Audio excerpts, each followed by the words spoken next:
Good morning and welcome to Visit Worcestershire New Road for day 3 of this Rothesay County Championship Division 2 game between Worcestershire and Kent.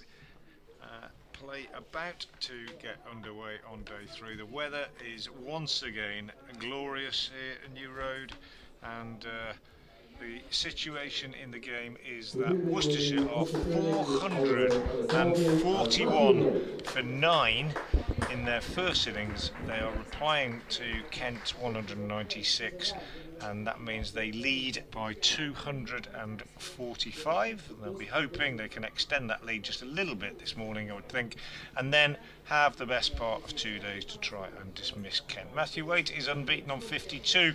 Oliver Hannon-Dolby has yet to get off the mark. They are making their way out to the middle. It will be Waite on strike.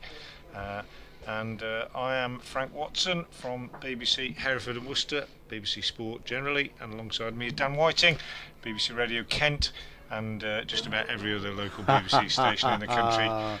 Working for Kent at the moment. Morning to you, Dan. Yeah, and, good morning, Frank. It could be a long, hard day for Kent. It could be, but I'm backing these boys. I think that they've got a little bit of mongrel in them, and I think that they won't just roll over. I think that they've got the heart to actually fight this one out, and I'm going to back them and see what happens. But I think that this pitch is a good batting surface, and it's fingers crossed that they can manage to salvage a draw out of this. I'm just going to go and do an update, and I'll be back in about 2 or 3 minutes. Matt Parkinson is going to open the attack from the New Road end, around the wicket, as he's done for much of this innings, and he comes in now to bowl the first ball of his 28th over, and Matthew Waite plays forward to it, drops it down defensively on the onside, and there is no run. So Matthew Waite brought up his 50 just before the close last night. Waits again now as Parkinson bowls, and again he is just dabbing this one down on the onside. As I say, Worcestershire, I think, probably just looking to extend this lead just as much as they possibly can this morning. Parkinson bowls, Waits forward, again just taking this on the pad, bit of bat maybe as well, and it drops on the onside. He may well hope that he can crack on, get another 20 or 30. That would be really, really frustrating from a Kent point of view, I'm sure, but that's what Worcestershire will be trying to do. There's a slight change in the field now already after just 3 deliveries. Dawkins, the substitute fielder, who is actually going to play as a substitute and will bat, we think, in the Kent second innings in the absence of Ben Compton, who dislocated a finger yesterday, has been moved into short leg. Put the helmet on, Parkinson bowls, and that one is left alone, and it's horrible because it's scooted away down the leg side. It's been missed by the wicketkeeper Chris Benjamin, and it's gone all the way down to the boundary for 4 wides. So Parkinson just letting that one slip a little bit, and it fizzed away down the leg side, and that's 4 more runs onto the Worcestershire total, well 5 in fact onto the Worcestershire total, and a little bit untidy. 446 for 9 as Parkinson comes in again and bowls, and Waite turns this with the spin. That one a good delivery, and he was a little bit less in control of that than he might otherwise have been, and it just flew past the right hand of Dawkins under the helmet at short leg. Parkinson now just changing his field, bringing in the long on and the deep cover to save one, to try and keep Hannon-Dolby on strike for the next over, but not able to do so because Parkinson drops that a little bit short, and Waite works it away on the leg side for a single. So there'll be 1 ball left in the over for the number 11 Hannon-Dolby to deal with, and thereafter it will be Waite on strike, provided that Hannon-Dolby can survive. Parkinson's going to stay round the wicket to the left-hander. He's got a slip in place, short leg as well, backward short leg going in as well. Hannon-Dolby, the one proper tail ender in the Worcestershire side. Tom Taylor, the last man out before the close last night, made 37. As Parkinson bowls, and he is out. Hannon-Dolby pushing forward, and bowled by the googly, I think. Good bit of bowling from Matt Parkinson, and so Worcestershire only able to add just those 6 runs this morning before being dismissed, and Matt Parkinson picks up his first wicket, and Worcestershire are all out for 447. That was a leg break, not a googly. Good bit of bowling actually. He's come back almost through the batter's legs, I think, to take the stumps. So well done to Matt Parkinson. He finishes with figures of 28 overs, 3 maidens, 1 for 92. And Worcestershire are 447 all out. That means it's a lead of 251, and Kent will begin their second innings in around about 10 minutes time. We'll be back when they do.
Morning, welcome back to New Road in Worcester, where play is about to resume. We had 1 over to conclude the Worcestershire innings this morning, and it concluded with Matt Parkinson bowling a beauty to the left-hander Ollie Hallandall. We only had 1 ball at him, turned it back through the batter's legs as he stretched forward to bowl him, leaving Matthew Waite unbeaten on 53. And Worcestershire all out for 447, a lead of 251. Kent about to start their second innings, and their 2 batters out there in the middle, Zach Crawley and Ben Dawkins, not Ben Compton, who is in hospital.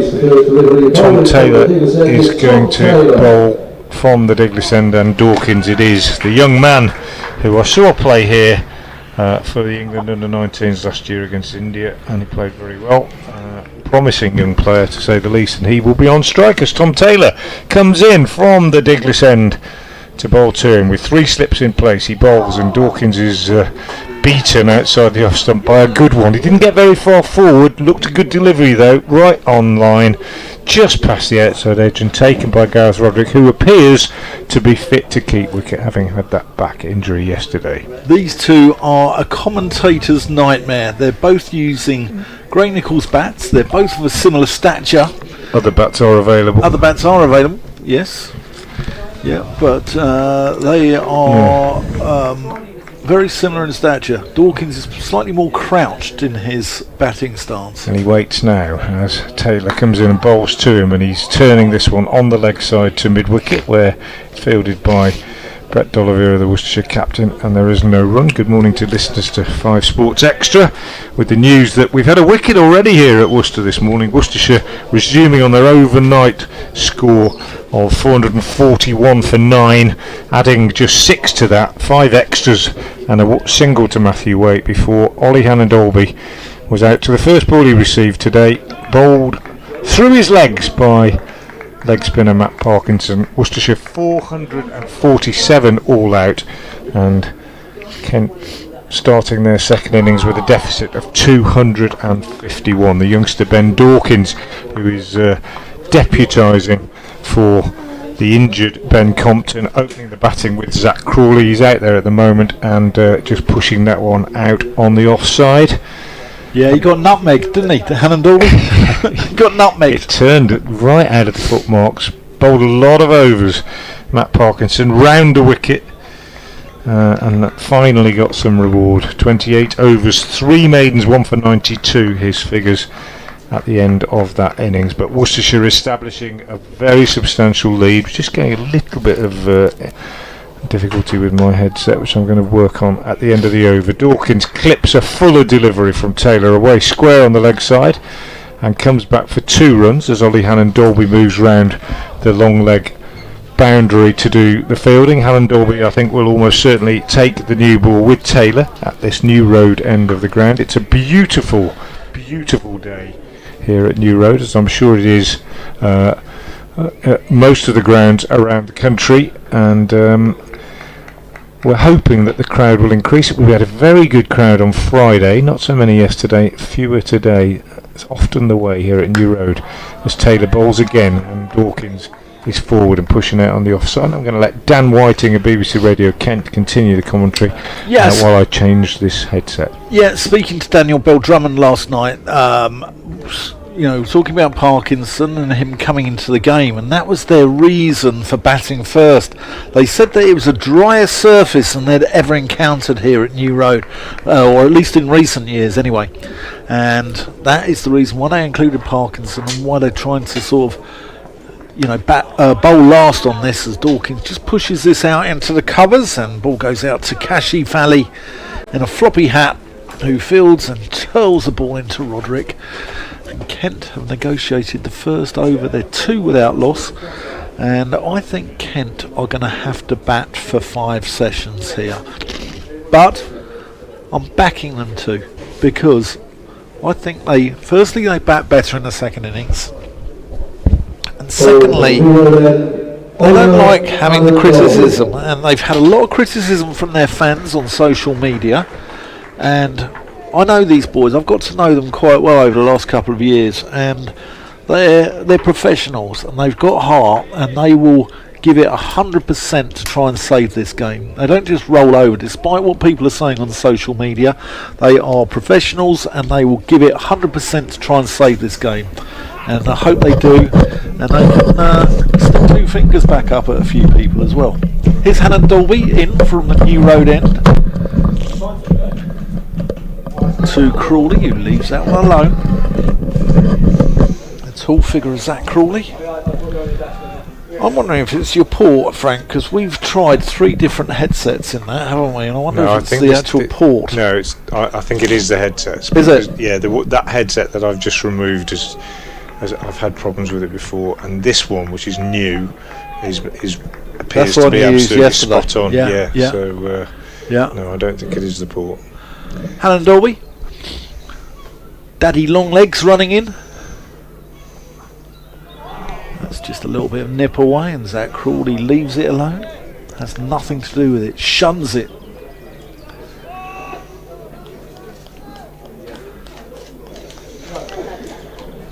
I've got a quiz question. I'll ask it during the course of the next over, and I'll apologise to the gentleman that thought I was technically not quite right with my answer to yesterday's. Can't remember his name. I'll tell you his name. Yeah. I'll get his name for you. As Hannon Dolby comes in, knees pumping, and Crawley drives elegantly.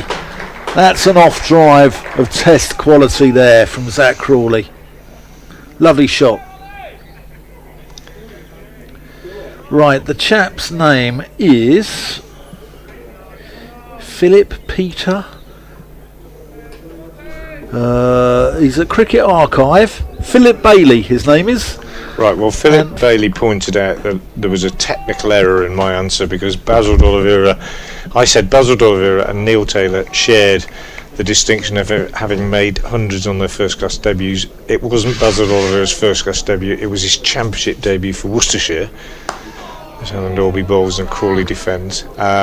Neil Taylor, it was his first class debut.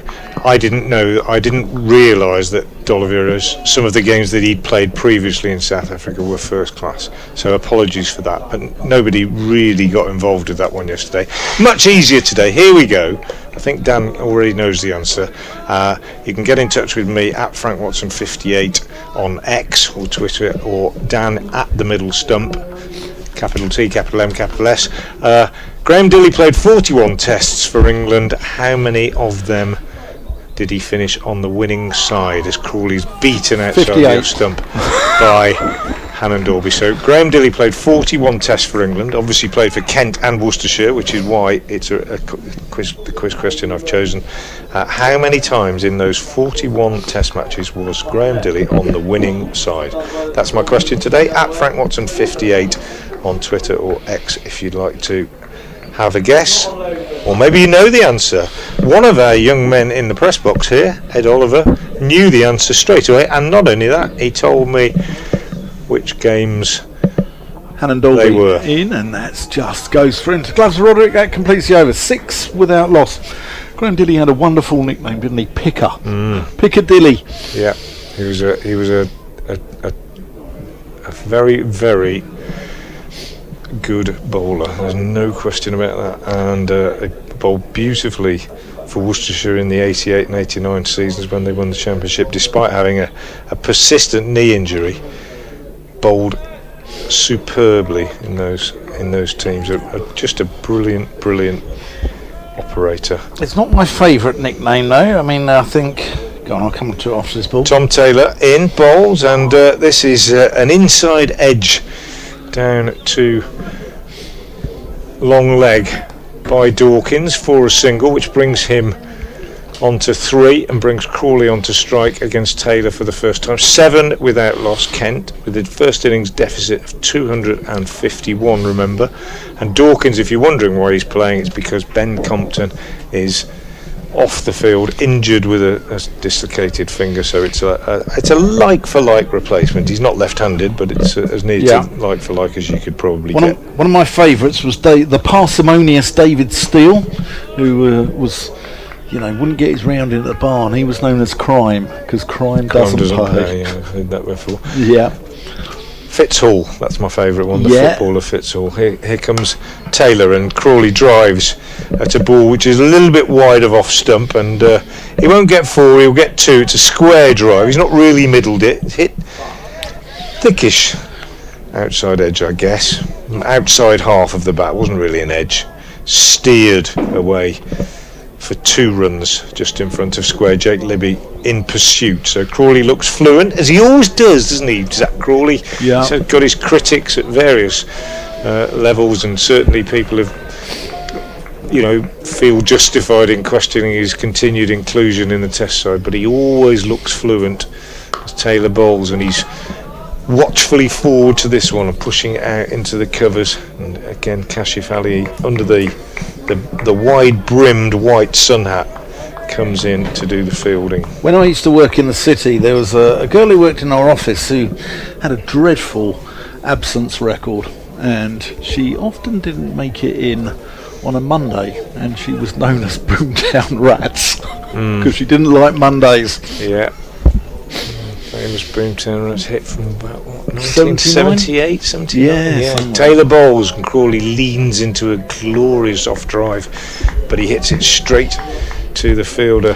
Paul remains mid-off. Paul remains at Gloucestershire, known as Human remains. That's quite a good one. And there's no run. 9 without loss, Kent. Dawkins has 3, Crawley has 6. Plenty of batting to come. Sam Northeast to Windermere, Yea, Daniel Bell Drummond, Joey Everson. Decent pitch. Absolutely no reason why Kent shouldn't feel that they can bat long in this innings. This one is down the leg side. It's going to bring 4 leg byes down to fine leg. No, it's not. It's flicked back by the fielder chasing that back, who I will identify in a minute, and it's flicked back just inside the rope. Rob Jones, it's Adam Hose who's gone down from first slip, I beg your pardon, and flicked it back. Didn't look as though he was going to catch it up, but he did, and it saved 2 runs, so it's 12 without loss. I had the nickname of Sevy at my cricket club because I was going through a particularly bad season with the bat and dropped myself down to 6 or 7 in the order. I was captain, dropped myself down to 6 in the order, wasn't bowling, and Mr. Ballesteros was the non-playing captain of the Ryder Cup side, so they called me Sevy. Taylor again from the Diglis end, in the sunshine, over the wicket bowls, and forward comes Dawkins, pushes out into the covers. Kashif Ali again, the fielder. No alarms yet for these two. Worcestershire having lost their remaining wicket very quickly this morning. We had just 1 over. They were all out for 4-4-7, a lead of 2-5-1. Kent 12 without loss after 3 overs.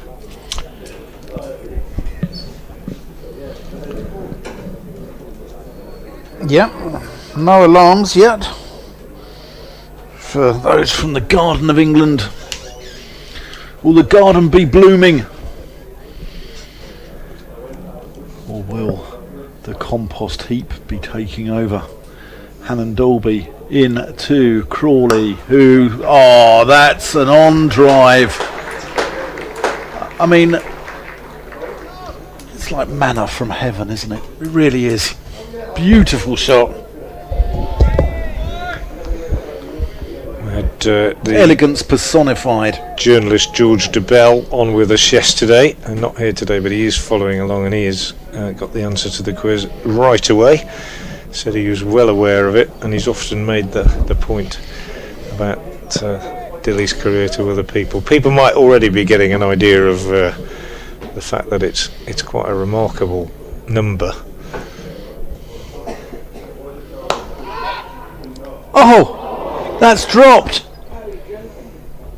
Oh my word, that is a simple chance and goes for 4.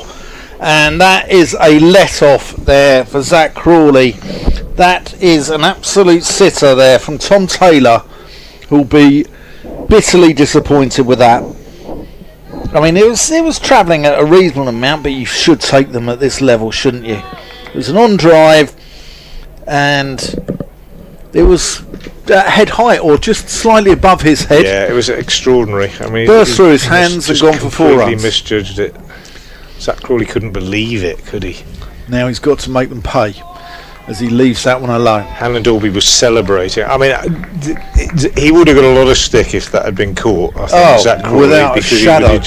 We've seen him do it before. He chips it in the air. Yeah. Ollie Hannah Dolby was celebrating. Tom Taylor cannot believe that. I can't believe it. Worcestershire dropped 3 slip catches in the first innings, so although they're all right on top, they could be even more on top in this game had they held on to their catches. But you don't often see Tom Taylor drop anything, and you certainly don't see him drop one like that. He just completely must have misjudged it and lost it. I wonder if he hasn't picked it up properly as Crawley drives and Kashif comes. That's not Kashif actually, it's it's Swanepoel. Swanepoel comes round from mid-off and saves another booming off drive from Crawley, but Zach now has to cash in on that opportunity that he's been given.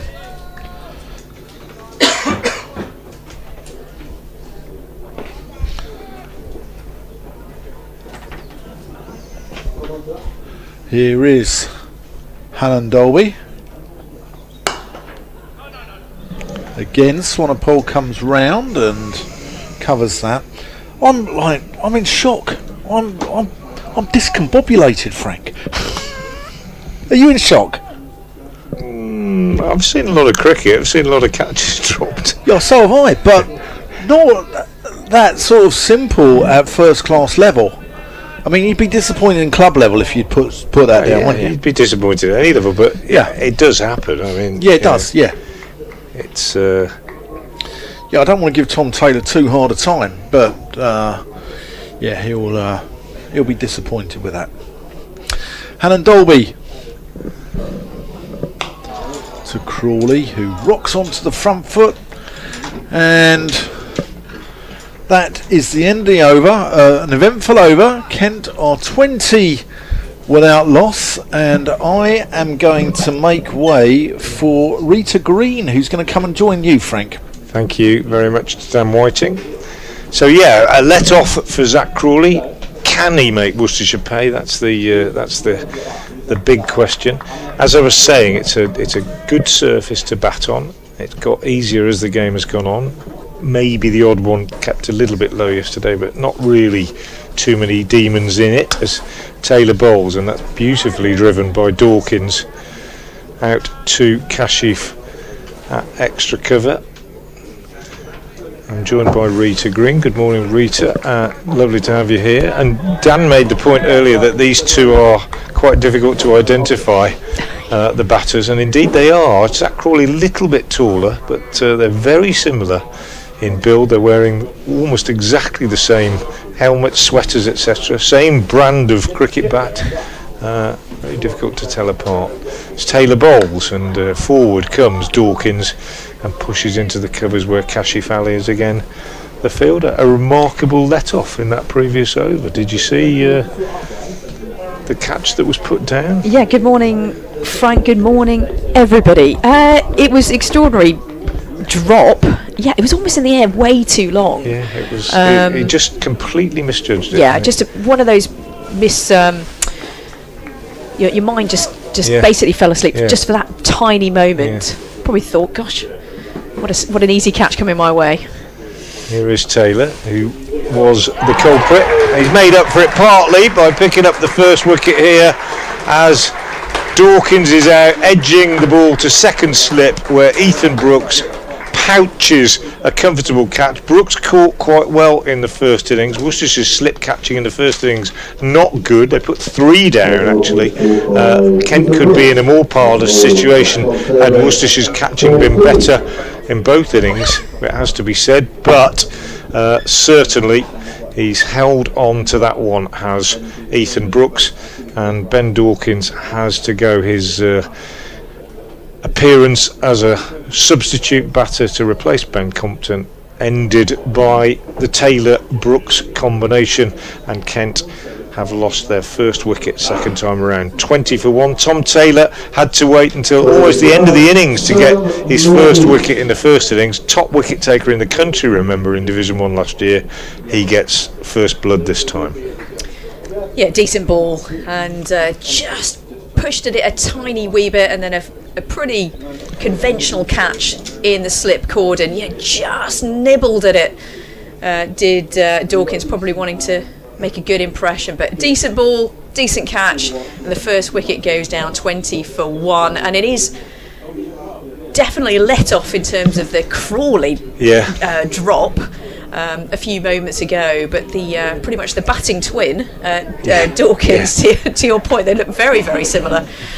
Easier for us now, at least, as a change with Sam Northeast coming into bat. Northeast, one of them. I mean, I don't know Kent as well as Dan does, or as well as those Kent supporters who are watching the stream or listening to us do. But I do know that in Sam Northeast, you've got a player who can bat for a very, very long time. This is a man who's got a first-class 400 and a first-class triple hundred as well, and he is one of the ones. If you were the Kent coach and you're thinking we've got about 5 sessions here, you'd be looking at him as one of the men who might be key to that. So that'll be a big wicket if Worcestershire can get rid of Northeast early on. He's off the mark from his first ball, clipping it away on the leg side for a couple of runs. Ollie Hallandolby runs round the boundary from long leg to do the fielding. 22 for 1. He didn't get many in the first innings, Northeast. He was LBW to Bias Vonapol, the South African debutant for Worcestershire, for 3.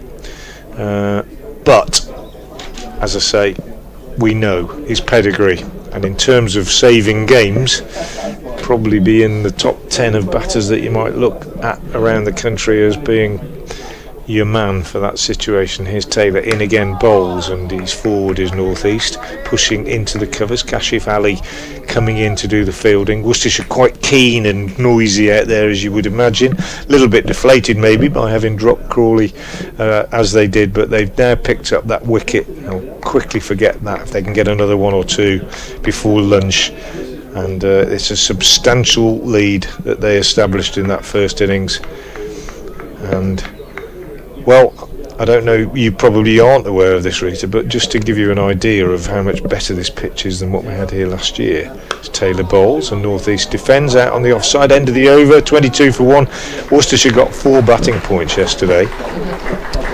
Well, they only got 3 here last season, and they all came in 1 innings. So that gives you an indication. Brilliant work by the ground staff to get a pitch of this quality in April, a new road that flooded 6 times in the winter. Amazing.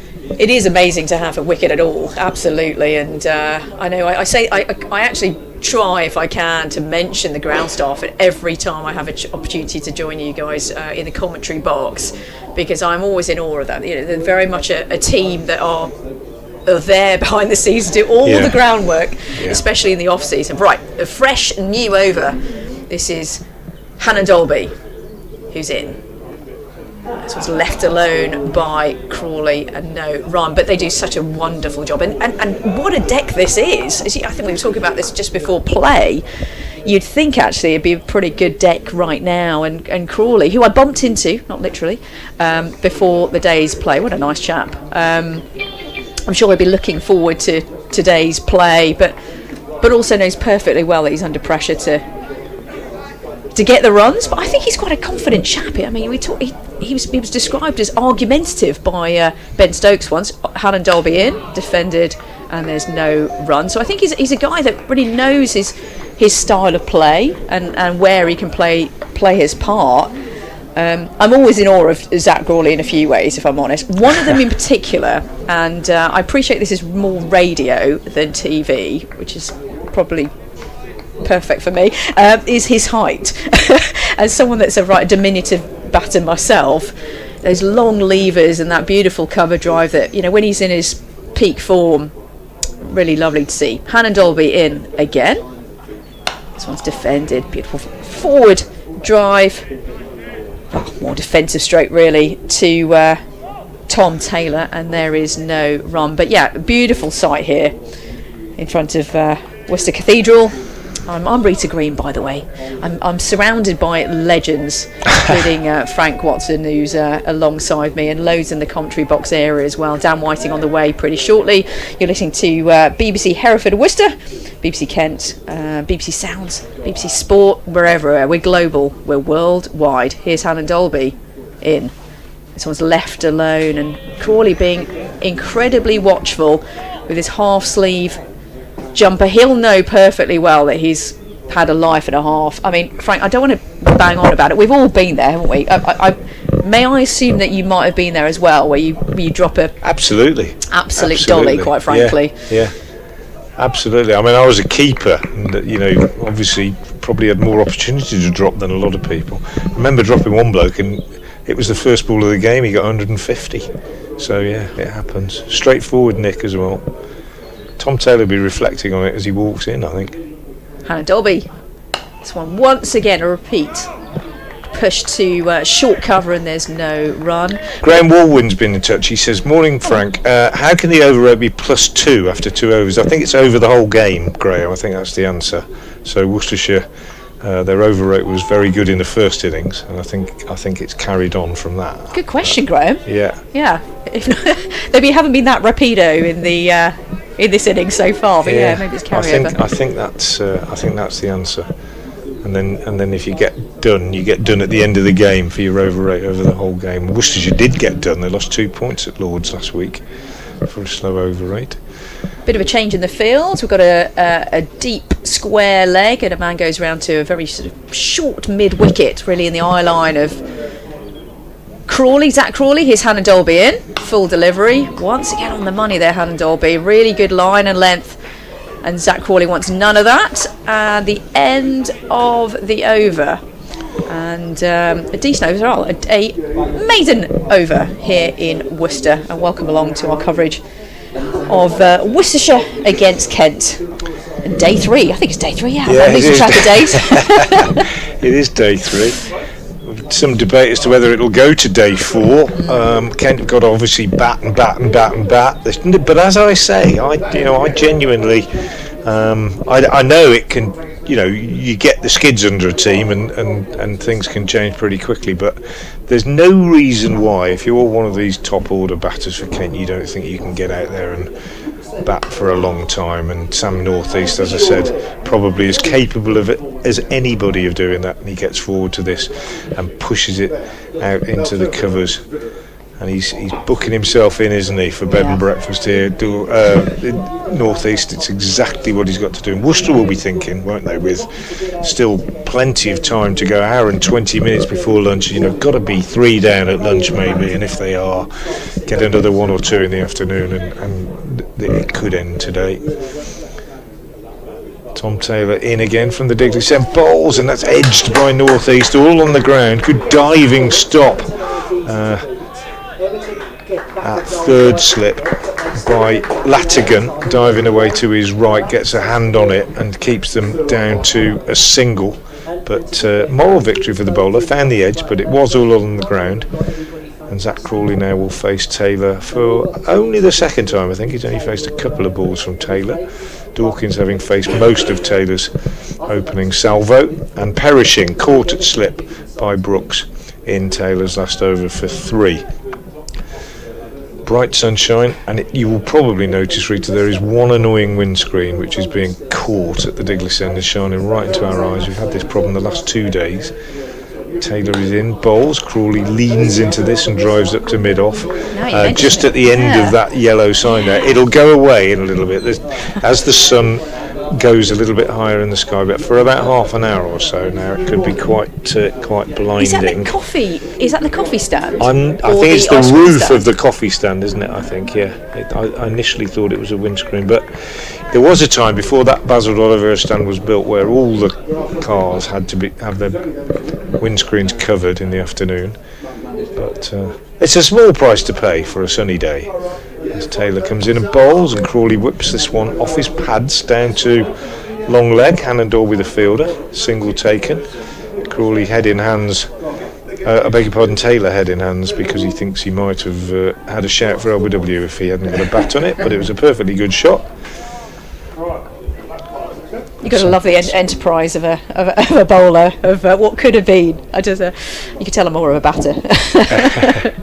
But yeah, I think you sometimes players, we say that it's good to play late, they do play late, and sometimes the bowler thinks, oh, I'm through, and he's just about to appeal, and he gets a bat on it, and that's exactly what happened there. Northeast on the back foot this time to a ball that's a little bit shorter in length outside the off stump, plays into the covers, and Kashif-Ali's been a busy man this morning, does the fielding. If you're extra cover or mid off when Zach Crawley's in, you pretty much know that you're going to get your hands warmed up, don't you? Because even if he doesn't pierce the field, he's always looking to get on the front foot, use that big reach and drive in front of square. Taylor in again, bowls. Northeast just watchfully in behind that, drops it down on the offside, and again Kashif-Ali is the fielder. Again there is no run. It's the end of a tidy over from Tom Taylor. 4 overs, no maidens, 1 for 9 for him. Hannon Dolby 3 overs, 1 maiden, no wicket for 12, and Kent trailing by the not inconsiderable margin of 227 runs are 24 for 1. Indeed. So these two have got a job to do from a Kent perspective. I know it's early days in the innings, but we've got Crawley just about to face Ollie Hannon Dolby from the New Road End, and as you mentioned, Sam Northeast, I thought a brilliant re-sign for Kent, a real Kent man, born in Ashford. In is Hannon Dolby. This one's left alone by Zach Crawley and no run. Yeah, Ashford I know rather well, Frank. I'm not sure if you know, or I've mentioned this before. I'd like to just say I'm from BBC Sport, okay? Completely on the fence, all splinters, blah, blah, blah, okay? I'm sitting on the fence. However, I did grow up just down the road from Canterbury. I went to school in Ashford, so I know that area rather well. But, Sam Northeast, 36 years old, former Hampshire and Glamorgan, and then coming back home maybe as well to Kent, where really needs to play his part. Hannon Dolby in. Great, nice line and length, left alone by Zach Crawley. He's having none of this, Zach Crawley. He's not being tempted so far. As you say, cover drive and mid-off and mid-on, really. Definitely the areas that are probably going to be busiest for Zach Crawley. But he's just going to leave it. In fact, we've got a sort of short cover as well for that this time drive. Lifted drive, yeah. Yeah, indeed. So Ollie Hannon Dolby. You can't help but think that even a player of Crawley's pedigree and test experience and everything, there's just a bit of a wake-up call when you get a let-off like that, like he had. Hannon Dolby in. This one's pushed to the point region and there's no run. Exactly. There's a mentality. And you say to yourself, come on, I tell you what, I better make this count here. Otherwise I'm going to, I've got a real chance here. I've given a real dolly and I've got away with it. Today is the day when I ought to get myself a big 100 or more, Well, talking of which, I did my usual sort of walking laps before the day's play, rather, Frank, and I feel as though I'd like to say hello to, I didn't catch your name, but just a random Worcestershire supporter, and I said, hey, what do you think is going to happen today? And he predicted a Crawley ton. Did he? And he said, look, he might stick around, and he is due, I think was his exact words. Yeah. Hannon Dolby with 20 on his back, in. This one's defended and there's no run. Bit of footwork from Ollie Hannon Dolby, but he is due, right? Yeah, as a supporter of one side or the other, you always, don't you? And same in football, you look at the other team and you always exaggerate their abilities and you overestimate the failings of your own team. I think it's just natural, isn't it? And you look around this and you think, Zach Crawley, he could smash it here, he could get loads. Northeast, he could bat all day. And absolutely right, I feel exactly the same way. But at the same time, they might be looking and thinking, well, Worcestershire bowled really well in the first innings. Crawley on strike, and a bit horn. This one is driven, but slightly drive to the mid-on area, and they go through for a couple. It wasn't quite where he wanted it to go, but all along the ground, and 2 more to the total for Kent. 26 for 1, the scoreline. Crawley 17 from 29. And you think, well, Hannon Dolby bowled beautifully. Taylor was the top wicket taker in the country last year, etc., etc. It's just natural. But I've got one observation about the batting on this pitch to make, which is look down the Worcestershire scorecard. 25, 52, 20, 75, 90, 25, 40, 37, 53. You can bat on this pitch. You get in on this pitch.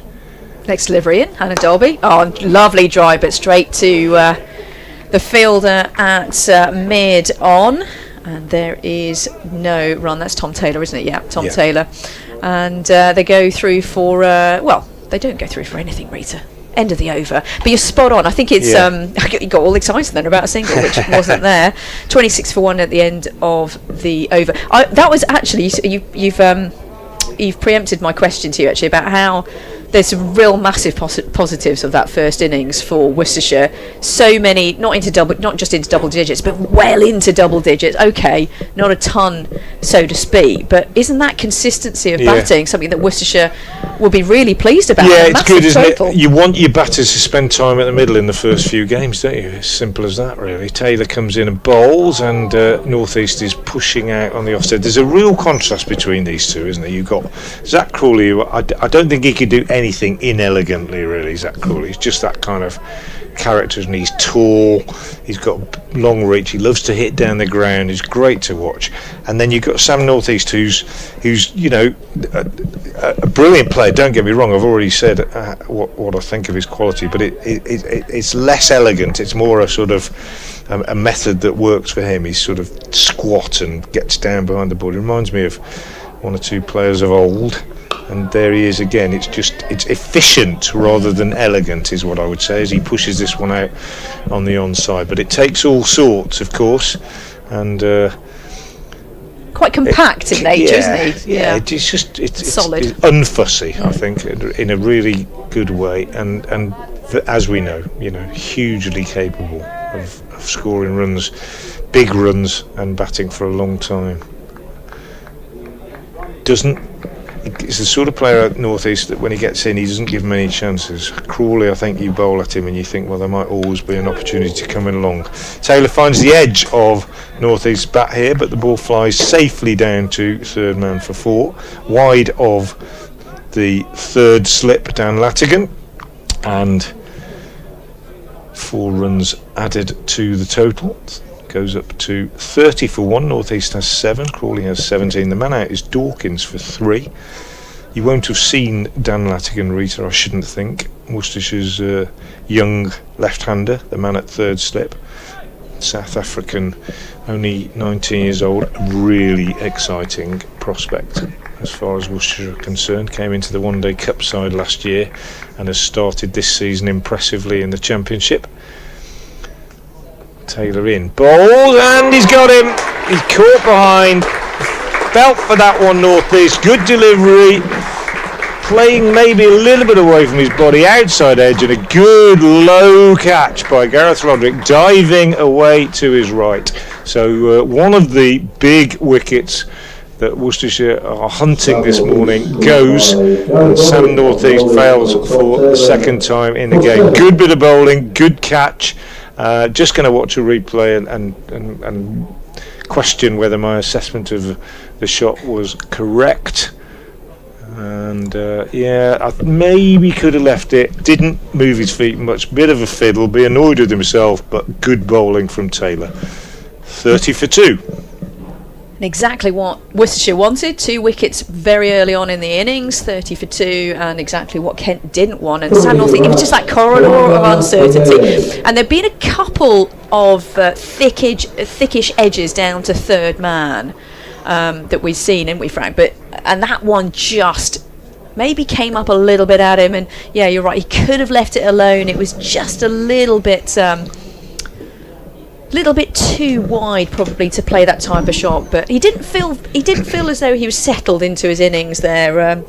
Out for 7 in the end, Sam North East, but we know exactly what he can do. Kent are, I don't think they're in crisis mode yet, but they know full well that they need to bat for a couple of days here. And what do they? They trail by 221, and here comes to under Mayeye, who's a very, very decent batter. And lovely. I mean, we've got two batters that are great to watch here. I mean, that might not be great news for Kent in the sense that what we want is two batters that are going to stick around, but that if they do stick around, it'll be worth watching. He got 100 here a couple of years ago in the One Day Cup, and it was a glorious innings. He's a lovely player to watch, as is Crawley, of course. Worcestershire supporters will be hoping they don't have to watch them for too long, but it should be worth watching. But a really good couple of wickets from Taylor. He did drop that catch, but he's made up for it with those two scalps.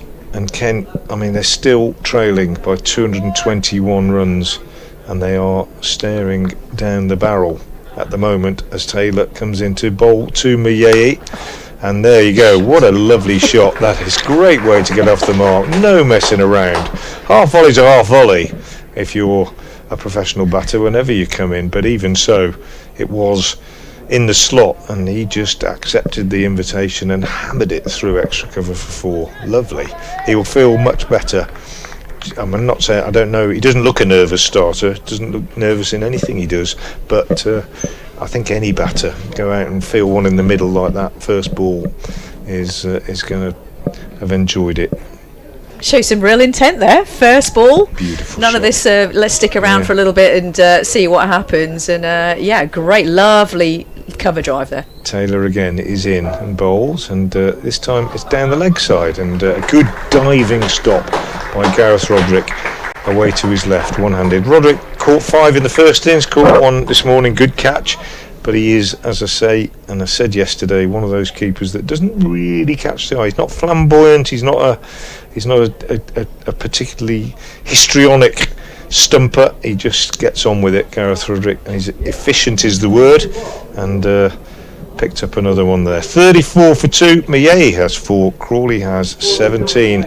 Worcestershire have made a good start. You know, a thing or two, of course, about having the gloves, Frank, and that was a pretty good take actually from Roderick. I think I need to call it out as well, that it's a skill that, low down, and congratulated by his team for sure. Hannon Dolby starts a fresh new over. Oh, unbeaten is Crawley. I feel like we're in a bit of a Groundhog Day from about 10 minutes ago, but that time Hannon Dolby got the moral victory, the man on loan from Warwickshire, and I always think of him as a Warwickshire guy actually, so even though he's a Yorkie by birth, yes, of course, but absolutely, but 36 years old, loads of experience, and really good. Done a signing great on job, loan. good pickup for Worcestershire, very much, with Ben Allison being injured particularly. Here he comes again, legs and arms going. This one's left alone and taken very low by Roderick, and no run. Yeah, I feel like I show my age sometimes, like when I go, the former this and that, whatever. But it's hard when you sort of link a player to a county for so long, and you're like, oh, hang on a minute, they're not. I've said a few times that about 3 years ago, Samit Patel went on loan from Notts to Glamorgan very briefly, and he played for Glamorgan in a championship game. Seeing him not wearing a Notts shirt was just that's bonkers. mad, just mad. Hannah Dolby, this was defended by Crawley, and no run. Oh, bit of a glare, love it. Not much chat, but a glare anyway. And then he went obviously to Derbyshire just to finish his career in one day stuff. But Samit Patel wearing a shirt with the daffodil on. I mean, what on earth?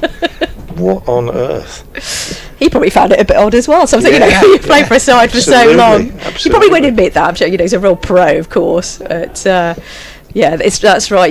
It's synonymous, isn't it, with certain counties. Samit Patel, what a player, and announced his retirement recently as well. Yesterday, really. Yeah, exactly. I think, yeah. Very hot topic. So Mayeye and Crawley at the crease, and we've got this very, what do you call it? Like very short mid on in play in his eye line. Crawley, next one delivered and straight to that man who's almost 3 metres away from the bowler's end stumps, and it's just to get in the way of the eye line of the batter. And I think this is a good play here. Let's do anything they can to try and get Zach Crawley as quickly as possible. 17 from 34, watchful innings so far. He was dropped, Zach Crawley, when let me have a look. When he was on 10. Thank you by Tom Taylor. Look, it was head height catch, pretty conventional catch, but these things happen. Hannon Dolby in, driven beautifully, and this is going to be 4. This is what Zach Crawley's all about. Call that early, didn't I? A bit there. It was just motoring along the deck there, slightly over pitched. I mean, I'm being slightly unkind to Ollie Hannon Dolby there. Maybe slightly out over pitch, but nicely played. 4 runs, 4 more to the Kent total, 38 for 2. Yeah, lovely shot. Absolutely in the slot, and perfect execution from Crawley. 28 years old now, Zach Crawley, born in Bromley. Now, Kent or not Kent? That's a debate all of itself. Right, the next delivery in from Hannon Dolby, and there is no run. End of the over, 38 for 2. Sorry if I've sparked some sort of debate. Probably not.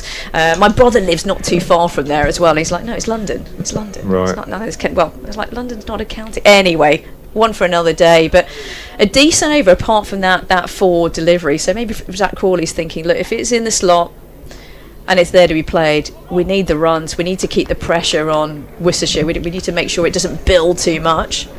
But Hannon Dolby's really just holding up one end here, isn't he? Quite nicely near the New Road end.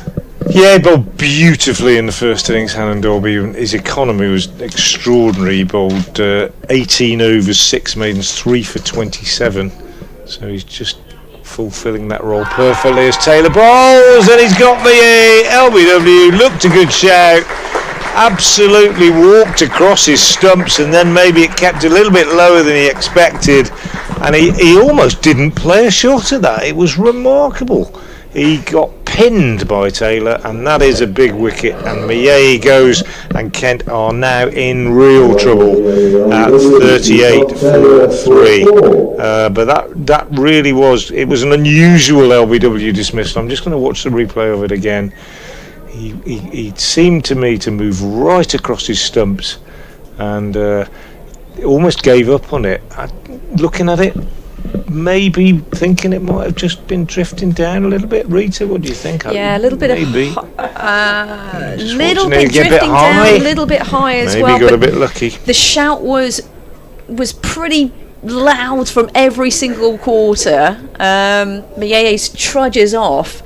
You know, he had that unbeaten century against Durham, 109 from 121 balls not so long ago, and so he's coming into today's fixture with a decent bit of form, but not meant to be with Tuanda back in the hutch. Yeah, Kent are in real trouble here. 38 for 3. This is exactly what Worcestershire wanted in terms of putting the pressure on. Still trail Kent by 213 runs. Miei sort of kicking the surface as he trudges off. I think I might have done him a He did. It was weird. I don't think he moved across quite as much as I thought he did initially, but he didn't really play much of a shot at it. He sort of gave up on it, didn't he? It was odd. He was trying to turn it on the leg side, and it's hit him in front of leg stump, but it was nipping back a little bit. You think it might have gone down. It was quite high, it was above the knee roll, but he was on the crease. It wasn't as if he'd gone very far forward. If it had been turned down, you wouldn't have been surprised. I think let's put it that way. They've been quite few and far between, the LBWs in this game. In fact, there were none in the Worcester innings, and there were 3 in the Kent first innings. So, but that actually reflects the way that both teams bowled, because Worcestershire bowled very straight and Kent didn't, with the exception of Milnes, who bowled beautifully, and Dudgeon, who bowled okay. But the rest of the Kent bowling was not. They didn't make the batsmen play as much as they should have done. That was our feeling throughout that Worcestershire first innings. As Taylor comes into Bell Drummond, the Kent skipper, who is forward and pushes this out on the offside. So 3 wickets for Tom Taylor this morning. Outstanding. He was also involved in the other significant moment of this innings when he dropped the catch that Zach Crawley gave, an easy catch at mid-on, and it could be worse. But I think Worcestershire, if he'd have offered them this at the start of the innings, they would have taken it without much trouble. And if Kent lose another 1 or 2, and we've still got nearly an hour to go before lunch, then we could be looking at a game ending today, and that is as close as you get to being out without being out. I think as Drummond is beaten by one that comes back at him, only just missed the stumps as he played forward, and it suddenly looks a far more difficult exercise batting out there than it has at any point during the game since the Kent first innings, at least. Dan Latigan just gets a helmet and is going to go in at short leg, I think. I think it's a good move. Look, Deebs has just come in. Deebs is what I believe his nickname is. Daniel Bell Drummond. He's got it. Oh, now I'm going to get thrown out of the commentary box, ladies and gentlemen. No, it's fine. In fact, Dan's been coming in, but that has absolutely cut him in two and gone over the top of middle and leg. Oh, the delivery. Oh, I thought you were referring to my terrible. No. Yeah, that went straight. No, not at all. And bringing short leg in here. In fact, I would get even more aggressive at it. Although saying that, they've got 3 slips, a point. I put a gully in personally as well, and keep the pressure on. From a Worcestershire perspective, from a Kent perspective, put everyone out on the boundary rope, clearly. Taylor is in again to Bell Drummond, and he's forward and he's beaten again outside the left. What an over this is from Tom Taylor. He didn't really bowl well. He actually bowled pretty well in the first inning. Didn't get much reward. 17 overs, 5 maidens, 1 for 58. But looking like the bowler that was top of the wicket charts last year. Admittedly, having talked about the pitches here last year being difficult to bat on, they were good to bowl on, and Taylor, not surprisingly, made the most of it. But this has been a really good spell and a really, really particularly good over, this one. He's gone past the bat 3 times. He's in again. Bell Drummond is on the walk. He's taken on the foot, and there's an appeal, not surprisingly, but I think, to be fair, he's gone so far down the pitch, the umpire would feel justified in saying, well, I can't really say what's going to happen to that. It's got so far to go between hitting his foot and going past the stumps. Matthew Waite vigorously loosening up at mid-on, suggesting he might be coming on to bowl at the New Road End to replace Hannon Dalby. He too is a pretty accurate bowler generally, nipping the ball away from the right-handers, and I think we're going to see him fairly shortly, and then we'll probably see Bias Swanepoel as well in the next 10-15 minutes, I would think, as Taylor moves in again and bowls, and this time Bell Drummond is driving into the covers. Kashif Valley Fields, end of a really excellent over from Tom Taylor, a wicket maiden, 6 overs, 1 maiden, 3 for 17 his figures. Kent are 38 for 3, still trailing by 213. Fabulous over, absolutely fabulous, and he's quite rightly getting congratulations from his teammates. I would keep him on all day from a Worcestershire perspective. And then he did drop that catch earlier. I'm so sorry, Tom, for mentioning it again. Sometimes it does ignite is something in you when you have that moment, and with the ball right, I'm gonna put it right almost and go for it. But Tom Taylor with absolutely wonderful figures of 3 for 17 and bowled tremendously well. So we're going to have a change of bowler. So Ollie Hannon Dalby is going to be getting a little bit of a rest here, and as always, Frank's called it correctly. Matthew Waite from the New Road End. A bit of a change in the commentary box as well. Dan Whiting's going to join me very shortly. So Crawley on strike is watch the other wickets unfold at the other end. Here he is, Waite in. The back foot defended this time by Zach Crawley, and there is no run. Welcome back, Dan. Apparently I've been banned, is that right? Have I missed much? Well...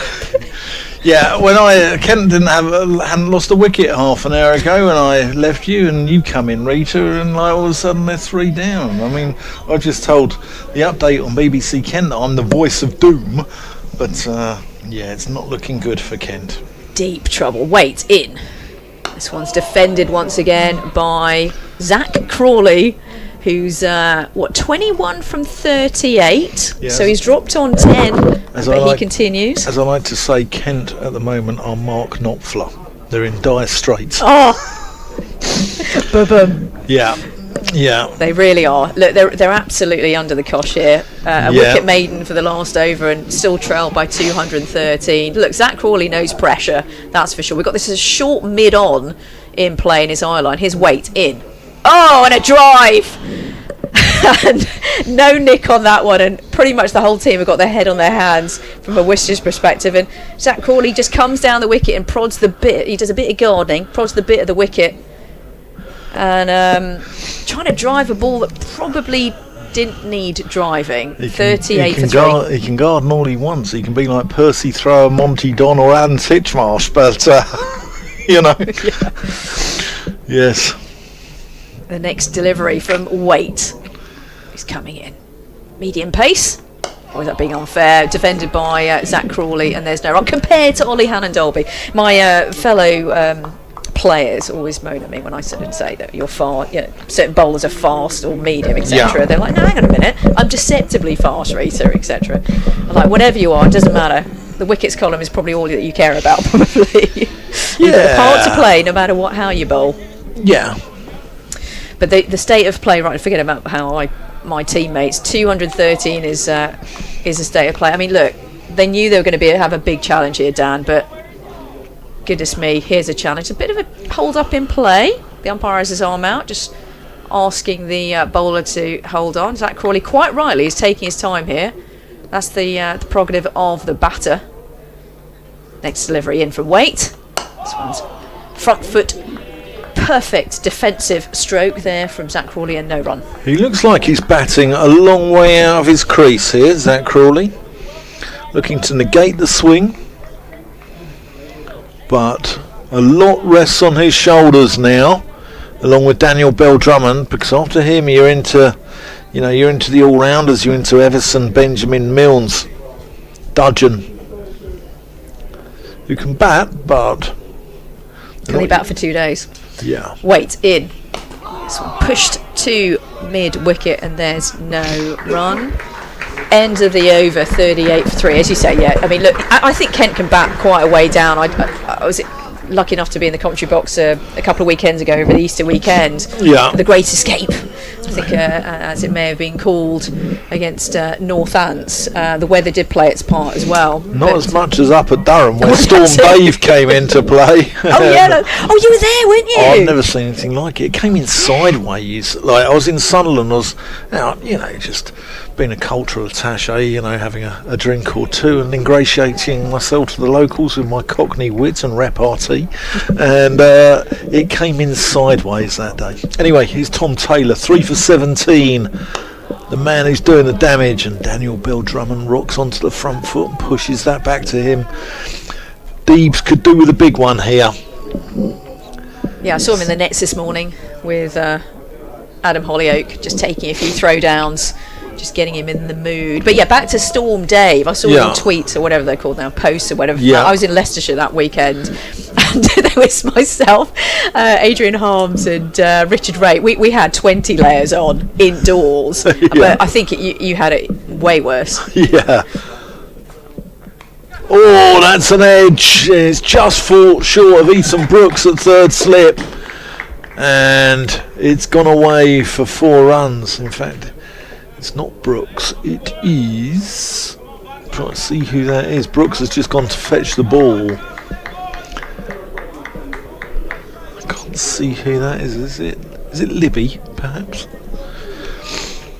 Yeah, I think whoever it is. Libby, yeah. Whoever it is. It fell short of him, but yet another reason, I think, to put a gully in.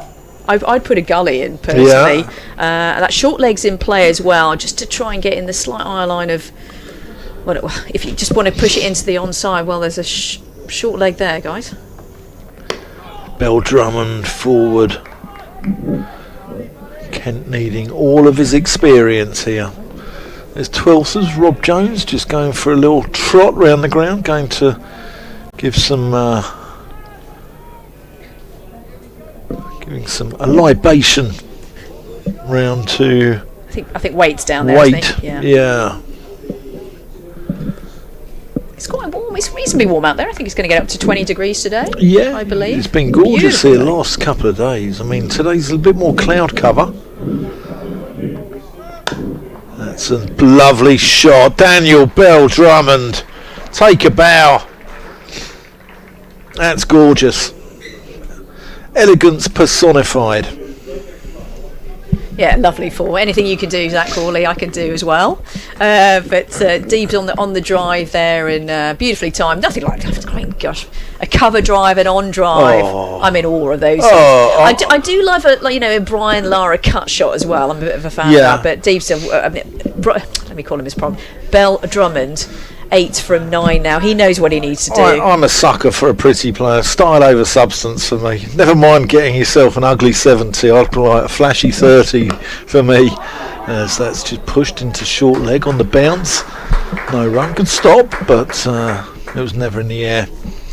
Yeah, I'm, a bit like my sort of personal life, really. Anything that's sort of aesthetically pleasing, I'm a sucker for it, Rita. Wow, this is a whole new show in itself. Are we before or post Watershed? Well, this is so much more than cricket, ladies and gentlemen. Yeah, 48 for 3 here, Kent. Taylor bustling in. Bill Drummond takes a big step down the pitch and they scamper through for a leg bye. Half a shout for LBW, but when you're that far down the pitch, it's pretty difficult for the umpire to give it, isn't it? Definitely, and no referrals, etc. So I think Bell Drummond's done a good job there, actually. Just as you say, negating the swing, but also just taking a couple of steps, like strategically and fluently, in a stealth-like manner, taking a couple of steps forward. Yeah. And then he just puts enough doubt in the umpire to say not out. Yeah. So, no, good play. But here's Zach Crawley on strike from, finally, from this end. I haven't seen him on strike from this end for ages. Yeah, last ballie over. Taylor comes in and Crawley pushes that up to mid-off quite firmly, quite hard-handedly. But that's the inning over, 49 for 3. Now, I always enjoy working with Rita because she used to work in a former life in the chocolate industry, and she always brings chocolates in for the team. And whenever I work with her, I always get to the end of the day and I've got type 2 diabetes. Yeah, apologies for that. So you came in healthy and then you leave. Oh, without doubt, yeah. And then I come out of here gibbering wreck. Everything in moderation, but yeah, I do. Yeah. I feel as though I'm actually turning into my mother, to be honest, as well. I can't turn up anywhere without either a bottle of wine or some chocolates. And I don't think a bottle of wine is appropriate here. So other drinks are available. Covering Kent, I think I could do with a nice crisp cold Sauvignon Blanc, actually. Oh God, that's magical. Right, 14. Oh gosh, I just drifted off for a moment there as to what the glass could look like. Anyway, but back to the cricket. 49 for 3. Well. Right, here comes Waite in again. This is pushed really nicely actually to the square leg area. There's a man in the deep and they go through for a single, one more to the total. And the 50 is up for Kent. Bell Drummond, nice round of applause there from Dan Whiting. Bravo. Yes, indeed. Although no round of applause to the rest of the ground. Worcestershire faithful. There's a few Kent here. There's a few who are up for the weekend actually. Lots actually staying in the same hotel as me, and they're phlegmatic. They're very dedicated. Great. Yeah. Great place to come as well, Worcester, isn't it, for a weekend? Oh, it's Loads gorgeous. to do. It's gorgeous place, isn't Walking it? in the Malvern Hills just down the road. Worcester Town Centre is absolutely delightful as well. Here's Waite in. And this is left alone and no run. I am not from the Worcester Tourist Board, but I always enjoy coming up here. I've been here for a few finals matches as well. And you're a Kent girl, aren't you? I am. Yeah. Yes, I grew up just down the road from the Canterbury grounds, and from one of the Sank Ports, I believe. Indeed, yes, one of those exactly down on the coastline, and my parents still live down there. I'm from BBC Sport, ladies and gentlemen. I'm on that fence, but I do always enjoy going back to Kent and Canterbury. But always nice to be here as well. Wait, Nina's back in, slightly fuller delivery there, and it jumps up a little bit. Somehow makes it out to mid-on through a defensive stroke. Nothing to massively worry about. Zach Crawley there. What is he on? 21 from 45. Bell Drummond at the other end, 9 from 12. And look, the deficit is just over 200. Getting under 200 is the first job, but 3 wickets for Taylor, 3 for 27. And also Waite is into second over here, being rather miserly, just the 1 run given away. Crawley on strike. This one's pushed very nicely to the fine leg area, and they go through for a single. And this is what the Kent batters need to do here, just rotate the strike. Yeah. Just get a little bit of momentum going. The Sank ports, for those wondering what they are, they're the sort of original head ports that trade came into back in the old days, and they were Hastings, New Romney, Hythe, Dover and Sandwich. Thank you for. I feel as though I should have known that myself, but yeah, all of those wonderful places. And I'm not from the Kent Tourist Board either. You're listening to Rita Green, by the way, and Dan Whiting. We'll give you some X addresses in a moment. This one's defended by Beldrum, not convincingly, but no run. But they also had limbs, which were sort of towns associated with them. Well, there's Lim. So you had Rye and Winchelsea. And then you had Deal, Faversham, Folkestone, Lydd, Margate, Ramsgate and Tenterden. Well. All wonderful places. Yeah. Some of those coastline beaches down there, which I know rather well, are the best kept secrets for a lovely sunny day. Yeah, without doubt. Don't worry about going to Spain and Portugal. Just go down to Kent. Right, Waite in. Defended by Beldrum really nicely, and there's no run. End of the over, 51 for 3. Is it like Joss Bay down there? That's lovely beach, isn't it? Those St Paul's were formed around 1050 during the reign of Edward the Confessor, with privilege confirmed by William the Conqueror and subsequent monarchs. The ports were exempt. I'm going to take my glasses off because, in the words of King Harold, I'll have someone's eye out with that. The ports were exempt from many taxes and had their own courts. They were appointed by the Crown to oversee the ports, the Lord Warden, and they're exempt from any taxes. So you could bring your goods in there. Yeah, so there you go. And not anymore, though. I think that's no, I think sadly.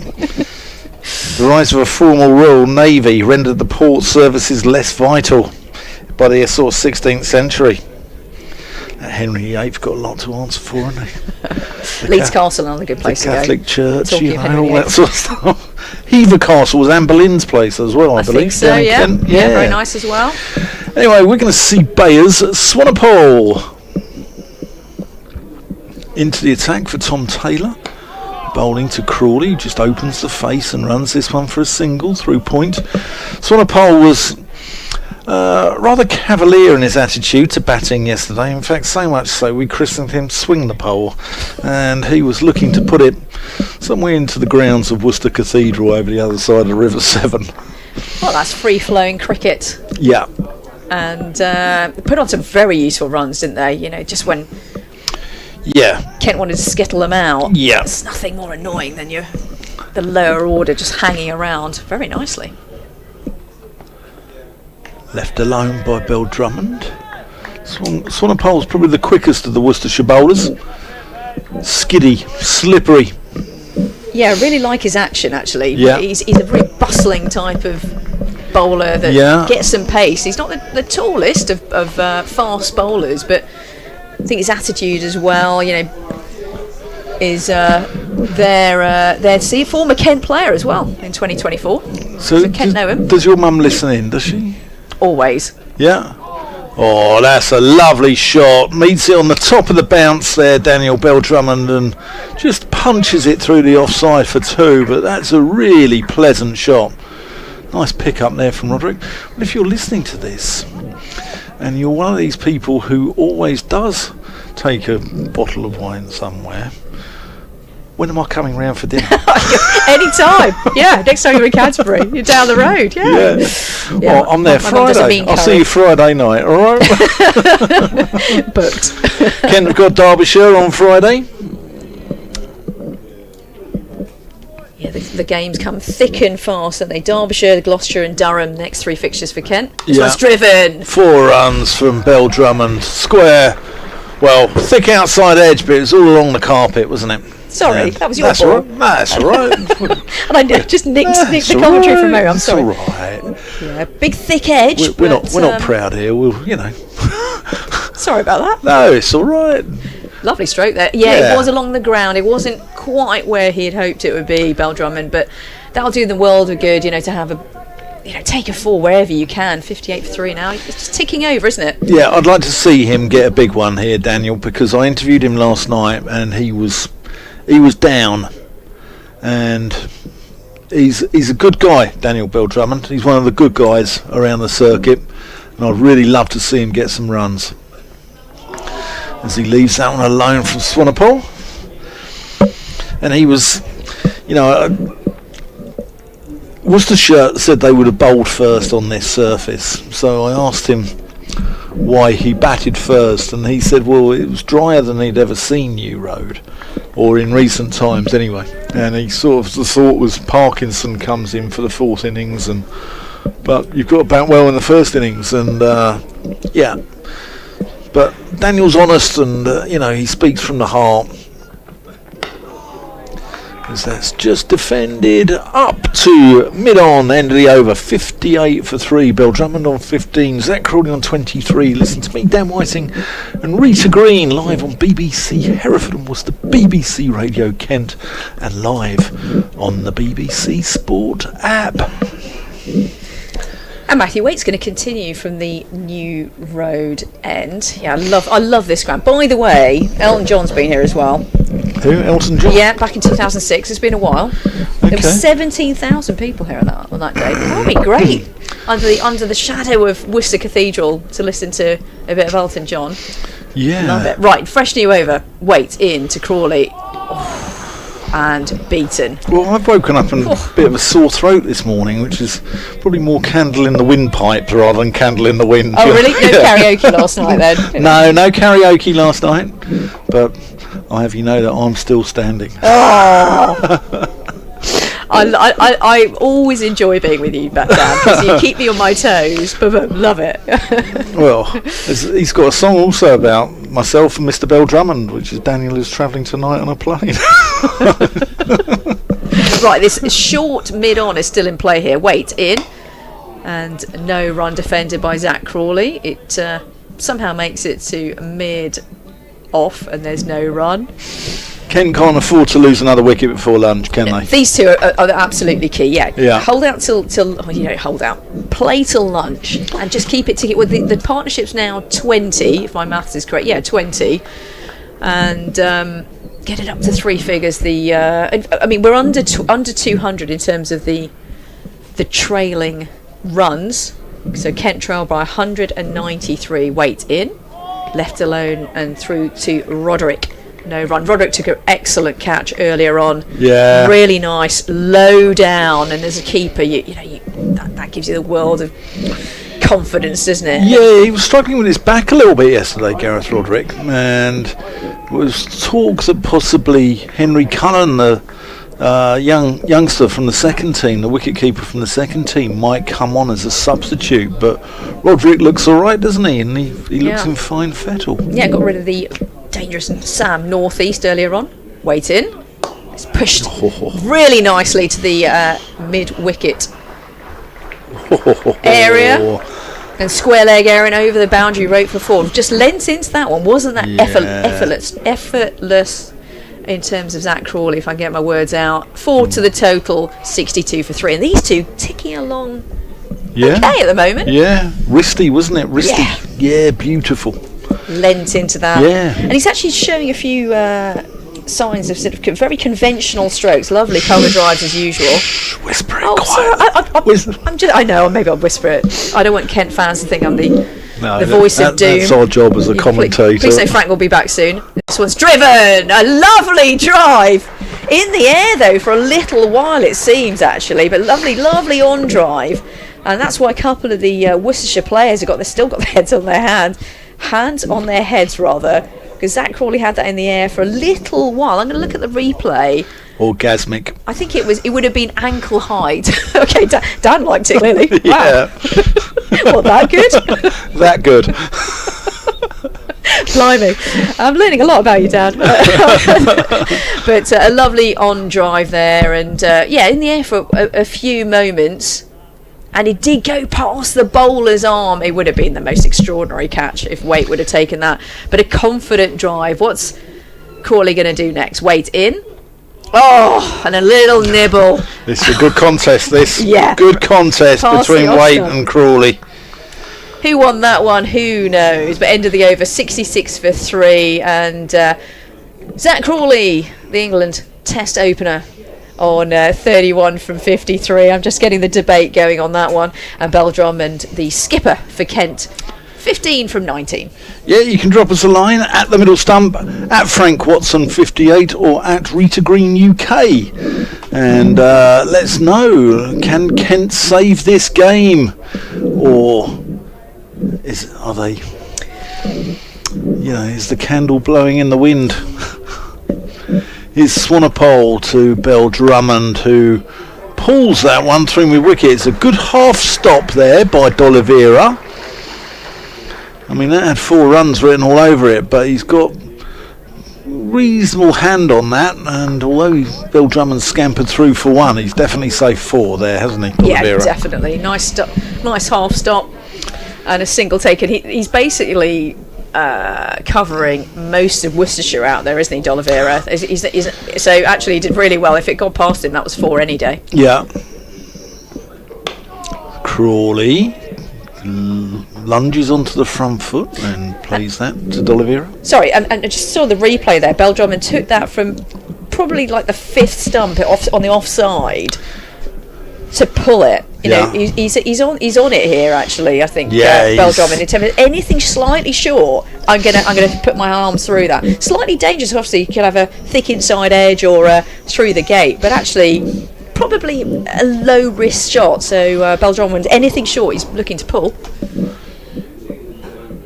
Swanepoel, Crawley shuns that one. Do you enjoy the season so far? I have, Dan? yeah. It's been I've done Durham away and I've done Worcester away, and both trips have been very good in their own sort of very different ways. I mean, Durham, I had to avoid Storm Dave and flying objects around the ground, but Quite literally, right? Yeah. One of the stands, the temporary stands, isn't it? Didn't that sort of Yeah, fall there was over a a little bit? television gantry which came down. As Crawley gets on the front foot, pushes that to mid-off. Oh gosh, a television gantry. Television gantry, yeah, it was like a temporary though, scaffold. Yeah, it came down overnight and was hanging over the pitch. And then one of the roll-on, roll-off covers, which was in the middle, ended up 90 yards away, halfway up one of the stands. So, yeah, the public weren't allowed in on day 3, but I've never had to work so hard because everyone wanted to know what was going on at the BBC, so I was doing updates to BBC 5 Live Sports Extra. And Swanepoel comes in, and Crawley is caught behind. That's a really good catch by Roderick. I think it's an inside edge, and he's diving away. Really good hands, and I think with the end of Zach Crawley, that could be the end of Kent's hopes in this game. He departs for 31. Yeah, a bit of a swipe there from Zach Crawley. 31 from 57 deliveries. He'll be maybe disappointed. It was a very un-Crawley-like stroke, actually. And a really nice catch once again by Roderick, and taken very nicely. That was not easy. Inside edge, and he's caught it low. And it's really good work, but Crawley had flirted, not so much flirted, but fluttered his eyelids at a few and said, "Do you come here often?" And it was really not the sort of shot that you want to see when you're trying to save a game. Probably not the sort of shot really that you want to see, but that's the way Zach Crawley plays, and he'll live and he'll die by the sword. And that brings Joey Everson to the crease. But Kent are 67 for 4. And never mind saving the game, they're actually batting now to probably try and save themselves from an innings defeat and take the game into day 4 here. Because it's not looking good from a Kentish perspective. 67 for 4. Bill Drummond's there on 16. Everson's just marched out to the wicket, and I'm joined again by the rather smug, rather happy Mr. Frank Watson. I'm not smug. I'm not smug at all. I don't get like that. It's not. No. It's a game of cricket, isn't it? It's, I get it. I think. I'll tell you what I am impressed by. Gareth Roderick. Yeah. 8 catches in this game. Yeah. And 2 this morning have been very good. Do you know what I really like the look of? And you're a keeper. Everyone talks about glove work, but it's footwork that gets you into position, isn't it? And his feet are moving beautifully. Yeah, but he just gets on with it, doesn't he? It's nothing flamboyant, nothing flashy. No. Really good keeping. By Sonapol, credit to him as well. Good start, picked up a big wicket. Yeah. I think Worcestershire have been good this morning, notwithstanding the drop catch. Here is Bayers in, and Everson pushes this one through the covers. He's going to get 2. As that's cut off there by Kashif Ali. And that completes the over. 69 for 4. Everson on 2. Bell Drummond on 16. Frank, can Kent save this? No, I don't think they can. I think, to be honest, I didn't think they would save it anyway, because I think it's just too long to bat. I did make the point to Rita, and I think I said it to you off air this morning, that I thought they could bat for a long time, and there's no reason why they couldn't make Worcestershire bat again. But in terms of actually saving the game, I don't think they can. That said, we've all seen massive partnerships. We could see a partnership of 200 between these two, and it could take it into the last day. Who knows? But the skids are under them a little bit, aren't they, at the moment? That's how it feels anyway. As Matthew Waite comes into bowl, and Daniel Bell Drummond, who, if ever a captain's knock was needed, it's now gets a couple of runs just turning this off his pads. Good running, actually, because he's played that well as well. There's a short leg there, sort of lurking like a vulture over a wounded hyena, a wounded wildebeest at the back of the pack, and Bell Drummond has ridden the bounce there, taken one hand off the bat, and actually got it behind square as well. He's played that really well. Yeah, just watch the replay of that Crawley shot, and he won't be happy when he sees it. It was a good catch, but it was a pretty ordinary shot, to be fair. As Waite bowls, and Bell Drummond's taken on the pads. A big shout, confident shout, as he played around his front pad, but umpire unimpressed, and Daniel Bell Drummond gets away with it. He's on 18. Everson is on 2. The men out in this Kent innings: Dawkins for 3, North East for 7, Miyehi for 4, and Crawley for 31. I had a chat with both umpires actually this morning. I saw them on Worcester Bridge, on the bridge outside, walking across. I said, morning gents, and had a little chat with them. Did you ask them whether they thought Kent could save it? Like bowls? I did. Bell Drummond defence. Did you really? Yeah, I did. And what did they say? They said they've got a big job ahead of them. Yeah, there you go. Yeah. And they've seen it close up out there as much as anybody. Yeah. Yeah, they said they'll have to bat well. And Worcester they've just been at it, haven't they? Really, all the bowlers have made the batsmen play, haven't they? A lot, high percentage of deliveries. Waite bowls. That one he doesn't make him play. He's left it alone. And you could say that North East didn't need to play the one he nicked, but generally speaking, the Worcestershire seam unit in first and second innings have been pretty accurate. And I think what Kent fans are saying on social media is, why when Worcestershire are batting does it look like an absolute road out there and really good service, and then why have Kent been 75 for 4 and 67 for 4 in both innings? Yeah. Waite again in bowls. Bell Drummond walks down the pitch and drives to Taylor at mid-on, and there is no run. But they look a bit frenetic, don't they? They need Daniel Bell-Drummond needs to lead from the front here, be that sort of calmness, that serenity that just relaxes his side and just allows them to play rather than flashing shots all over the place.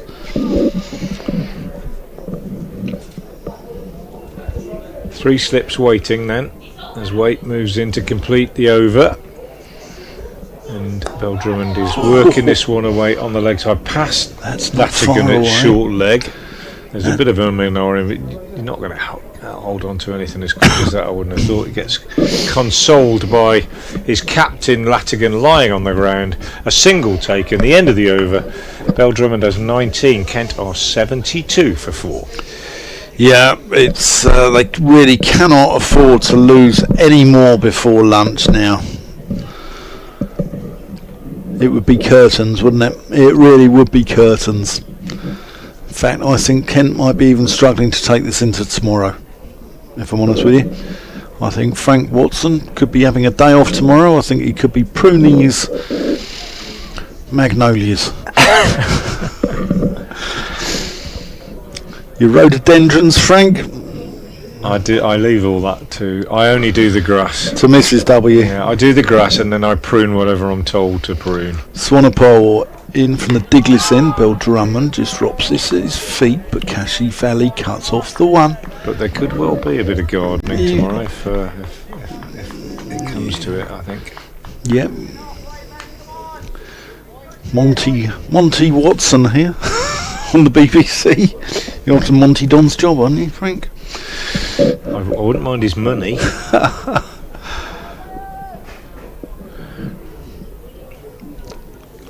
Here's Swanepoel. Oh, I'm not sure what sort of shot that Didn't was. bounce, did it? He expected it to bounce a lot more. And I think I'm going to give him the benefit here and say he withdrew from the shot there. But saying yesterday, the way Swanepoel batted, he was looking to launch some into the grounds of Worcester Cathedral. I think we called him swing the pole, didn't we? Yeah, a couple of times he did, didn't he? Yeah, he's the one player who didn't get in really for Worcester, isn't he? All the rest did. Apart from Bell-Drummond walking down the pitch, trying to negate the movement, getting into the ball.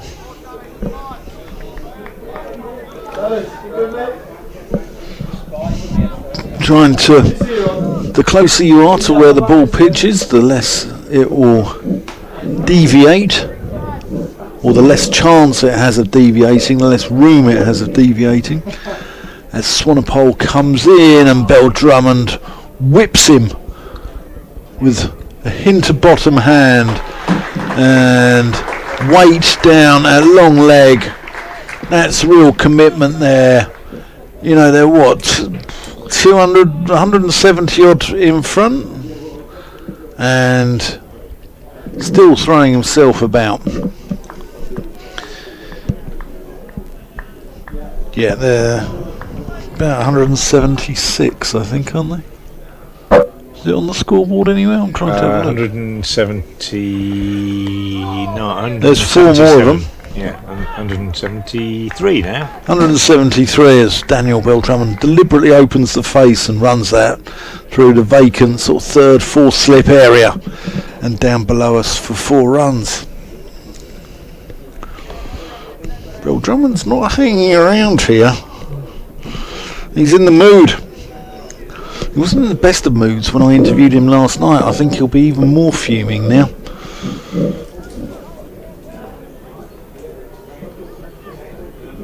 Yeah, well, he's got to do it himself, hasn't he? As he defends, pushes that out into the offside. Yeah, I mean, you know, saying that, if, you know, say he gets in and gets 100, someone supports him and can get another 300 from here, it might leave Worcestershire a naughty 120, 130 to get on a fourth innings pitch. With Parkinson coming into it, you never know. You never know. No. That's an optimistic world you live in, Dan, isn't it? The glass is half full. The glass is 3/4 full, I reckon. The glass is over brimming, my actually, wife Frank. is listening, unfortunately, and she's just said, I'm compiling a list of gardening chores. Ah. So you've dropped me right in it there. Matthew Waite from the New Road End in and bowls, and forward comes Joey Everson. Mrs. Plays Watson. and misses outside the off stump. Mrs. Watson, I think that picture might need hanging up as well in the, in the lamp, doesn't it? Have you been to our? Yeah, how do No. you know about the picture? What That's about, ridiculous. What about the hoovering, Mrs. Watson? Can Well, you I do that anyway. I do that. That's like lawn mowing. That is. I can be trusted to hoover and lawn mow. Doesn't require any particular skill or judgment, does it? 78 for 4 here. Let's get back to the cricket. Here comes Matthew Waite. He's in. He bowls and he takes Everson on the pad. The ball pops up in the air and back to the bowler. There's no run. Bit of excitement from behind the stumps. We've got 3 slips still in place. Hose, Brooks and Latigan. Backward point, cover, extra cover, mid wicket, and a deep backward square leg. And Worcestershire are pressing hard here. We've still got 15 minutes to go before lunch. I think if they can get another one before lunch, then Kent will psychologically be really under the cosh. Mrs. Watson, do you see what he did there? How quickly he moved that along? How quickly he did what he's being paid to do, which is to talk about the cricket. Matthew Waite in bowls, and Joey Everson is off the mark with a boundary down to. He's not off the mark. He's already got 2. He's got 4 more now. Inside edge, really. Down to fine leg. He was looking to play it on the leg side. I'm not sure he was looking to play it quite that fine, but he won't mind about that. He's got 4 runs. It's absolutely about time as far as Kent are concerned. Not about scoreboard pressure. It's just about occupying the crease. It has been since the start. Tom Taylor with a triple wicket blast at the top did real damage, and now it is about real guts and determination from the batters out there, and patience from a Worcestershire point of view. As Waite comes in and bowls, that's a nice shot from Everson, clipped on the onside, but straight to D'Oliveira at mid-wicket. That car windscreen is back Yeah, for the third day in a row. Rita's spotted it's not the car windscreen. We think it's the top of the burger van. That, sort of chromium. Just looking at it, wondering if it might be that, or the coffee cart or whatever it is down there. Because it's been in the same, exactly the same place for 3 days, hasn't it? Exactly. I think it might be the coffee cart. In which case, we'll have to live with it. Waite in bowls. Everson nicely forward, plays that out into the offside. Looked a very solid defensive shot, that from Joey Everson. I took a photo yesterday of the club shop, and I don't think there is a prettier club shop in the country than the one here at Visit Worcestershire New Road. It's the old school box at the Diglis End, which used to be a green fronted affair, didn't it, back in the day? And it is absolutely beautiful. It's like a sort of like a mock Tudor frontage, isn't it? It's only just been done. It turned into a shop literally the last few weeks. There's Waite bowls. Everson leaves alone outside the off stump. End of a tidy over from Waite. Did concede that 4 runs, and Joey Everson, I thought, negotiated that over very, very competently indeed. He's on 6. He's a good bat. 82 for 4. Yeah, Joey Everson can bat. He can do all aspects of the game pretty well. He can bat, he can bowl, he's a good fielder, and yeah, Joey Everson is, alright, he's an all-rounder, but he's a decent bat as well. Swanepoel from the Diglis End then, bowling to the Kent skipper. 15 minutes to lunch. As Bill Drummond drives, as a couple of pigeons fly across our path.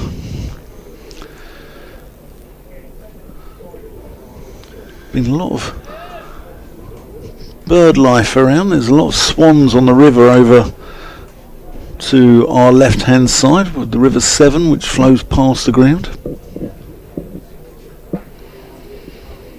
Just between us and the cathedral. Swanepoel.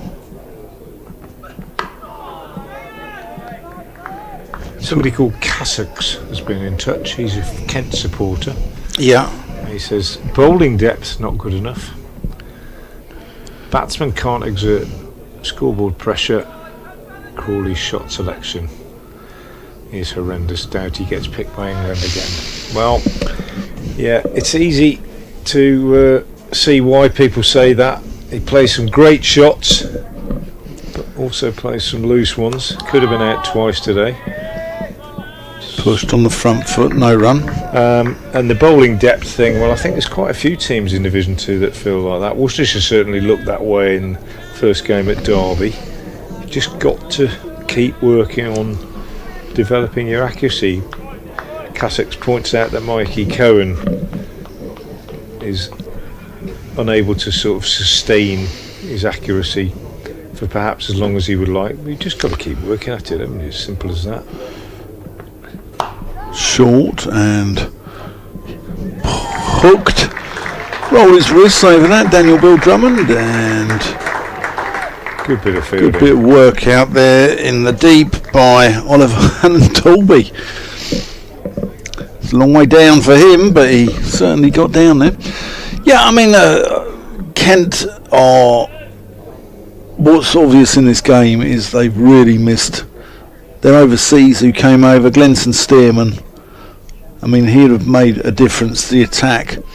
But, you know, I think everyone's in it together here, and I think it's important people stick together and don't start naming individuals, because I think the mantra, the ethos of the team, as Everson just works one into the leg side, is that they are in it together, and, you know, they'll live by the sword, they'll die by the sword, and, you know, whether it's, you know, even if Daniel Bill Drummond goes out and gets 150 today, if they lose, he'll feel that as much as anyone in this side. So it's down to all 11 players, it's, you know, and the coaching staff and the whole squad. Swinnapole in, that's down the leg side. Bill Drummond trying to work that one, misses out. 84 for 4. Bill Drummond's on 26, Everson on 7. But I think, you know, I think the guys feel it. You know, the guys aren't fools. They actually know they're not up to standards at the moment, and they probably weren't last year either. But it's not a good place to be in as a professional. You know, people sort of making fun out of you, etc. And what they really need now, more than anything, is they need supporters to support. They could really do with the backing of the Kent public and people to actually get behind them and actually try and take it forward together. Club, fans, everyone together.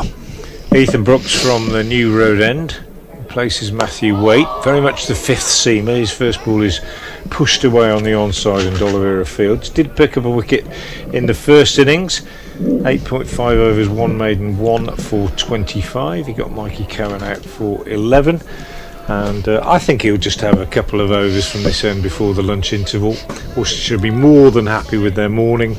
It began, remember, with them on 4:41 for 9. They only managed to add another 6 to that before losing their final wicket. That of Oliver Hannon Dorby, bowled through his legs by the leg spinner Matt Parkinson. 4:47 all out. This one just played away by Everson to mid wicket again, and there's no run. I think out with Crawley having been dropped early on, Tom Taylor struck 3 times to remove Dawkins for 3, North East for 7 and Miye for 4 to reduce Kent to 38 for 3. They've since lost Crawley for 31 and they're 84 for 4. It's been a very good morning for Worcestershire. Yeah, I think if you break cricket games down into sessions, then Worcestershire have won all 7 sessions of this game so far. Yeah. Brooks again bowls, and Everson is working this one away on the onside nicely enough for a single. Waite trots round from mid-wicket to field. 85 for 4. So what have we got? We'll have, I'm guessing, looking at the scoreboard, trying to find the digital clock. 10 minutes to lunch. Yeah, 10. Probably get 3 more overs in, won't we, after this? 2 from the Diglis end, 1 from this, maybe 1, maybe 2, not 3, depending on who bowls the next one. Brooks in, bowls, and Bell Drummond gets a run away on the leg side down to Swanepoel at deep backward square. 86 for 4. And Kent have just got to bat. They've just got to keep batting, not worry about the score, keep rotating the strike, keep focused, and keep batting. And who knows what can happen. But they are way up against it. As Brooks is in and bowls and Everson drives. That's a lovely shot. He'll only get 1 for it. It's a good sprawling stop by Hannon Dorby. He's really throwing himself around in the field, the veteran seamer. Great work. Keeps them to 1. We're just concentrating on our lunches. Just arrived delivered by the lovely Charlotte from the catering and hospitality team here at Visit Worcestershire New Road. 87 for 4. Get looked after very well here, don't we, Frank? It's better than some. Not as good as some. Brooks bowls. Drive from Beldrum up to mid-on. There's no run. And the over 87 for 4, I always feel that, I mean, you had a quite a long time working at the Oval, didn't you? I mean, it's just extraordinary how well we get I treated mean, at the guinea fowl went down rather well there, has to be said, or the Jeeves is occasionally not quite as smart as he might be, I think, in the press restaurant at the Oval. No, but it is fantastic, isn't it? Yeah, I mean, trout in basil is quite nice down there as well, but I mean, just occasionally the butler can be less than perfect, but yeah, his Swanepoel. Yeah, I mean, you can't complain about too much, can you? No, I mean, it's very good. The Oval, it's very good. That's a dot ball, by the way. It's very good. But he has been very nice. I mean, No, I mean, it's lovely. I wouldn't change. I wouldn't change anything. I think this is my favourite place to be. I think in terms of cricket. Swanepoel in, and that's on the up, Cavalier style. Joey Everson. Wowzers. that was like sort of Desi Haynes back in the day, wasn't it? It was a pretty loose delivery. It's width, isn't it? He's just given the width and he's just thrown his hands through. He sort of met it on top of the bounce, isn't he? Reminding us, Dan, that it's a pretty decent pitch, this. We're in danger of forgetting that again with Worcestershire having bowled pretty well this morning. But if we look at this one again, he's got the room and he just throws his hands through it. Yeah, I mean, he's hitting width as much as anything else. Swanepoel, he bowled a few like that in the first innings, didn't he? Yeah. Bowled a lot of good straight ones, just occasionally threw in a really wide one. That's 4 more. Another wide one, and Everson throws his hands through this, and it squirts off the outside edge. Runs down to 3rd for 4, and he's a nice pace as well, Swanepoel, isn't he? He's brisk. He's not rapid, but he's brisk, and if you throw your hands at it, then it's going to take some catching. Now we've got a gully. 3rd slip has gone into maybe not so much a gully, but like a floating 4th, 5th. Gullies have become a lot finer, haven't they, in recent years? They used to be a lot squarer, but you've got a backward point and that floater. Left alone by Everson.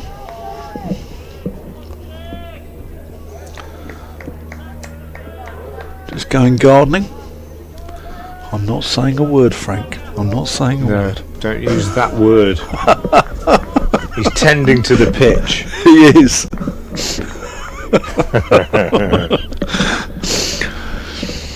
Swanepoel. That's defended. Frank's praying now that Kent actually make a good fist of this and can take it deep into tomorrow. I don't mind. I quite like it. Do you? It's a lovely garden. Yeah, absolutely beautiful. I used to hate it. That's why part of the reason I moved from a house to a flat. No, it's nice. I don't mind at all. It's very, very pleasant. Last baldy over. Swanepoel in past umpire Paul Baldwin, and that's a good delivery past Joey Everson's outside edge. 95 for 4. Bill Drummond 27, Everson 17. Listening to me, Dan Whiting, BBC Radio Kent, Frank Watson, BBC Radio Hereford and Worcester, and live on the BBC Sports app. Dormston Cook's been in touch on X or Twitter. Just a reminder, you can never go at the quiz question. Graham Dilly played 41 tests for England. In how many of those test matches did he finish on the winning side? That's my quiz question today. Graham Dilly, who played for both these counties. Dormston says, and I apologise, I can't reply to anybody on Twitter because my phone won't let me for some reason. Brooks bowls. This one worked away on the onside by Bell Drummer for a single. They have to hurry as D'Oliveira is quick to field it and throws at the stumps at the non-striker's end, but they get in. If I try and reply to anybody on Twitter on my phone, it goes to drafts for some reason. If you know how I can stop that, you could let me know. Anyway, Dormston Cook says, came to the game on Friday and was impressed on how well the ground staff had got the ground looking. Absolutely. Tremendous effort. Not just the ground staff, all the stadium staff. Lots of work been put in the last few weeks. Brooks bowls again. Everson beaten, well not beaten, plays inside. It goes down the leg side, taken by Roderick. And he said it's looking great. I agree with that. He also says, what would happen? Is Kashif Ali under pressure? What would happen? Who would you bring in? Well, not for me to say who should play and who shouldn't. I think Kashif Ali is not. I wouldn't say he's under pressure, but he needs a score. He needs some runs, obviously. Brooks bowls. Everson drives off the back foot, nicely fielded by Swanepoel in the covers. Nobody trying harder, I don't think, than Kashif, and I thought he played really well in the first innings until he got out. Just sort of leaning back a little bit on a drive which squirted away to backward point. If he weren't in the side, 3 is a problem, isn't it? Number 3 for Worcestershire. I don't know who you'd bring in. Everson forward to Brooks. Possibilities are Rob Jones, obviously, who has got loads of runs in the seconds. You could look at Henry Cullen, the second wicket keeper, who is a big run scorer in all sorts of cricket. Brooks bowls. Everson drives nicely, but well fielded by Brooks off his own bowling. He made that look very casual, didn't he? And you could push Roderick up the order and play Cullen as a keeper. You could possibly put Brett D'Oliveira up the order, bring Cullen in as a batter. I don't know, all sorts of possibilities. You've got Rayhan Adavalat who could open. You could drop Latigan down to 3. Brooks bowls and Everson plays defensively, and that's the end of the over from Brooks. But Rayhan Adavalat is doing his finals, I think, this summer, so he's probably not. I'm not exactly sure of the dates, etc., etc. I'm not sure if he's in contention, but those are the possibilities that spring to mind. You might have other ideas. End of the over. One more over to go before lunch. 96 for 4. Bell Drummond 28. Everson 17. And Worcestershire still leading by 155. Yeah, Swanepoel bustling in now to Bell Drummond, who flirts with that one outside the off stump. Ball goes past his outside edge. It's imperative Kent do not lose any more wickets before lunch.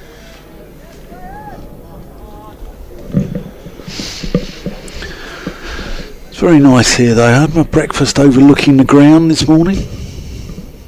And I did.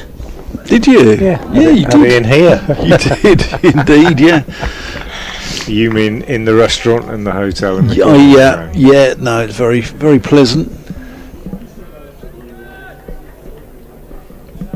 I didn't have a full English like you did, though. Yeah, no, I've taken. Have you done it every day, full English?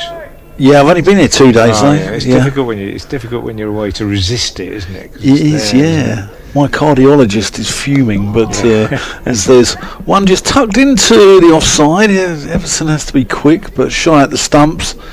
Hits Everson, and they don't run. Kent don't play it that way. But no, I find that you go on an away trip, or any holiday, you're in a hotel, and you probably look at the breakfast and think, well, I don't really need another full. breakfast, but it's just there, isn't it? Yeah. It's saying, eat me, really. Yeah, It's a bit like being in Alice in Wonderland. Yeah, I mean, I'm not going to be having granola and quinoa. It's not my style, Frank. Fourth slip going in. I don't think people who are health conscious even like, I've got to have some granola and quinoa. I love granola. Do you? Yeah. What about quinoa? No, I don't like quinoa. Swanepoel in, that's a thick inside edge. And Bell Drummond calls Everson through. He's got to be quick, and he does scramble home. I'd better go and do an update for BBC Radio Kent. Yeah, you had. Goodness me. Otherwise, you won't get your fee. Dan goes off to do that. We're on the cusp of lunch. 98 for 4. Kent, having taken that last Worcestershire wicket this morning for the addition of just 6 runs to reduce Worcestershire to 447 all out.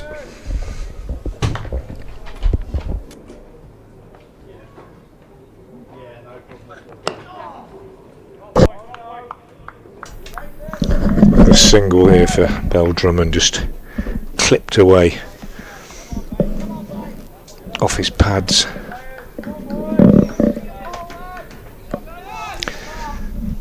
So Hannon Dolby out this morning as Worcestershire's innings was concluded in 1 over, and then Kent beginning their second innings, 251 in arrears.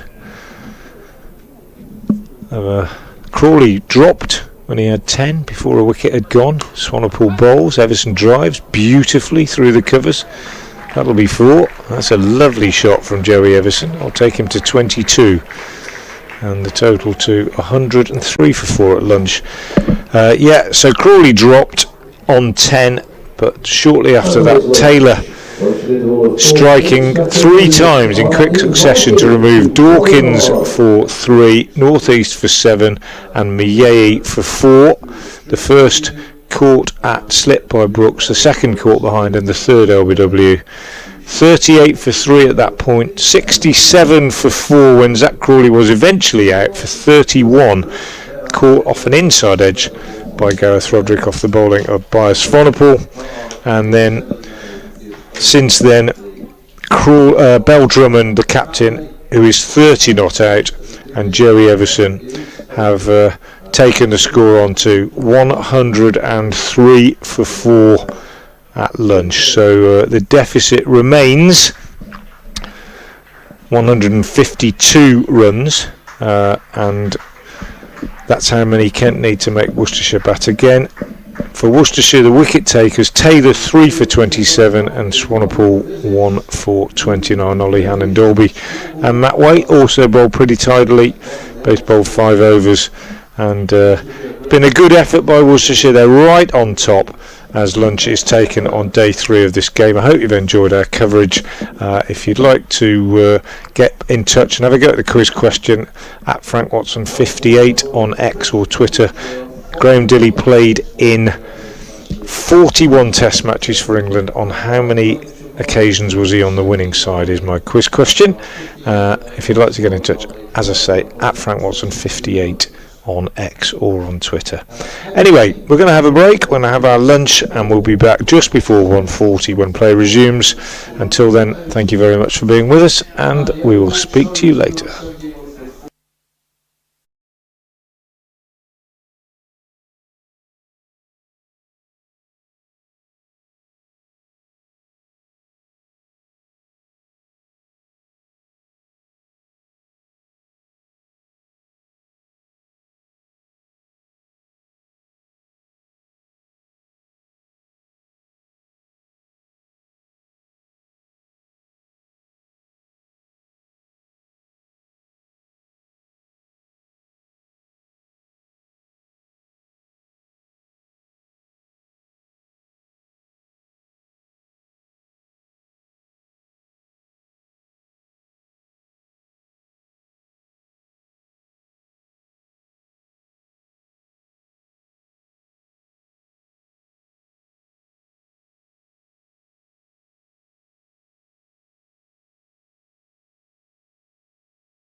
Good afternoon, everybody. Welcome back to Visit Worcestershire New Road, where play is about to get underway in the afternoon session on day 3 of this Rothesay County Championship Division 2 game between Worcestershire and Kent. The lunchtime situation, as you'll know if you were with us during the morning session, is that Worcestershire lead by 148 runs, having established a first innings lead of 251. Kent in their second innings are 103 for 4. The not-out batsman Daniel Bell-Drummond on 30 and Joey Everson on 22. The men out, Dawkins, who is playing as a substitute for the injured Compton, out for 3, North East for 7, Mayei for 4 and Crawley for 31. 3 wickets for Tom Taylor, 1 for Byers, Swanepoel. My name is Frank Watson. I'm from BBC Hereford and Worcester. Alongside me is Rita Green from BBC Sport. Good afternoon, Rita. Good morning for Worcestershire. Definitely. Worcestershire well in control here, and Kent on the ropes, but looking to rebuild with these two, and a good partnership so far of 36 between them. Ollie Hannon-Dolby to take up the attack from the New Road end.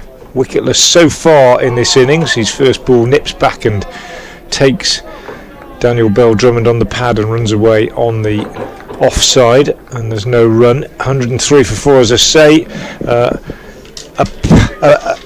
An absolute paragon of accuracy in the first innings. Hannon-Dolby, 18 overs, 6 maidens, 3 for 27. He was only going for sort of 1 and over for the first 10 overs or so, really building pressure, which allowed wickets to be taken at the other end. And coming in now, as I say, hasn't taken a wicket yet in this innings, but it might have done now, and he has done now, because that's kept a little bit low. Nip back, and Daniel Bell-Drummond falls to the second ball after the interval, and it looked a pretty good shout from here. I haven't seen a replay yet, just having a look at it now. Yeah, pretty low, kept a bit low. He's half forward, and Daniel Bell-Drummond almost walked there. I reckon he knew that he was in trouble on that one, and we're just watching it again now in slow motion. Yeah, it's a pretty good shout. Hits him in front of about middle, probably would have gone on to hit middle and leg. 103 for 5, and do you know what, Rita? We might not be here after tea. That's exactly what Worcestershire wanted, clearly. Straight after lunch, second ball, and Bell-Drummond, skipper. The first ball of the over, actually, from Hannon-Dolby was a cracker as well. Came into him, bit of drift, bit of movement, but a little bit high. And Bell-Drummond had one hand on the bat trying to bat it away, but the second delivery, just a little bit fuller there from Hannon-Dolby, who's bowling beautifully, like you say. He's really setting it up for the other end from the Diglis end, and he's got a wicket here, and actually, incredibly well deserved. He's bowled beautifully, 1 for 18 of 5.2. Whoa! All the Worcestershire bowlers have been on the money. No gimme balls at all. I know you haven't seen all of the game, but the difference between the two teams, when you look back at the end of a game and you say, well, which sessions went this way and that way, the big difference between the two teams, and it looks like it's batting because there's huge differential in terms of runs scored, but it's the fact that other than Matt Milnes and Keith Dudgeon, and Matt Pogginson having to bowl more overs than he probably would have expected to in the first innings on a decent pitch, but having to, because the backup seamers, Cohen, Everson in particular, simply didn't manage to maintain that accuracy that the earlier bowlers did. And Worcestershire's unit as a whole, all 4 of their seamers, 5 including Brooks, who's done a pretty good job, have actually made it difficult most of the time for the Kent batsmen to score. It's been a real big difference between the two sides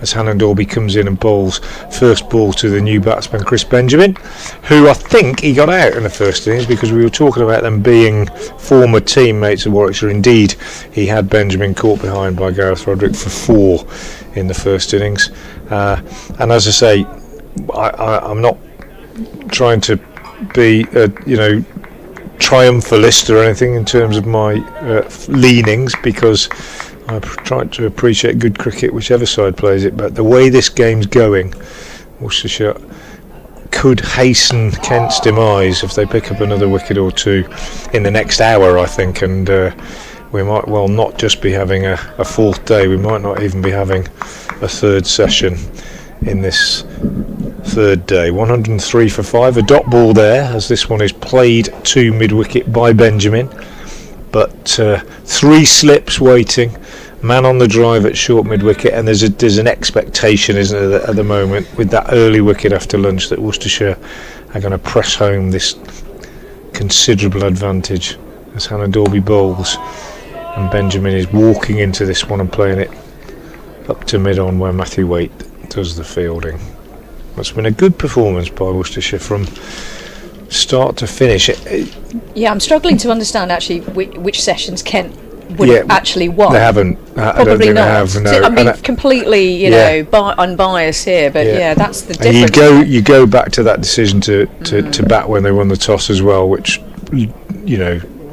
well, we all know what hindsight is, but it doesn't look a good one. Hannah Dorby again is in, and he bowls, and this is down the leg side, and it's evaded the diving Roderick, and I think it was off the bat. It died in front of him, wasn't a catch, so a single taken by Benjamin gets him off the mark.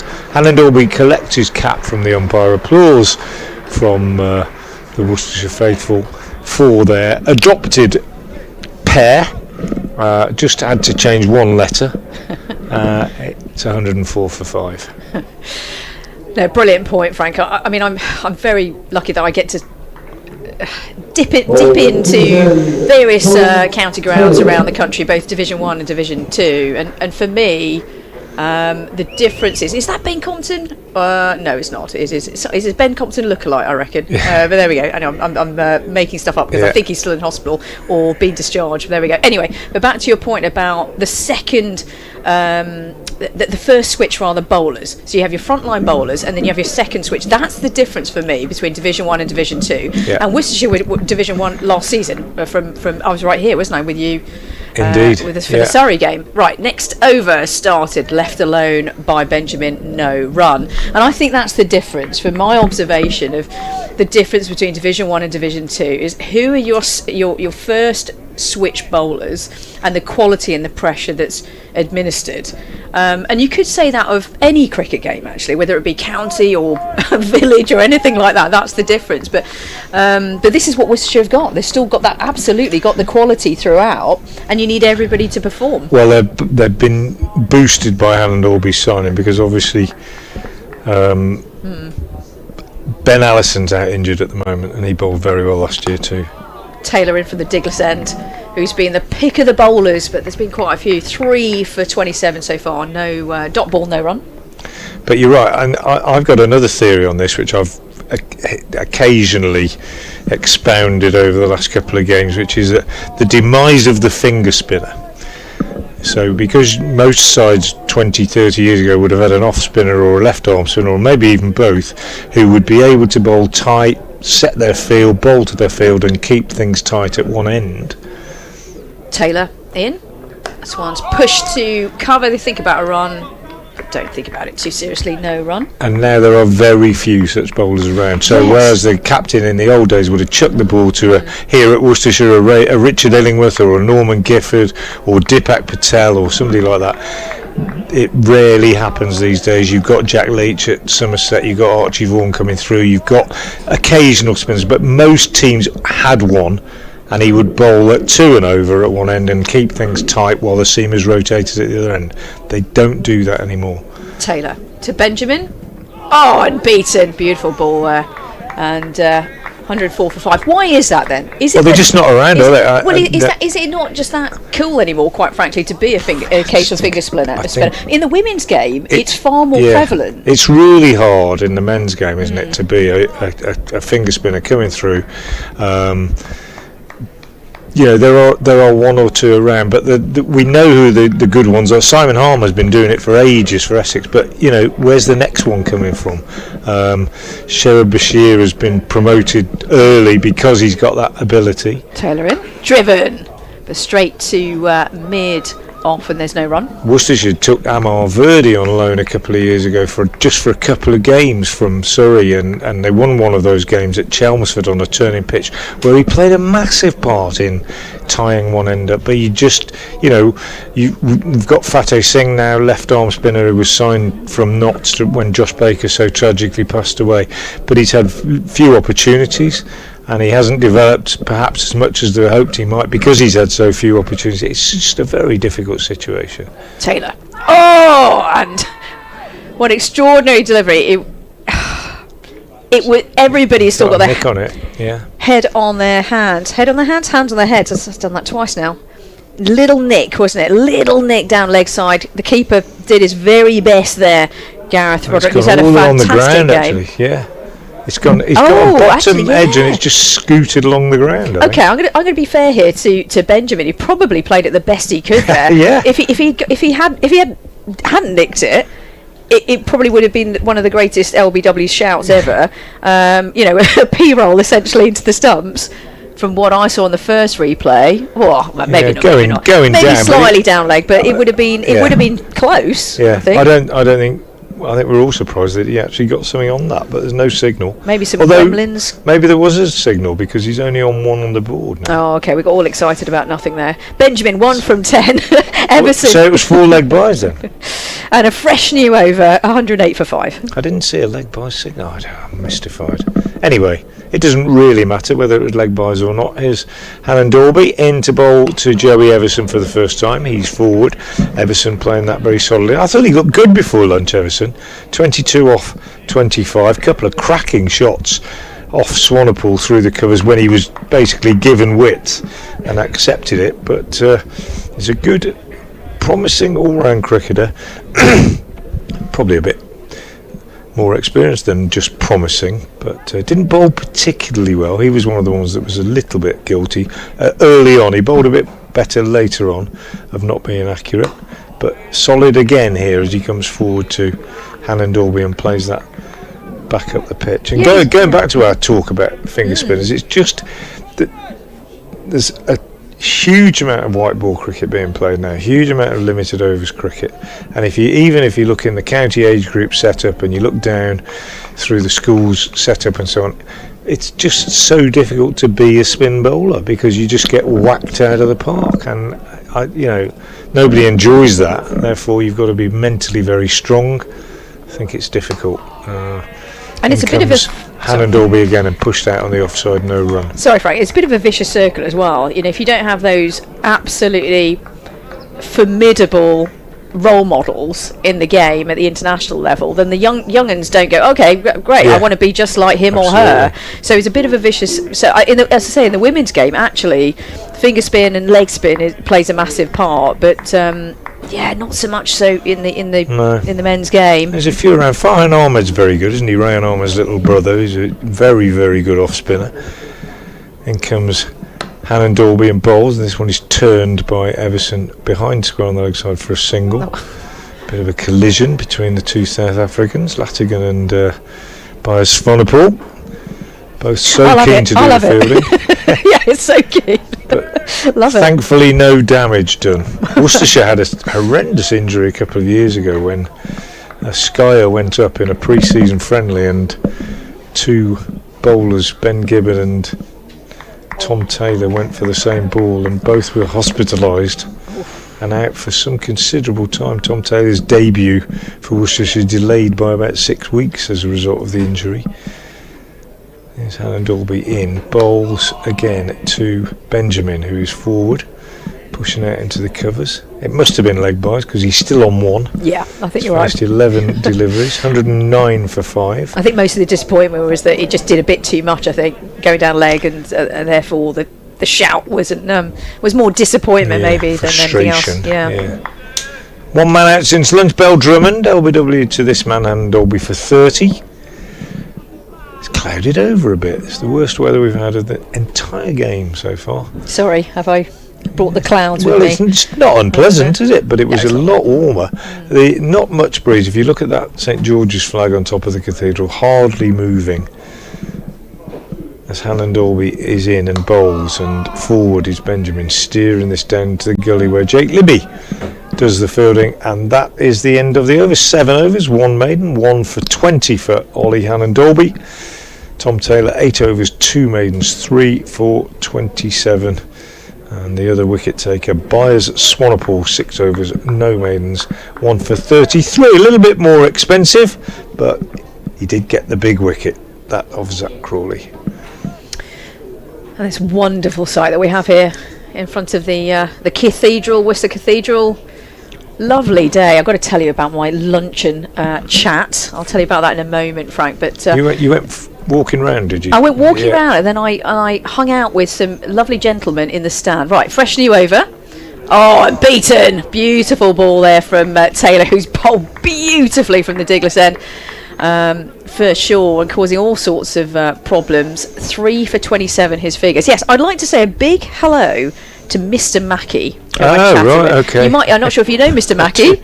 I just happened. I thought I'd go in the sunniest spot in the stand, and then got just chatting to loads of guys with my lucky day. And Mr. Mackey was telling me about the time. You might know this already. You know, he's been a member here at Worcester since 1947 apparently. Oh, and this was left alone. I'll give him the credit there. Everson, left alone, no run. And he was telling me that when he was a youngster, he saw Sir Don Bradman here. Isn't that incredible? I think it was 1947 he mentioned. Do you know about Bradman's record at New Road? You tell me the story. Did he tell you? He did tell me. He did tell me. I won't interrupt, because obviously he told you about having actually seen well, it. I can't remember all of it, so I'm going to need your help. His record here is phenomenal. Well, let me have a look at this. Yeah. So he's scoring centuries in all 4 of his tour matches here. Right, next ball in, Taylor, and defended by Everson, no run. In 1930, 1934, 1938 and 1948. Wait for it, ladies and gentlemen. Do you want to hear some scores? Here we go. 236, 202, 258 and 207. 107 being his lowest score. On the last time. Yeah. How could he? Just 107 in his final appearance in April 1948. Thank you, Mr. Mackey, for that wonderful story. Here is the next delivery. And a nick! And a wicket! And Joey Everson, who batted beautifully before lunch. Oh, a little slither of a nick through to the keeper, Gareth Roderick, who's having a wonderful game. More of a conventional catch there. But yet another wicket for Taylor. Tom Taylor take a bow. 4 for 29. But Kent now they were in trouble before, but now in deep trouble. 111 for 6.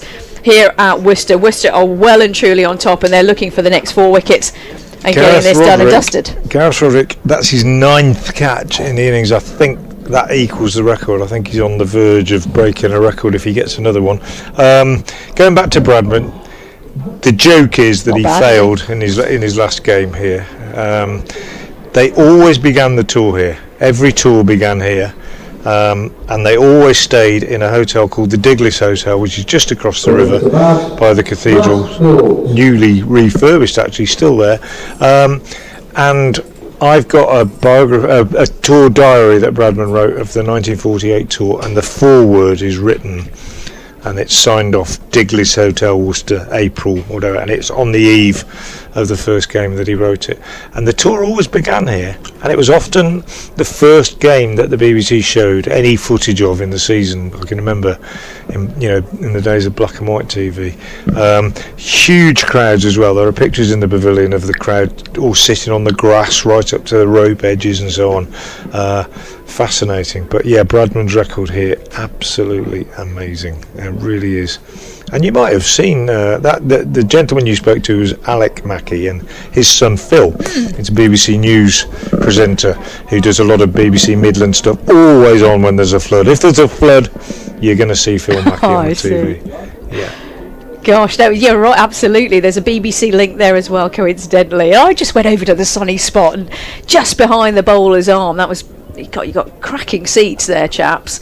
and had a lovely luncheon break. So thank you so much. I could have stayed out there, quite frankly, and just chatted to them all day, and then I had a little wander out onto the outfield. And thanks again to the Worcestershire team here. I did thank them actually, because not every ground allows you to do that. Right, new man's in. It's Milnes, and if there's pressure, it's right here. New first ball to Milnes, and defender. There's no run. Tom Taylor. Look, any bowler wants to get their fifer.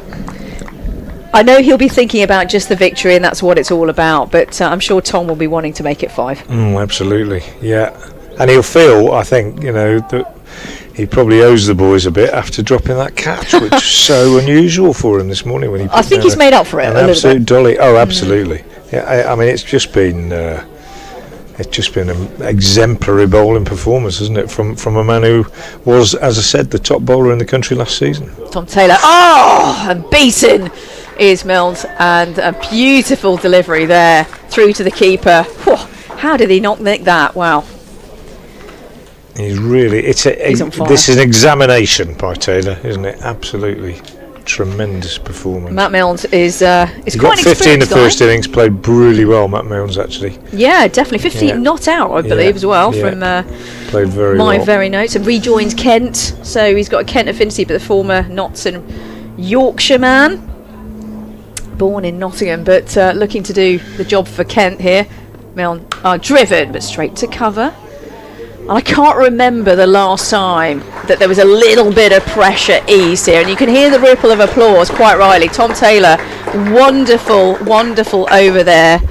Not quite a wicket maiden, because I think he had a no ball snuck in there as well, but a brilliant over.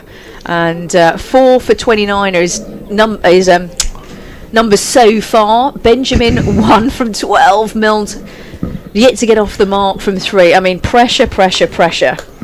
Yeah, absolutely.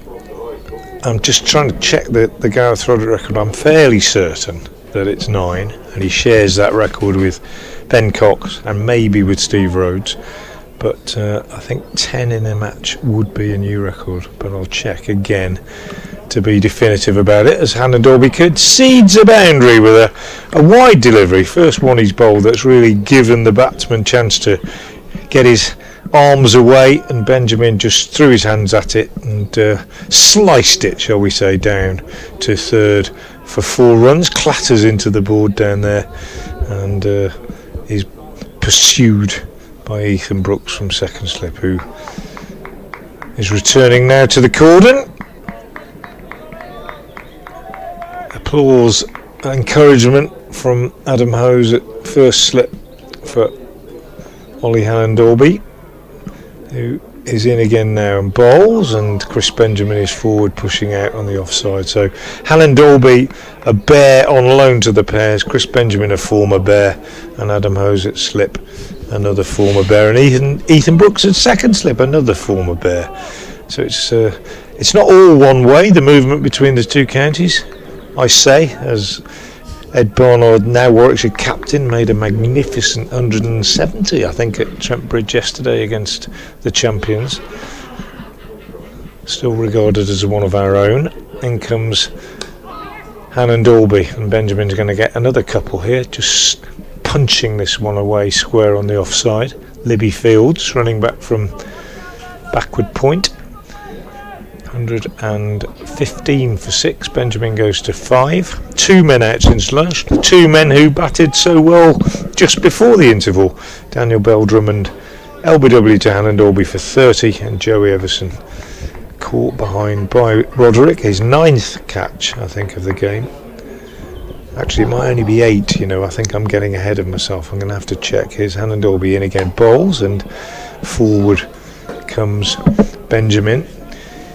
Yeah, he's only got 3, hasn't he, in this innings, so it's actually 8. 1, 2, 3, 4, 5 in the first innings, yes, 8. So he's 1 away from equalling his record, or the record he shares, and 2 away from beating it. But with 4 to go, every chance he could pick up a couple more, because it has been that kind of game from Worcester's point of view. They have consistently attacked off stump,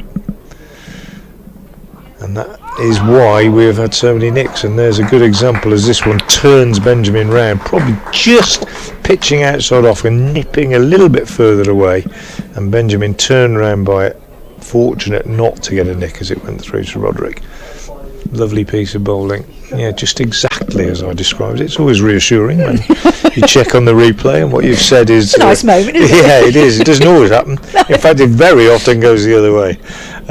So not true. But there we are.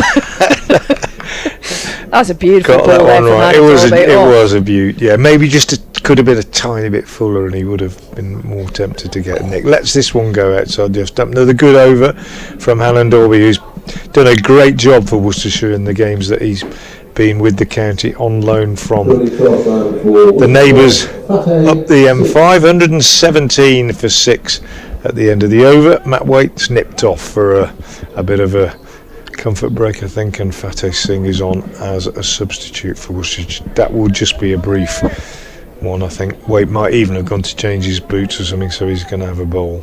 I don't know, but I don't think it'll be long. 117 for 6. And guess what? Tom Taylor continues from the Diglis end, quite rightly. 4 for 29. He runs in. This one's pushed to cover, and there's no run. Sort of waxing lyrical here about Tom Taylor and how well he's bowled today, but as you say, Hannon Dolby as well. That delivery that beat Benjamin in the last over, beautiful drift in and then slightly away, completely squared up Chris Benjamin. But actually, credit where it's due. If you don't nick it to a brilliant ball, then hey, job done. You just move on to the next one. And both these batters are trying to have that lovely feeling of bat on ball and that comfort zone. Taylor, beats Mills there. Beautiful delivery. I'm going to give him credit here. Mills maybe brought his bat in a little bit at the last minute. But Worcester just need to do exactly what they're doing. Keep the pressure on. The only thing I would mention is that they've got 3 slips in, no gully. The point, short cover, mid on, mid off. Sort of wider mid wicket. And could they be even more aggressive? I don't know. I think maybe they just don't need to, quite frankly. And I know what you're saying though. I certainly wouldn't mind having another man catching. Taylor in. Defended to the point region, no run. I'm quite an aggressive captain, so I'm on the pace sometimes of just sensing. Well, if you've got this many runs in hand, absolutely, probably. I should mention that actually. 134 is what Kent trail Worcester by. So that the gulf is huge, and there's 4 wickets remaining in this inning. So go for it would be my view, but as I say, I'm a bit overly aggressive when I skipper, and you can go one of either way. You can actually give the bat a bit of confidence if they blast it around. Taylor in, driven, but not middled, and goes to cover, no run. I've checked my catches. Okay. Nothing to do with Ben Cox or Stephen Rhodes. Gareth Roderick shares the record, and it's 8, so he's 1 away from breaking it. And he knows that, I think, because I remember talking to he does know. Remember talking to him about it last year, and he said he also shares the record for Gloucestershire, I think, behind the stumps, and he said it's nice to share it, but I'd like to get it outright. So he's got a chance, I think. And he's taken some cracking catches. Taylor in. This is forward defensive there from Mills, and no run. Yeah, he's taken some brilliant catches. The one for me, the pick of the bunch, was that catch down low to get rid of the very dangerous northeast. But there have been others as well along the way. Well, the one for me, he got one in the first innings, and I think it was the Benjamin one, and it's standing up to Alan Dolby. Oh, yeah. It was a real beauty, I think. Quality of a great wicket keeper to really good catch. With good pace to take a catch like that. Wow. Taylor, in. Oh, beaten. Good over.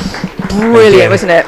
Just quality once again. Keep on going will be my view, Tom Taylor from the Diglis end. Just hold that up.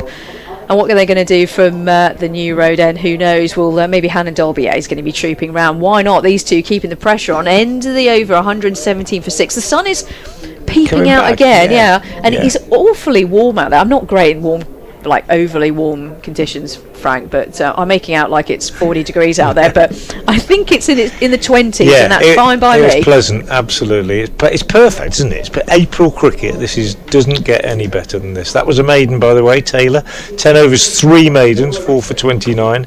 Hannon Dolby moving in from the new road end. Comes in again now and bowls, and forward is Benjamin, punching it through the covers. He'll get 1, he'll come back for 2, despite D'Oliveira's fleet-footedness across the ground, and the score goes on to 119 for 6, and Dan Whiting's back to replace Rita. I think he should have been replacing me, I think So, yeah. I think Rita's like sold you snuck off. She has. Yeah, I'm just a super sub, Frank. I'm, like David Fairclough I without ginger hair. I can't believe that. Yeah. I'm being overworked here. Hannon Dolby in bowls, and Chris Benjamin again punches this off the back foot up to mid-on, and Matthew Waite does the fielding. Bit of a real blow, Dan, for Kent, losing those 2 wickets straight after the lunch. Yeah, has been, and it was, despite me trying to sort of stay positive, it was always going to be a tough effort, wasn't it? And unfortunately, they've capitulated. Hannon Dolby in again, bowls, and forward comes Benjamin and gets a single down to Myers Swanepoel at deep backward square. Gareth Roderick then 1 catch away from a new record for Worcestershire. He's equalled the record that he already shares for 8 catches in a game, and I would say, with the attack being focused on the top of off stump, he's got every chance of picking up another one if these remaining 4 wickets fall in this session, which they could easily do. Hannon Dolby is in and bowls, and almost gets one there as Milnes is on the back foot and just jabbing down on that, and it runs down, hits him on the foot, I think, and runs away into the gully where Libby does the fielding. A couple of tweets have come in. Cassocks has been back in touch regarding, when I said about your call to arms. Yes, indeed. Yeah. He said, agree totally about supporting the team, but having seen us finish bottom Division 1 and Division 2, to be honest, we really should have lost our first 2 matches in the county championship. Progress is not exactly on an upward curve.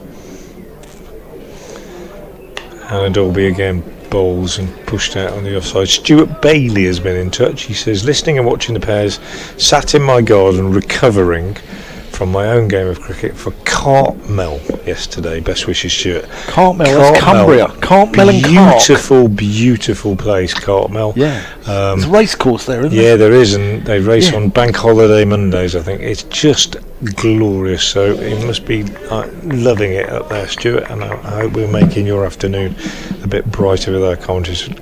Cartmel is a lovely, lovely place.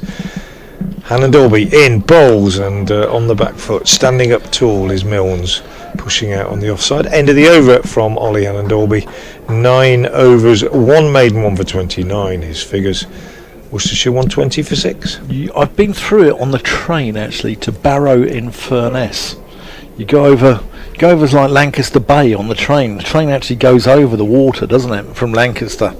BRPE, I think that's.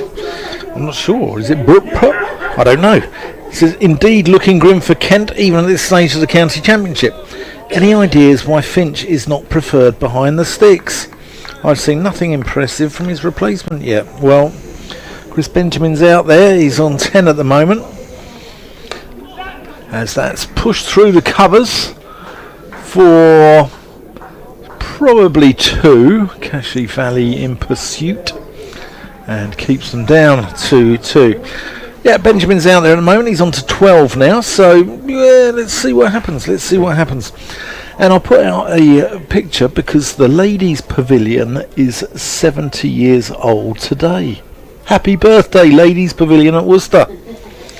And Cricket Slave has said it's the best cake emporium in county cricket. Do you know there have been suggestions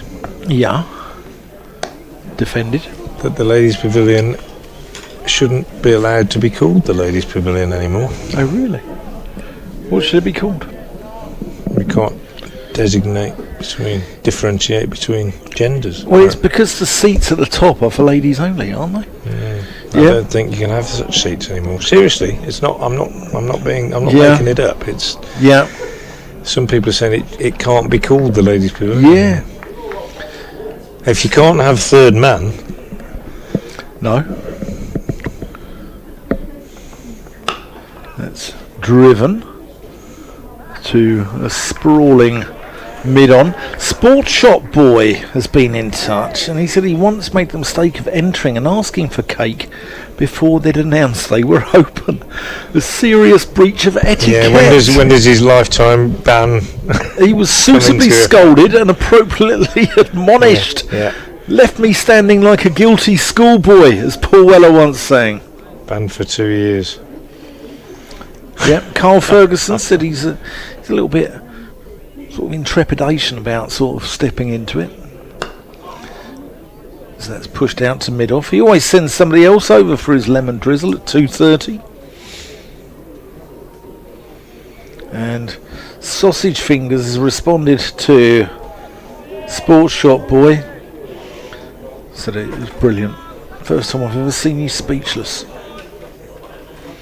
But happy birthday to the ladies over there, and they're volunteers, aren't they? Homemade cakes, and yeah, fair play. Oh, that's a thick outside edge, just past third slip. Going to be 4 runs, but moral victory to Tom Taylor, searching for his 5th wicket of the innings. Do you think this will go into a 4th day, Frank? I already told you that. No, I don't. I don't think it'll go. I don't think it'll go into a 3rd session. But we shall see. I mean, this is the key partnership, isn't it? Really? yeah, it is. Just in terms of making it last the day, I think. That's a heavy ball, hits the splice of the bat, but Benjamin equal to it. That said, I mean, as we've been saying since the start of the day, perfectly good pitch. If you get in, there's no reason why you should feel that you can't stick around. But every time there's been any suggestion of a partnership, so 30 added by Crawley and Bell Drummond, and then Bell Drummond and Everson adding 30-ish. A wicket's gone down, and it's looking down the card, isn't it? It's the single-figure scores that there were only 2 in the Worcestershire innings, and there's already been 3 in this second innings already. Yeah. Alan Dorby from the New Road End as the sun comes out once again.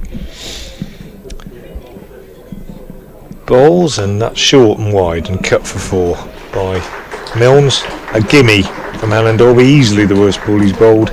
Just dragged it down, annoyed with himself. You can tell, can't you, by the way that he's stalking back to his mark. Absolutely. Yes. Can't wait to bowl the next one because he's got to put it right. But Milnes doesn't miss out. No, but he cut it away nicely off the mark. I think having bowled 27.1 overs in the game so far, I think you can forgive him just the one bad ball, can't you? He's certainly bowled very well. He's already gone for more runs off 9.1 than he did off 18 in the first innings. In now bowls much better. Benjamin is very solidly forward, pushing that up to mid-off. Taylor the fielder. Taylor 4 for 35. Hannah Dorby 1 for 29. Swanepoel 1 for 33. Much more expensive. Only bowled 6 overs, gone for 5.5 and over, but did pick up the wicket via a pretty loose shot, it must be said, of Zach Crawley, caught behind off the inside edge. And Dorby in again. Solid again is Benjamin. Punching that up to mid-off. Yeah, smaller crowd as we thought today than yesterday, and indeed than Friday. Yeah, Friday was very healthy. To be the way at New Road, but There's quite a few we can't see away to the left in the New Road stand, and with the square, with the pitch being situated on the 7 side of the square, quite a few over underneath the hotel as well. We've got a good view from there as Hannon Dalby moves in and bowls, and that's left alone outside the off stump again and taken by Gareth Roderick. Yeah, Milnes looks like he's booking himself in here. He's been a lot less flamboyant than he was in the first innings, but the match situation calls for a bit of resistance. Yeah, and he certainly offered it in the fit. He's been easily Kent's best player in this game. Yeah, both bat and ball in many ways. Handel will be in again, bowls to him, and again he is very solidly forward and pushing out into the covers. But yeah, Worcestershire utterly on top.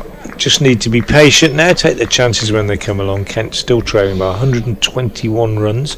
Worcestershire will certainly be hoping that they don't have to bat again. It doesn't need anybody to do anything spectacular. They just need to keep at it, keep nagging away, and take their catches, take their opportunities when they come. And it's been a very, very good performance thus far by the pairs.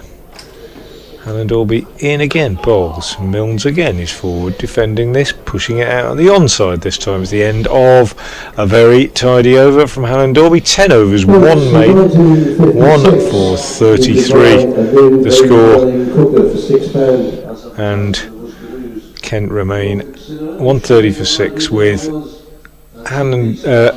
Benjamin on 16 and Milnes on 4. Yeah, Kent's problems continue. Be interesting to see, because they haven't got a batting bonus point in the first 3 games of the season. So does Adam Hollyoake shuffle his pack? He's going to have to anyway, because I think Ben Compton is unlikely to play on Friday against Derbyshire. Taylor in, and that's pushed into the covers. It's going to be at least 1, it's going to be 2 as Libby collects, sliding, turning, hurling the ball into Roderick, but Benjamin scampers home.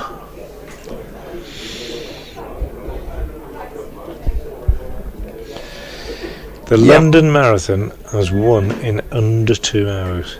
Under 2 hours. We'd do it better than that, Frank. We'd go. Crikey. That's give them a run. amazing. If we hadn't had to go Seriously, to work today. that is astonishing. A marathon in under 2 hours. If we hadn't had to go to work today, Frank, we'd have we'd have beaten that. No problem at all. That's a lovely shot. Lovely shot there from Benjamin on drive. Elegance personified there. Gorgeous. Seriously, that going back to that marathon, I think I did the second London Marathon ever, which was 83, I think, and the winner, the men's winner, on the day that I did it, I think it was 2 minutes 9. Okay. 2 hours 9 minutes. I might have to check that, but 9 minutes knocked off in the times. It's absolutely incredible, isn't it? Yeah.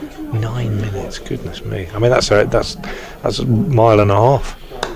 That's another gorgeous shot. This time, that's 1-1 now, because we saw Adam Hose remove one of the stumps at the non-striker's end yesterday, and a different set of stumps at the other end, at the Diglis end, has this time saved a boundary for Tom Taylor, because Benjamin absolutely nailed that drive.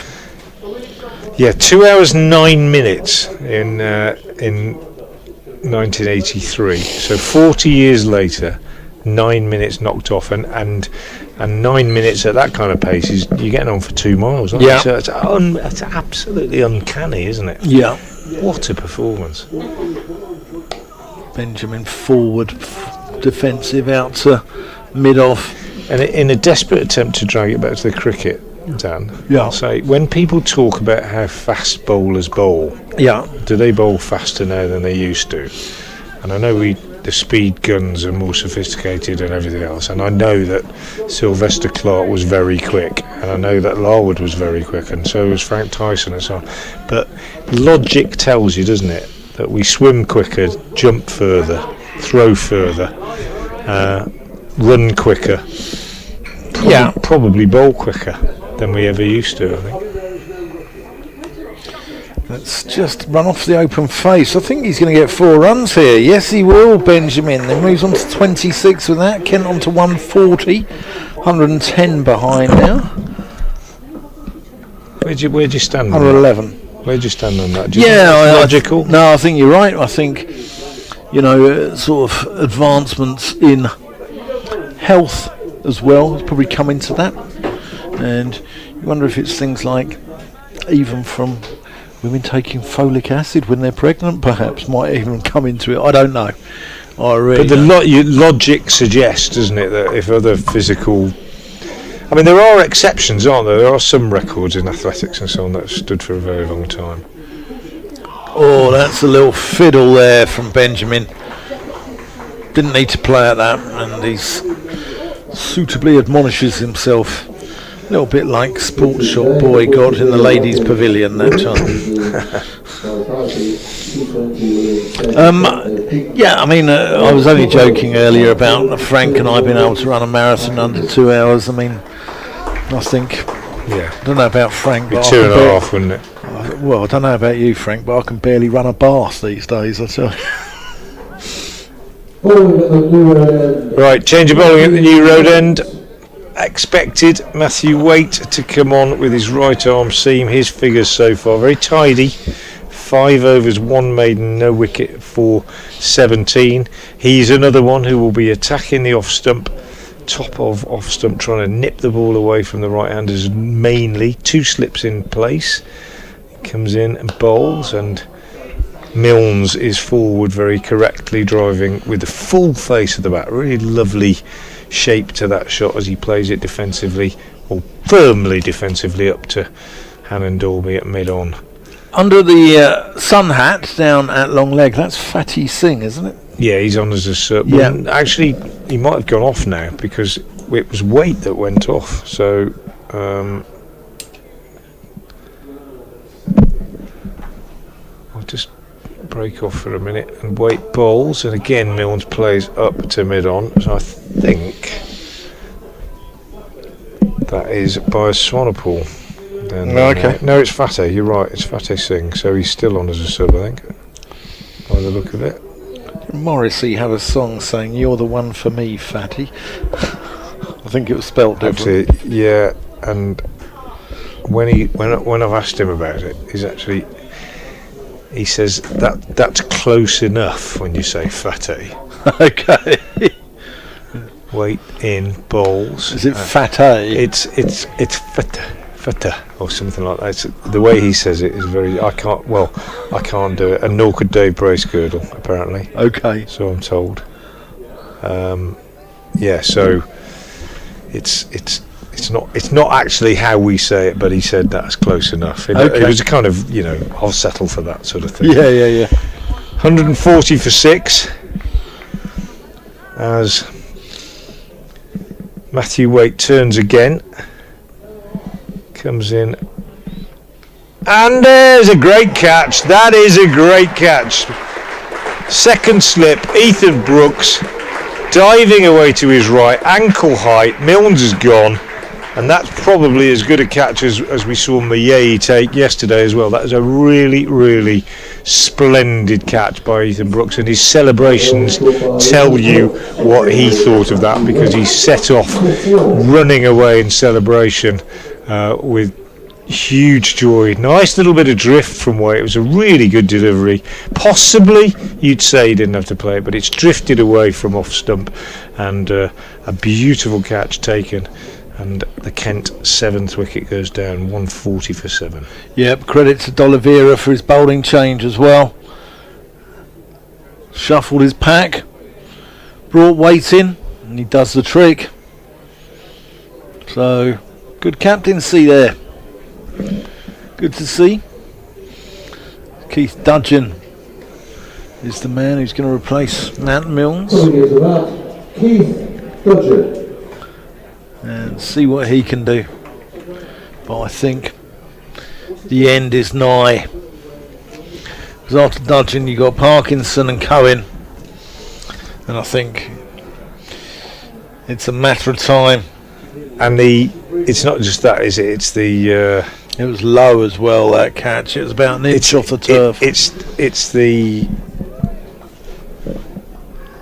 effect it has on the mood in the dressing room, I think, as well. You think, well, you know, it's gone, and then nobody goes out and thinks, oh, I'm not going to try and stay in, but they know it's gone, and they start thinking now, going to go and book out of the hotel and get on the coach, and you know, be on the way back to Canterbury tonight, I think. Yeah. And Worcestershire players will be frantically looking at vacant tee times and local golf courses. Or they might be asked to come in and practice. I'm looking at vacant tee times in the ladies' pavilion, Frank.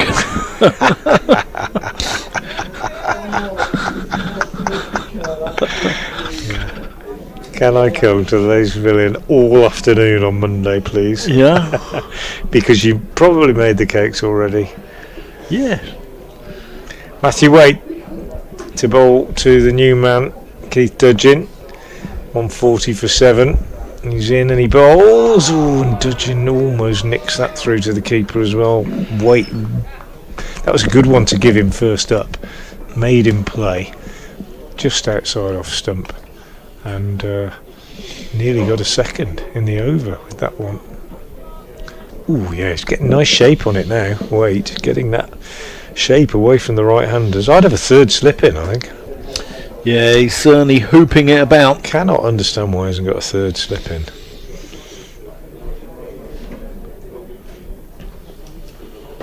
Comes in again now. And bowls. And it's steered down into the gully. There's no run. Yeah, you should have a third slip. No need for a long leg. It wasn't Fateh Singh down there, it was by Swanepoel, because you're going to have a ball now. So Singh went back off when Waite came on. Okay. So far away, even with the binoculars, I wasn't able to tell under the hat, and the same jumper and everything else, but it's Swanepoel, because he's going to bowl now to replace Taylor at the Diglis end. And Worcestershire need 3 more wickets, 140 for 7. Yeah, not long to go. This has been pretty abysmal, and Kent fans won't be happy. I actually thought that Kent would show a little bit of application, a little bit of heart, a little bit of spirit here, as they have done so often in the second innings. But they've been second best in every aspect of this game, unfortunately. Here is Swanepoel. Oh, that's a waft from Benjamin.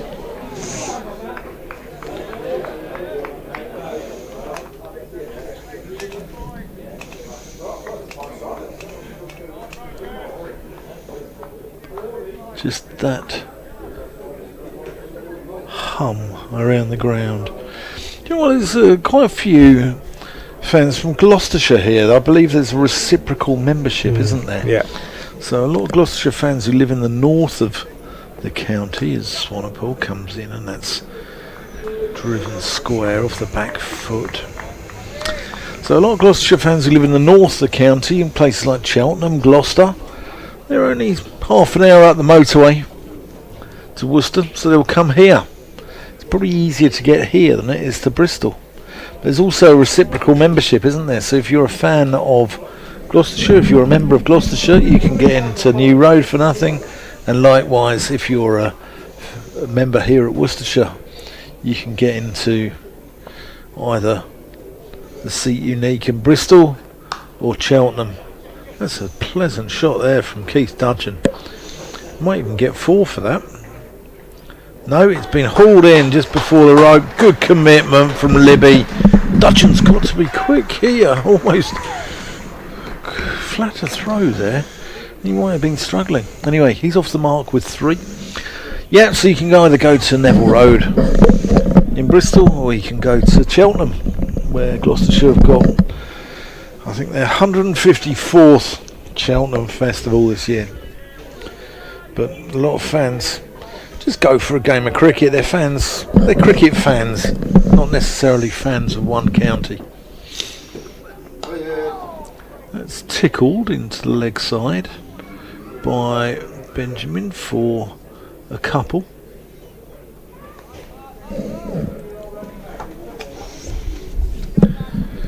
Gloucestershire away at Derbyshire at the moment. Big 100 for Miles Hammond. James Bracey got a few as well. Always like it, Frank, when I arrive in Bristol and the crowd are chanting "Brace, brace." That is, unless I'm landing by EasyJet. It's Swanepoel. On driven. Up to mid-on. No run.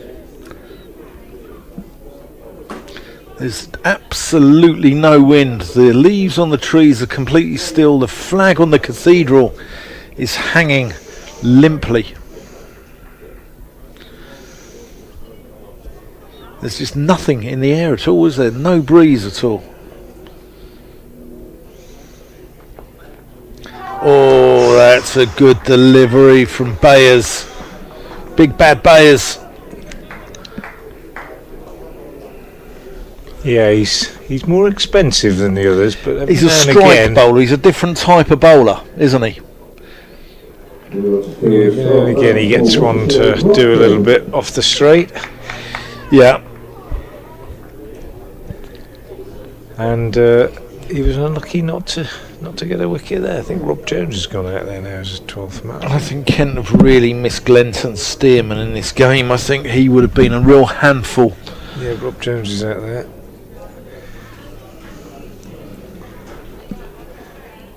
And Matthew Waite to continue, 146 for 7.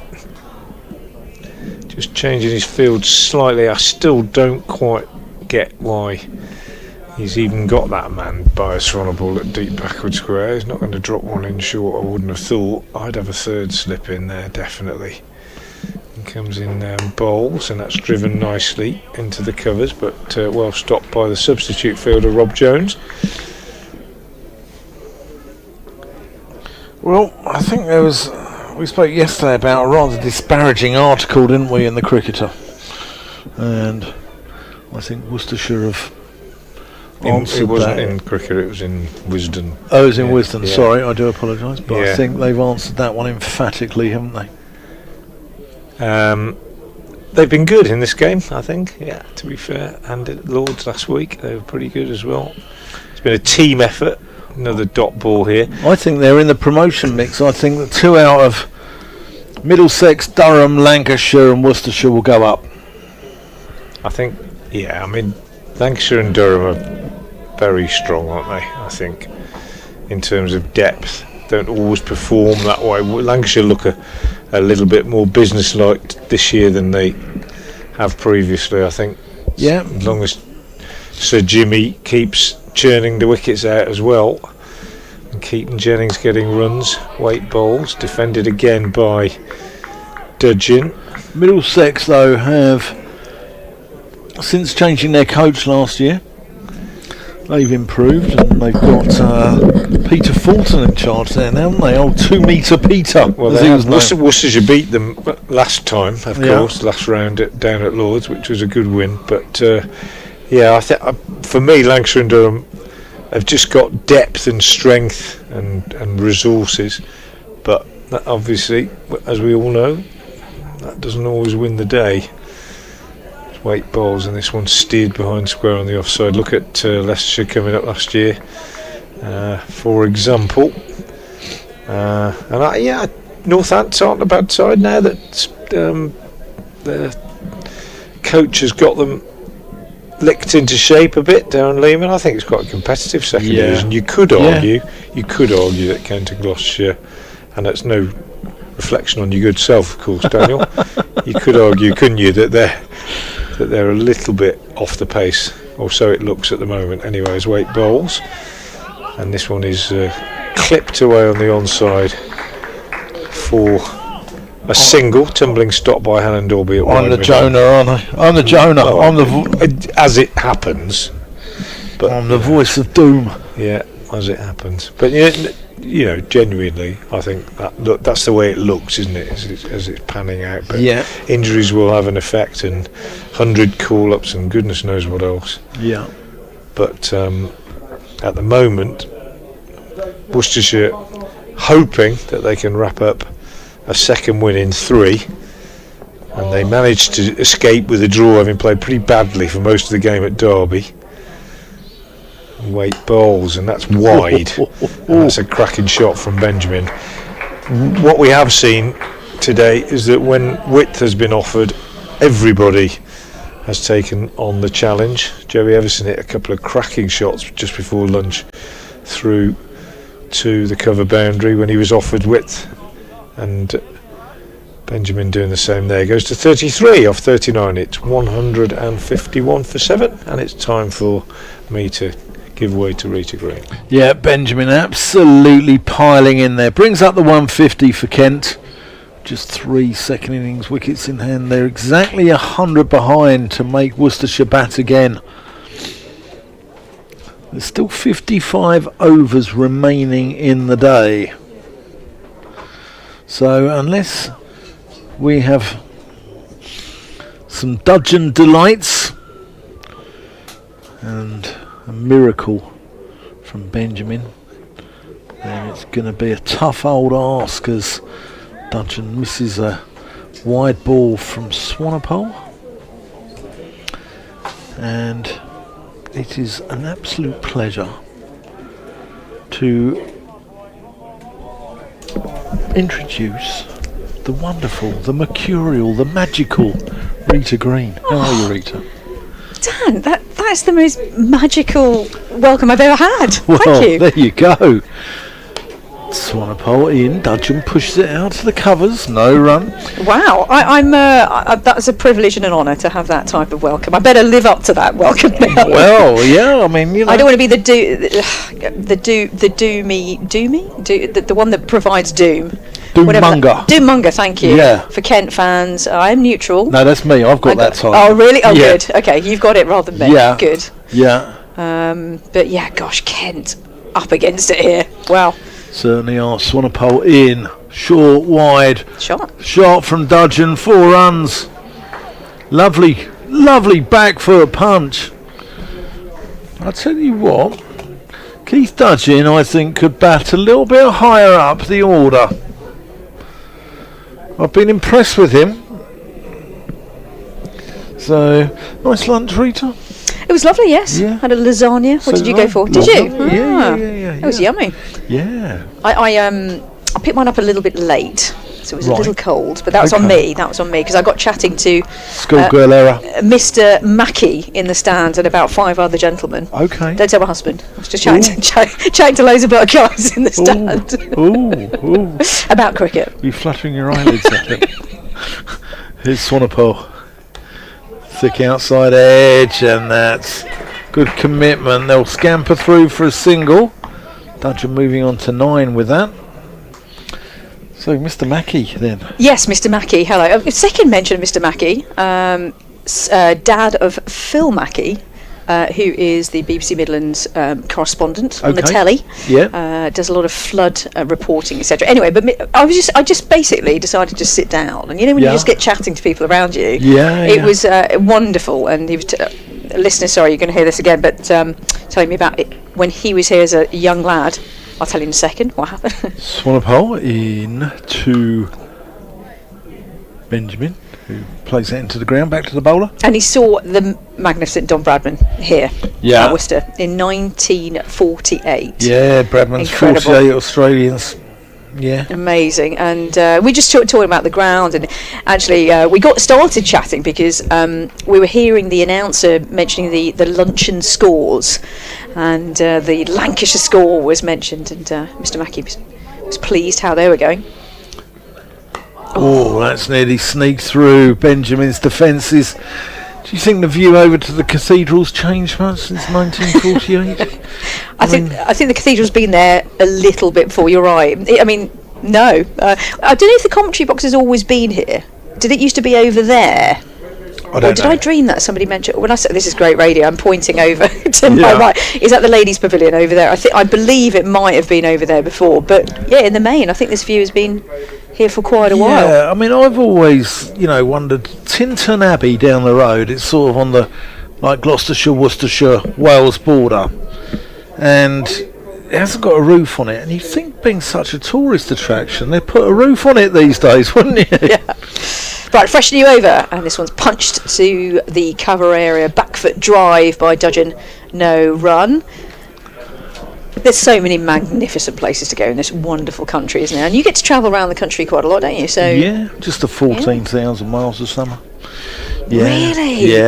Yeah. Wow. Yeah, I bet you got good music on in the car, I reckon.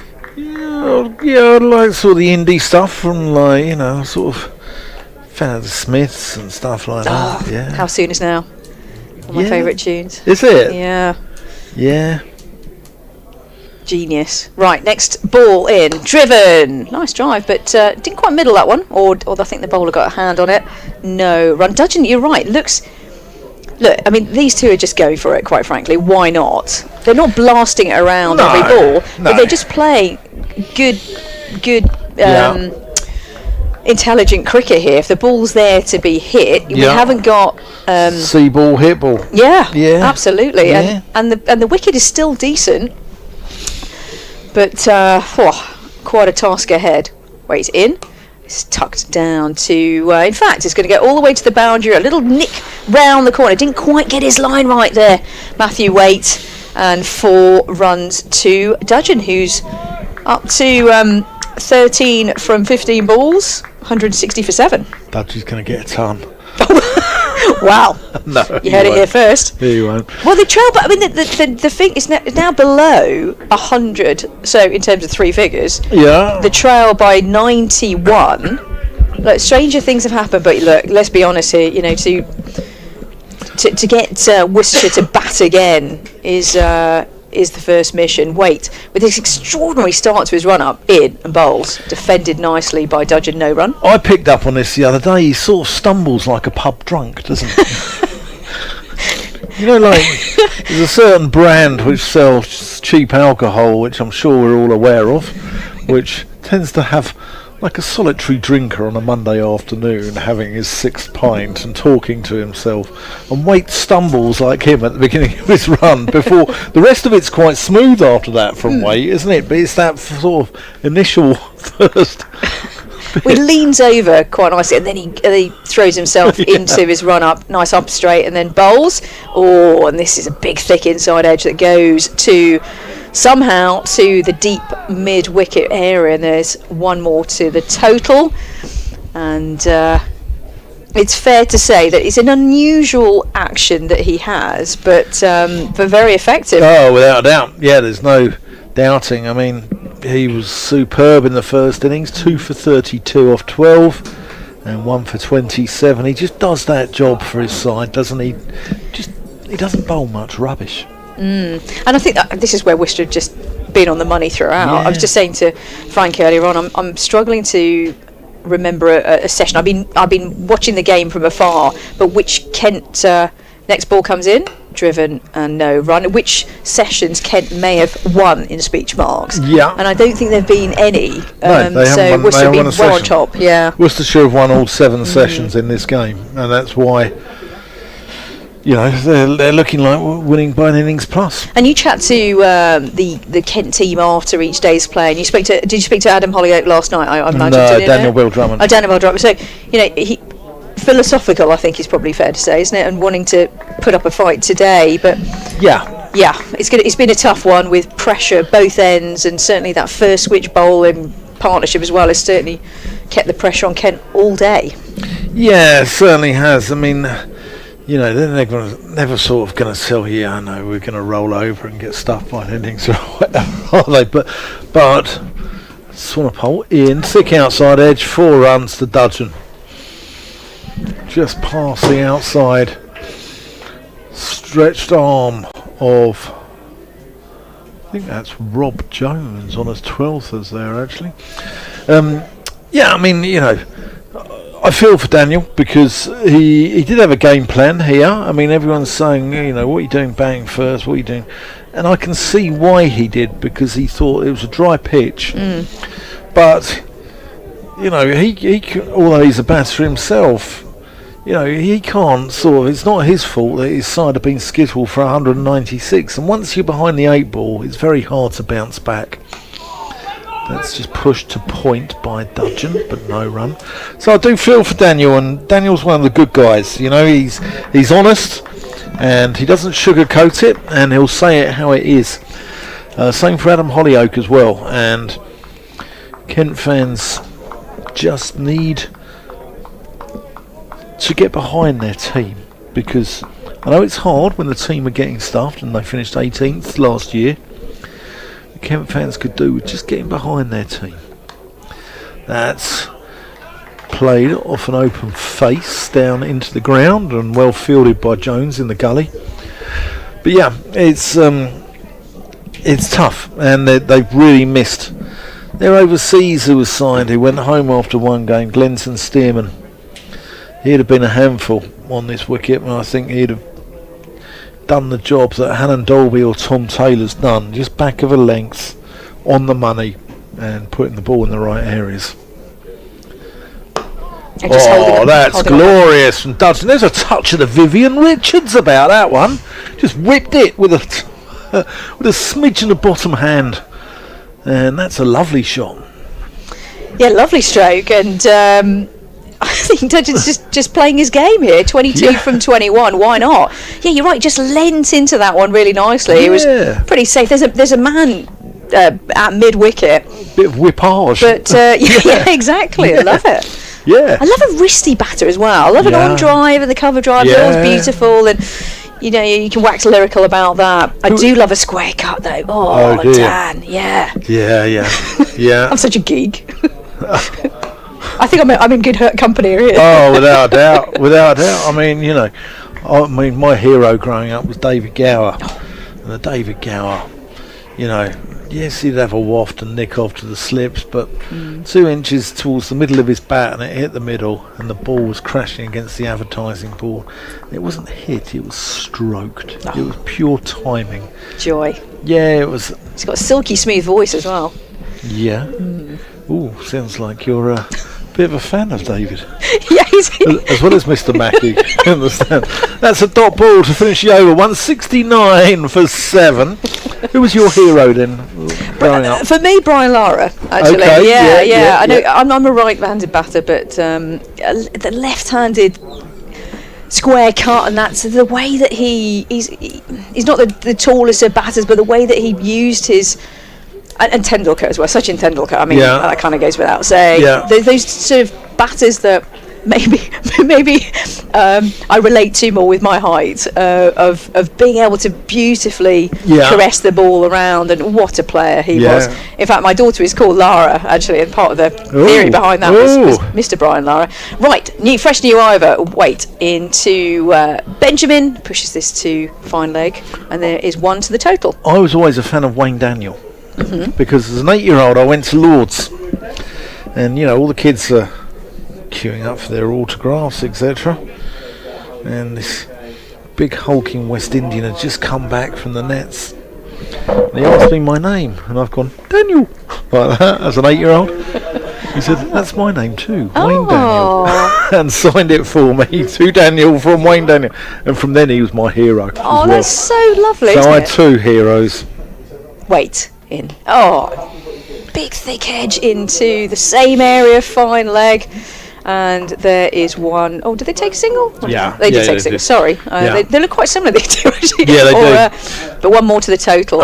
Unfortunately, I couldn't, bat left-handed or bowl at the speed of light, so I couldn't emulate Wayne Daniel or David Gower. But they were my 2 heroes growing up. Oh, that's wonderful, and it just shows those moments on the boundary edge, or when they're coming back from a net session, those tiny moments with youngsters makes. I saw a youngster actually in the crowd with a autograph bat, and he had a few signatures on there. His weight in, and this is defended but pushed to mid on.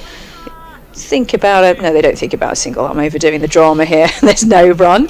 But yeah, those moments are just absolutely magical. For me, I always consider the women's game nowadays is just tremendously brilliant compared to when I played in the 1700s pretty much. But I just used to play in a skirt, would you believe? And I played in a team with 3 World Cup winners who pretty much nobody knew. Right. Wait, in.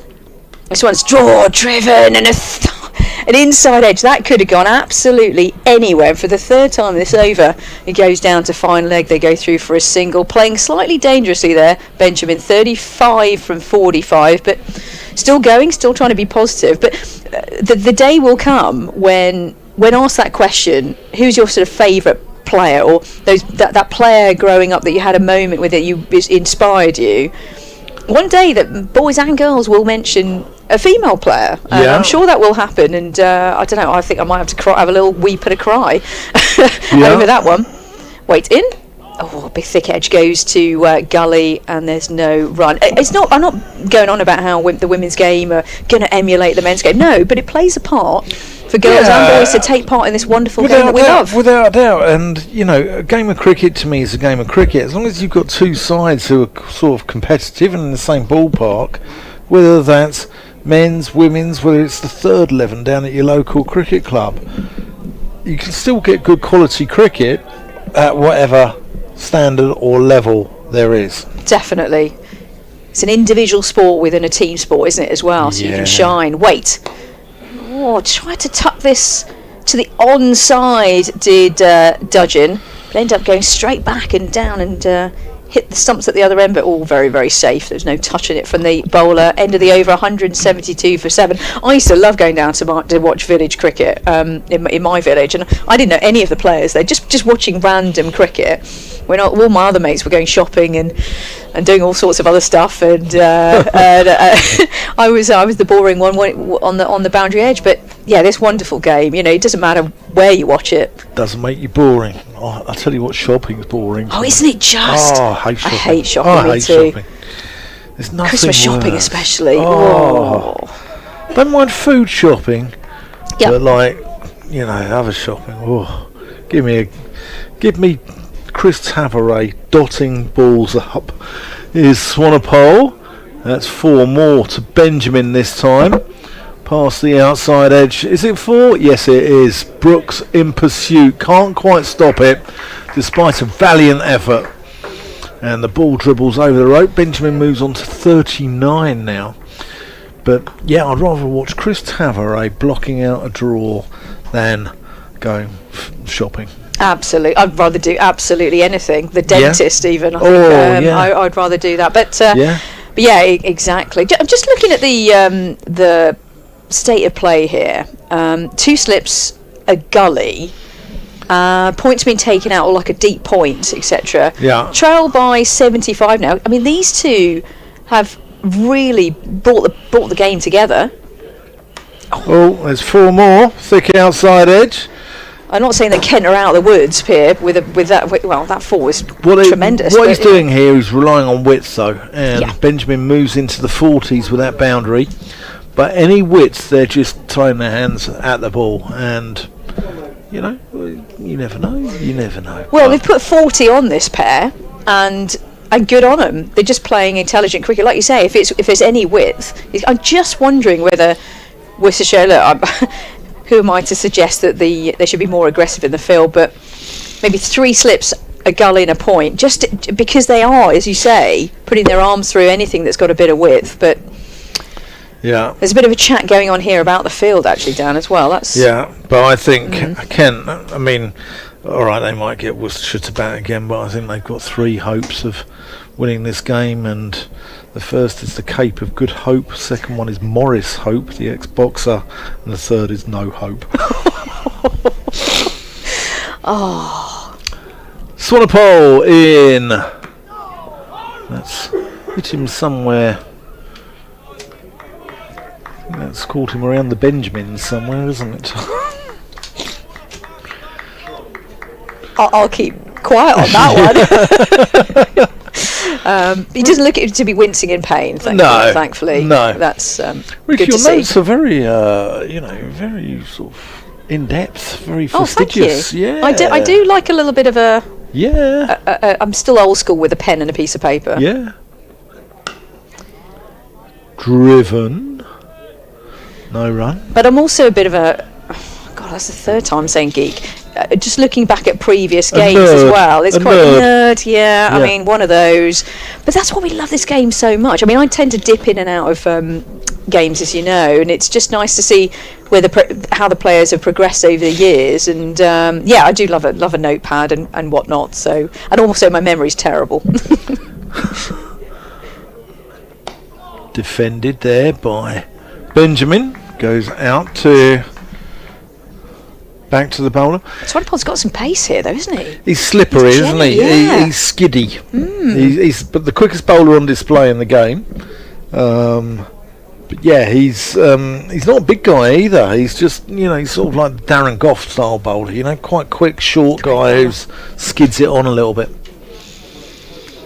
In he comes from the Diglis end. So that's pushed back out to mid off. And there's no run. You listen to Dan Whiting and Rita Green on BBC Radio Hereford and Worcester, BBC Radio Kent, and live on the BBC Sport app. Yeah, and you join us if you just join us. We're at the Visit Worcestershire New Road in Worcester, the banks of the River Severn, with the wonderful Worcester Cathedral in the back as a backdrop. I mean, this is really, amazing view from the office today as the pigeons just have a great time in the outfield. Yeah. They have the time of their lives, don't they? Especially if they're not in the playing surface. Yeah, never mind the River Severn. I think it's 180 for 7. That's more of the problem here for Kent. I'm trying to lighten the mood, but you're spot on. That is the state of play. Right, fresh new over. Waite continues from the New Road end. He's in and bowls. Oh, and tucked down the leg side. Has he strangled down the leg side? Nah, none of that. And no run. It was taken very nicely once again by that man, Gareth Roderick, who's had a wonderful game. Some great catches.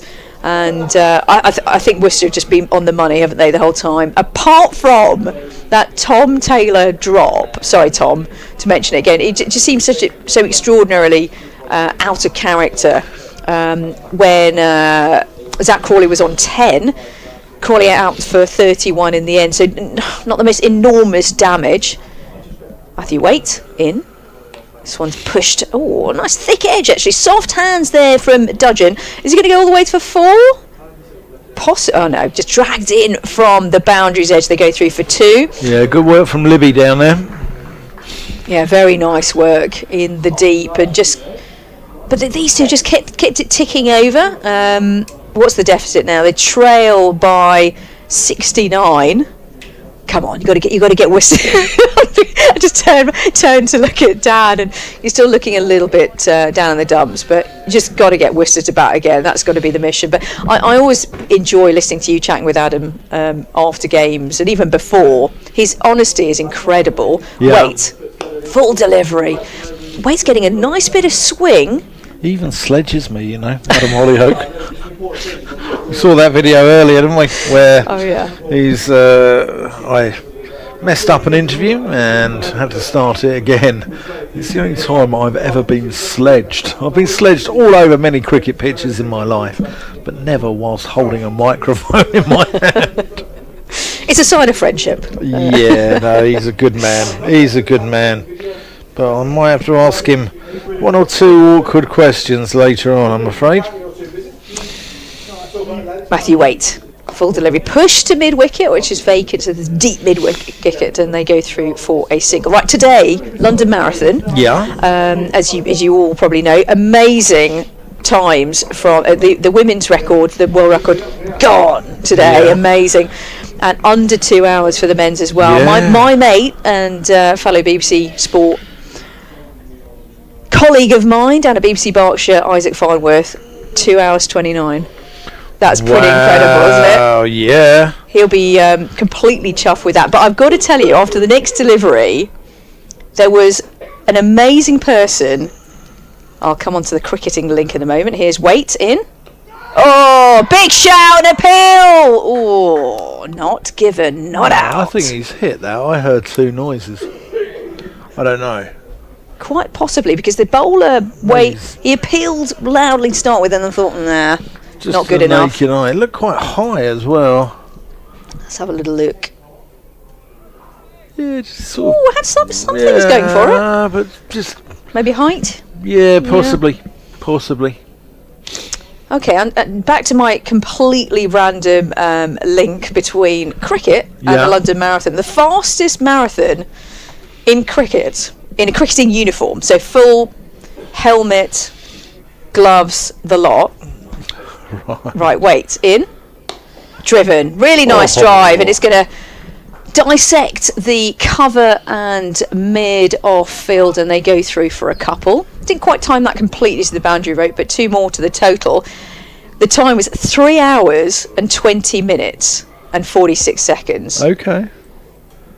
By Shubhashish Basu. I mean, that is incredible in 2015. Hats off. I've done 3 London marathons, and let me tell you, without wearing all sorts of my gear, cricketing gear, I struggled to get over the line, and I said the first time I'd never again, and sucker went back for 2 more. But hats off to anyone that can do it in fancy dress or do it at all, quite frankly. I've eaten 3 marathons in London. Tasty, very tasty. Right, end of the over, 185 for 7, and Tom Taylor is back into the attack. that man's back, and the deficit now, they trail by 66. It's getting closer, Dan. Yeah. Tom Taylor, brother of James Taylor. That's Surrey. Both from Stoke. As there have been a number of cricketers over the years. I think Kim Barnett might have been from Stoke. Brian Crump. Andy Brassington. John and David Steele. Phil Brainbridge. Amazing knowledge, Dan. Into the next one. Dominic Cork. Gosh. Yeah. All from Stoke. Wow. All Stokies. Yeah. Yeah. Port Vale or Stoke fans? Well, Next that's question. the thing. Yeah. Or Kidgrove United or Town or whatever they are. So yeah, I was sorry, I was being very much Port Vale just been relegated, haven't they? They've been relegated down to League 2. Correct, yeah. Yeah. Got a bit of a soft spot for Port Vale. Have you? Yeah, it's a bit random, I'll tell you in a moment. Taylor in, and that's a good delivery. Goes past Dudgeon's outside edge. Why Port Vale? Well, I'm a Reading FC fan, okay? Yeah. And in our dark days last season with our ownership situation, Yeah. there was a protest, you might remember, regarding some tennis balls. It was very Berkshire.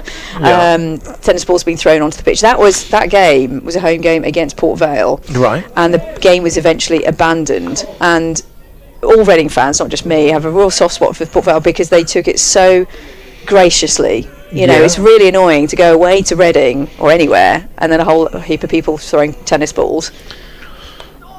Thick outside edge from Dudgeon. Goes down to third where Kashif Ali is patrolling the boundary. Yeah, so But they were so much on the cause of Reading, and we always appreciate opposition fans that know that the wider cause. They came a long old way to watch a game and kind of abandoned the game. But all is good now in the ownership situations. There we go. What a random thing to talk how about. have Reading got on this season? Well, they're Championship, aren't they? No, League they're One. League One. League One now. We were in the playoffs, and unfortunately, going to end up pretty much being mid-table. So let that one slip away. Should have been in the playoffs, but on to next season. Here is Taylor, another outside edge by Benjamin, moves in 4 shy of a well-deserved 50, score 187, so 64 now, the deficit. Yeah, it's Reading were a Premiership side, weren't they? Premier League side. Yeah, twice, and we'll be back again, but goodness me, we almost went out of existence Yeah. the last year or so. So Yeah. just glad that we still exist. That's how it's already Oh, found for out. the old days of Elm Park, eh? Oh yeah. Yeah. Your knowledge is incredible, both Kent knowledge and sporting knowledge generally. What about Sankports? Oh, yeah, exactly. It's Taylor in, and that's pushed out to mid-off by Dudgeon. You're so much more than a cricketing guy. I mean, I'm going to have to come next time the day before I'm going to do a list of like 10 subjects where you've got to give me some sort of facts, and I reckon you can like random stuff. I reckon you can do it. But look, these two have put on quite a annoying partnership, haven't they, for Worcestershire? Great for Kent fans that there's a bit of fight, a bit of grit here. And they're not being ridiculous. They're not throwing their arms through everything. They're actually, and Tom Taylor back again shows that they've won a little mini battle. Taylor in, and Dudgeon gets right in behind this. That's the end of the over. 187 for 7. Benjamin's on 26. Benjamin's on 46. Dudgeon's on 27. The partnership now is worth 47. And Keith Dudgeon got 38 in the first innings, 27 in this one. I think he looks better than number 9. Do you? Yeah, I think you're right. His technique's solid, and he's playing positively. He's just in good nick, actually, and just playing each ball on its merits, I'm going which to is make very way credible. for Frank, but you wax lyrical about my mate Dudge. Yeah, very good there. And both these two actually born in Johannesburg. There's a link between the two of them. But Keith Dudgeon, 30 years old, and back from a pretty nasty knee injury in 2025. So good to see him doing well with the bat. But I mean, Kent obviously you need a double 100 partnership here to that would help the cause. Right, a new over starts. First ball defended, and there's no run. Brooks actually now is the new bowler from the New Road End. Hello, Frank. Welcome back. Good afternoon, Rita. Yeah, Worcestershire held up a little bit in the last half an hour by this pair, but he's turned, hasn't he, Brett Oliver, to his number one bowler, Tom Taylor, at the Diglis end, and his fifth seamer, Ethan Brooks, very much the fifth member of the seam bowling unit. Brooks in, driven, really nice drive there. He's going to get past Ollie Hannah-Dolby, and for 4, really nicely timed. And the ripple of applause is because the 50 is up for Benjamin. Chris Benjamin gets a handshake from his partner at the wicket, raises his bat a couple of times, and a really lovely innings. I think Frankie's done. These two have both done a pretty good job of just taking each ball on its merits, driving it where it needs to be, throwing their hands through anything wide, and doing a decent job. Yeah, and just actually underlining the fact that the batters above them should have done better, really. Brooks in, short and wide, or maybe not as wide as he thought there, Benjamin. It's not No run? it's not a pitch on which you should be 111 for 6, is it? No, absolutely. 191 for, well, yeah, you're right, sorry, yes, Yeah. you're right. What I mean is 111 for 6, yes. you shouldn't lose your first 6 wickets for that sort of score. It's Great not point. a minefield by any means, and it's happened in both innings, really. And it's probably getting better, dare I whisper it. Brooks in, swoosh, thought it was short and wide, and I think that Benjamin's just losing his concentration here a little bit. Big thick edge, and it goes down to fine leg, and they go through for a single. A moral victory there for Ethan Brooks, brother Henry, who's at Gloucestershire on loan. Yeah, and got a career best 89 yesterday, and a ridiculous partnership for the 9th wicket of 180 odd, I think, 190 or something like that. Fabulous. Yeah, Brooks in, tucked into the onside off his hips. a career best on loan. A career best on loan. Yeah, a career best. That's 89, he batting 9, and Will Williams batting 10. Got 90, I think, and was run out. They were only, they were only 2 runs away from a record partnership in all cricket for Gloucestershire for the 9th wicket. So yeah, extraordinary. I think Derby would have been horrified.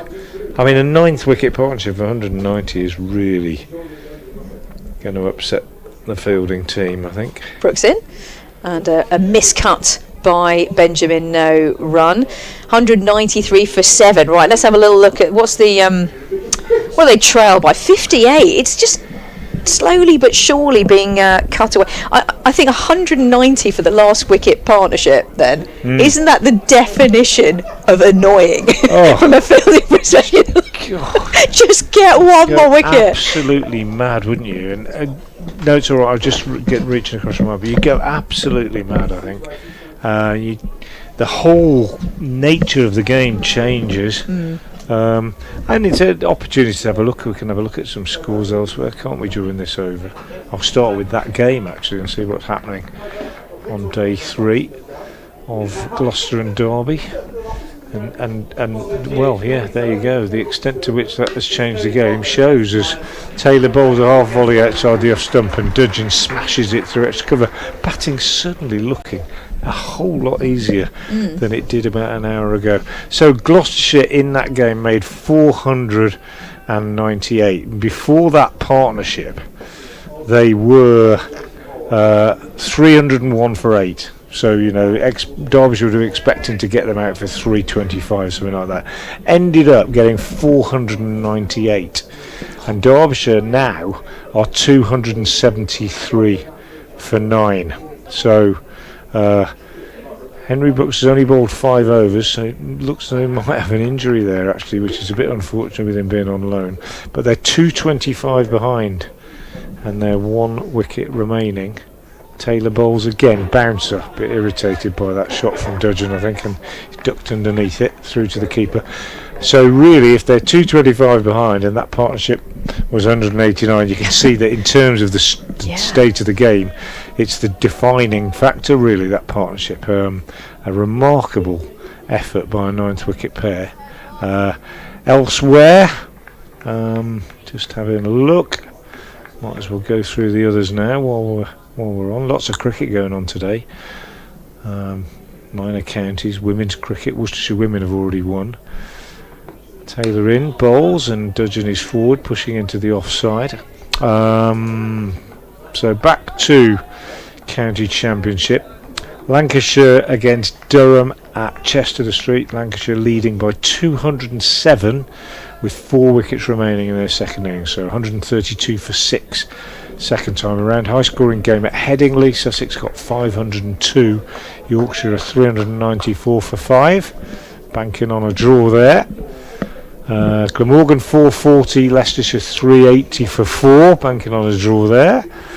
That's a beauty from Taylor. He felt for that one, Dudgeon. That was a really good delivery. He had to play it. Almost got an edge through to the keeper.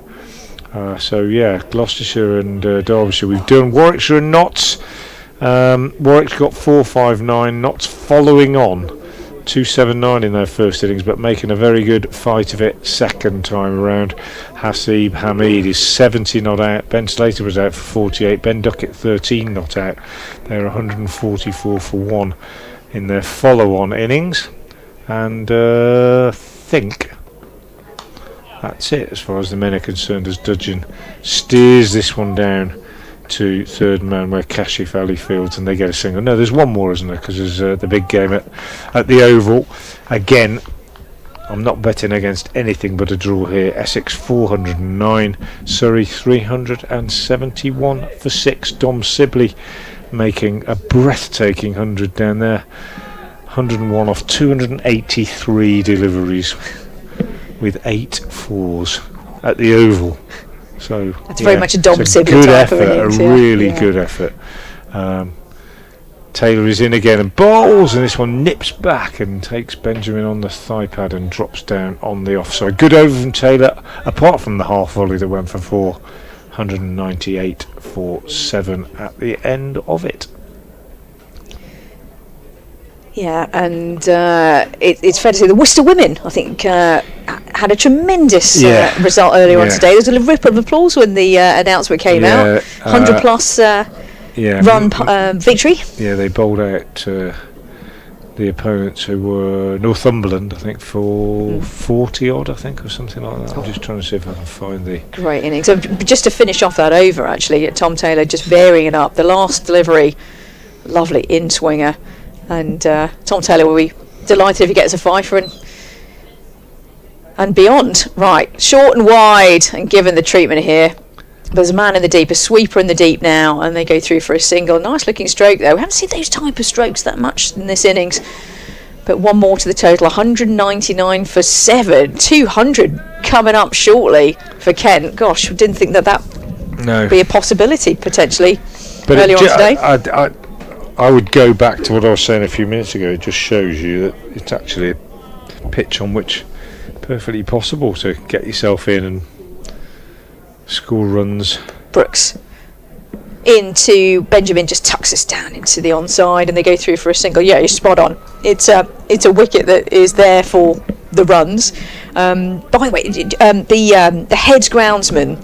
I'm sorry, I didn't catch his name. Steve Manfield. Hello, Steve. I did thank him actually for a brilliant wicket and ground, and he looked very embarrassed by. but I don't know why. I saw him in at the luncheon break. Brooks in, short and wide. Oh, and over. That's a good gully. Yeah. Well, he probably would have to be on the shoulders of another teammate. Mr. Tickle might have. Yeah, but it was directly over him, so he's positioned well. Moral victory to the bowler there, 4 runs, but he threw his arms into it. And you know what they say, Frank, if you're going to hit it, you hit it hard, and that's what happened. It went through to the gully region and 4 runs. Yeah, but it's width, isn't it? It's width, really. Brooks, as I said, he's the 5th seamer. He's worked hard at his bowling. He bowls a lot of white ball stuff, back of the hand stuff, all that kind of thing in white ball, trying to be a bit more consistent with the red ball. Brooks, slightly short and wide again, and down to that man in the deep, a sweeper, and they go through for a single. He knows he lacks a bit of pace, really, and he's tried to work on that as well. It's not easy. He's a batter who bowls, but he does a good job in white ball cricket, and he's being used this season with the way things are at the moment in terms of the Worcestershire bowling. You've got Ben Allison still out, and obviously Hannon Dorby on loan. Brooks part of the unit at the moment.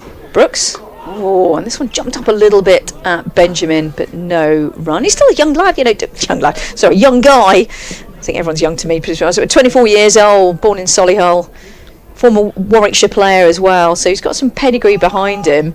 Yeah. But this is where a batter that can bowl as well plays that major part, doesn't it, in any team? Yeah, absolutely. He does come from a cricketing family. Yes. This one's down again, just down leg side. He looks a bit disappointed by his length and line there. Brooks, they go through for a single as it's tucked around the corner. One more to the total, 205 for 7. Now I'm going to say it because it just ticked over. 206 for 7.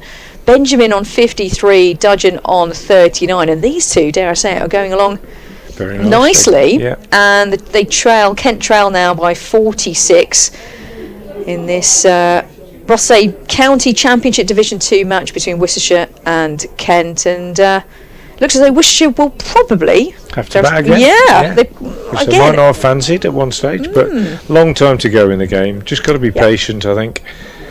Yeah, Worcestershire listeners will have tired of hearing me say about Ethan Brooks, his family, because I know them quite well. He started at the same club as I did when I was a kid, and I played not only with his dad and his uncle, but with his granddad. Funnily, wow! Makes me feel terribly old. But he was a very good cricketer himself. But his dad was more a contemporary of mine. And this one, Taylor, plays out on the offside. There's no run, and I was joking yesterday saying I wonder how much grass was on the lawn in their back garden because Ethan's the youngest of 3 brothers, all of whom are cricketers. Henry, who we've talked about, and also Ben, who was a left-arm quick bowler who was an academy player at Warwickshire. I think was on the MCC Young Cricketers ground staff at one stage. Didn't make it and just plays club cricket now, I think, if at all. But 3 of them, all fairly close together, all went to Solihull School, and what a cricketing dynasty, really. It's Taylor bowls, and this is pushed out on the offside, and there's no run. A cricketing dynasty, you can call it that if you've got a grandparent and parent and grandsons, I suppose. 2 of whom made first class level, the others didn't, but it's not a real dynasty, is it, until it gets to be like the D'Oliveras, I suppose, where you've got granddad, dad and grandson, all first team cricketers. Or what about the Mohammeds? Wazir, Hanif, Sadiq and Mushtaq, 4 brothers all playing Test cricket. Taylor in again, bowls, and this is driven into the offside by Benjamin. He's played very well for his 53. Top score for the Kent in the game, beating Milnes' unbeaten 50 in the first innings. 206 for 7 then Kent, and as Rita Green was saying alongside me, every likelihood now that Worcestershire will have to bat again. I dare say that their batters were hoping around about couple of hours ago that wouldn't be the case, or were they? I don't know. If you're a batter, maybe you actually want to bat. Maybe if you're Jake Libby or Dan Latigan, you think, yeah, I want to get out there. Got a good chance of getting a nice little red ink. As Taylor bowls and Benjamin falls over this one, taken on the pad. More than a hopeful appeal. I think they really fancied that one, but umpire deciding that it slipping down the leg side, I think. Just having a look at the replay now. 206 for 7 it remains. As Taylor is in. Looked a good shout, didn't it? That looked a good shout. I thought that looked a better shout than the one we saw earlier. Yeah. I didn't fancy it much until I saw the replay. I thought, ooh. Yeah. Look, that on replay, that looks a better shout than the one that Miei had, doesn't it? There you that go. Could have been given quite easily, couldn't it? It could. That's the way it goes. Here's Taylor. In again. Bowls and forward. Plenty of bat on that one from Benjamin as he plays it out into the covers. Just the one slip, well, 2 slips, one at first slip, one at sort of 4th slip now, and we've got a 3rd man down because they keep slicing it down there for 4. Whereas an hour ago Rita and I were both saying they should have more close catches. Now Brett Dolver is thinking, well, if they are going to make us bat again, we don't want to be chasing too many. I'm going to try and keep it down to something below 60 or 70, I would have thought. Taylor bowls, left alone. Good leave. Nips back after it's past the batsman. Roderick gathers end of the over, 206 for 7.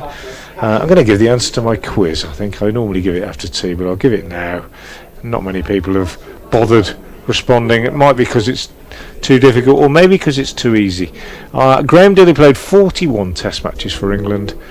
He played for Kent and Worcestershire, of course. How many times was he on the winning side in a Test match? Do you know the answer, Rich? Have I told you? Yes, you have. The answer is extraordinary. The answer is 2. 2. Just 2. Twice. One in one of the famous Botham games at Headingley, and one at Brisbane, I believe. And one of our journalists in the press box immediately got it this morning. Just said, well, I'll tell you the answer to that. It's 2. He told me which ones they were as well. But there you are. Graham Dilly, 41 tests for England. Brilliant bowler. Wonderful here for Worcestershire. Great for Kent as well. Smashing chap. Became a very good coach. Buried in Worcester, in fact, having sadly passed away a few years ago. Played 41 tests, only twice did he finish on the winning side. Absolutely incredible, isn't it? Amazing. That's a brilliant. It is extraordinary. Well, we have got a change of bowler.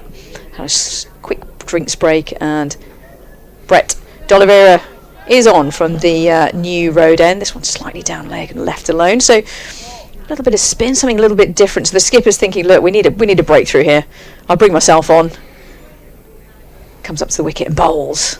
Nice action. Oh, and this hurried onto him a little bit there, Dudgeon. And there's no run. I think this is a good move, isn't it? Just something a little bit different. The field is spread, as you would probably imagine. You've got to slip in, but to find out you've got a deep square leg, mid-wicket, mid-on, mid-off, cover, cut into the offside, and to the man in the deep, there's a sweeper, sort of a deep point area, and they go through for a single, but they need a breakthrough here. Definitely need a breakthrough. Yeah, they do. They've these two came to, well, there's 67 they've added now for this 8th wicket, and it's not something that should surprise us greatly, because as we've repeatedly said, there are no demons in this pitch. They've had a little bit of luck, but they've also played some very good shots. D'Oliveira into Benjamin, tucked struck to mid-wicket, no run. Yeah, this demonstrates it beautifully, and also demonstrates Kent's resilience here and real grit. And Adam Holyoake, I'm sure, will be pleased at least with that. D'Oliveira in again. Nice flies he's got, actually. A bit of pace as well in his deliveries. He's not a sort of loopy leg spinner. He's got quicker and flatter as his career's gone on. Bowls a bit in white ball cricket where he does really sort of fire it in. Not a massive spinner of the ball. This one's driven straight to cover though, and no run. Encouraged to bowl a bit more than he has in the last couple of years, because when he became captain, like a lot of captains, he bowled himself less than he might have done otherwise. But that was a tidy over, and I think they'd like to see him bowl a little bit more this year than he has in previous years, in recent years. And he's also had a fair amount of shoulder trouble, which has affected him. 1 over, and it was just 1 run off it, 207 for 7. But the real hope of the breakthrough, I think, comes in the form of the man who's about to bowl from the Digley's End, Tom Taylor, who's been exceptionally good so far. 15 overs, 4 maidens, 4 for 52. Comes in now and bowls to Dudgeon, who turns him on the leg side for a single.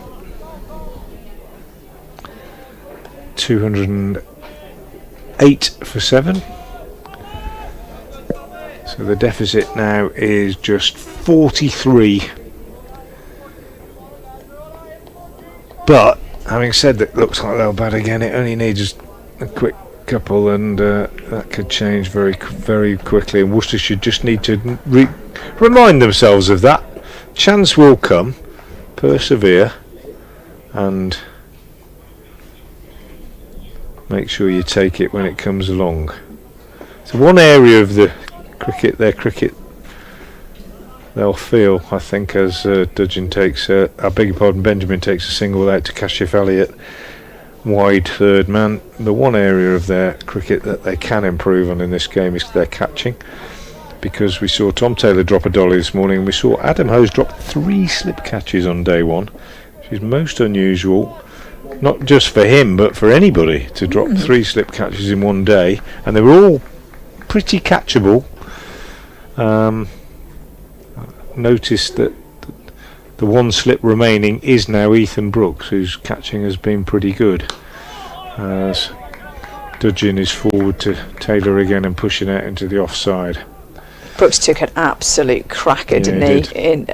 Which was the Milnes, the last wicket, actually. Milnes. Yeah, There was very. I'm just checking. I've just had a moment in my mind there. Was it the last wicket? It was really down low, and in the main, I think that Worcester have done a decent job of taking the catches where they kind of bar the infamous Taylor one. Yeah. But we'll mention. Sorry, Tom, once again for mentioning that.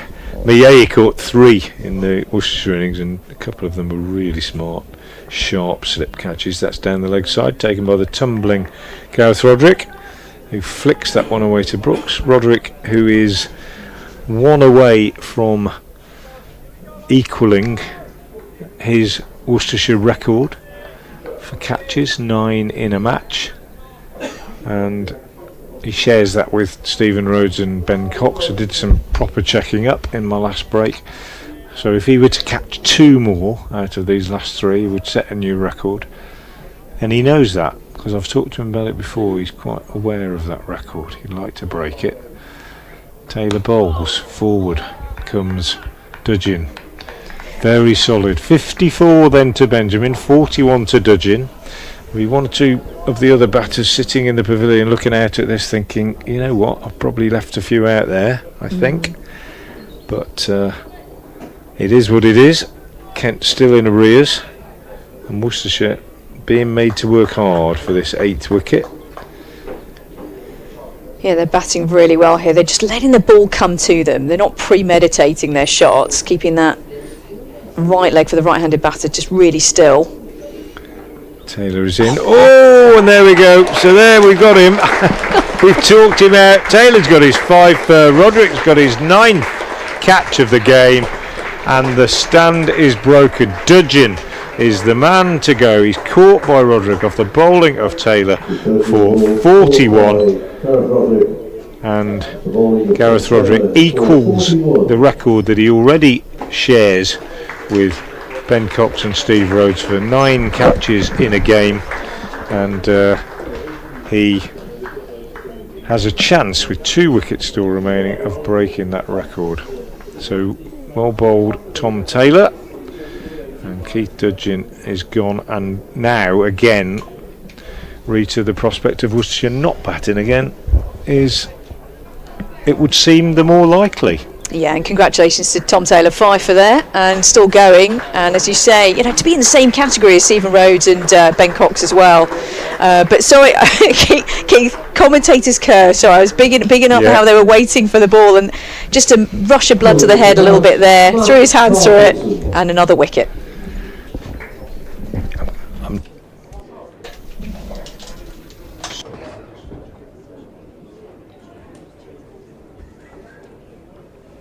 So Matt Parkinson is making his way out to join Chris Benjamin, and Worcestershire now just 2 wickets away from wrapping up a victory that would bring them 23 points, which would be enough to keep them right up at the top end of the table. Knocking on the door. And Tom Taylor has 5 for 56. Pretty impressive effort from last year's leading wicket taker in Division 1. Well, in any cricket. This time on a decent pitch. Any Kent fans tuning in? The women's side are currently. They've got a game against Middlesex in the Cup, T20 Cup, and Middlesex have got 184 for 4 off almost their 20 overs, 1 ball shy. Amy Gordon got a wicket with her first ball. Sydney Gorham's just got a wicket as well, so backing the horses. Tom Taylor to continue. Matt Parkinson on strike, facing his first delivery. 4 slips in now, and Worcestershire smelling blood once again as Taylor is in and bowls and beats Parkinson outside edge, taken by Gareth Roderick. End of the over. Good stuff from Tom Taylor. 5 for him. Very happy, as you could see, with that when the catch was taken, and Gareth Roderick has picked up, as I say, his 9th catch of the game, and if he gets 1 more, that will be a new record for Worcestershire. A record he already shares, but it would be a new record if he were to get 1 more. Yeah, Parkinson comes to the crease on a pair. Benjamin, though, 54 from 73. He's shown a bit of heart. Here's D'Oliveira. Oh, I think that might have been the googly.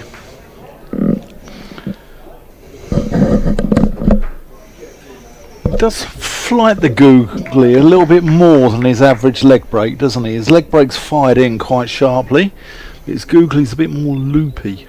Oh, that's short, wide, and he's lucky to only get away with 1 there.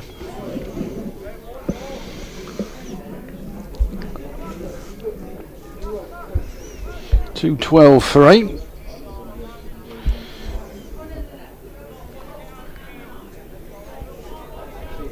The leg spinner D'Oliveira bowling to the leg spinner Parkinson, who defends, blocks it out.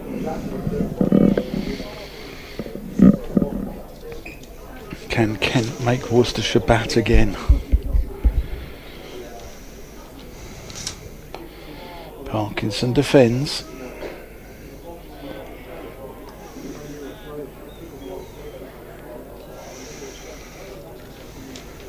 The end is nigh, I feel, for Kent. Parkinson rocks back and has to adjust. Plays the ball out into the covers. No run.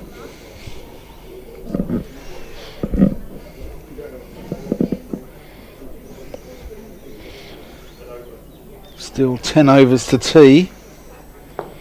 Ooh, Parkinson just about squeezes that one out.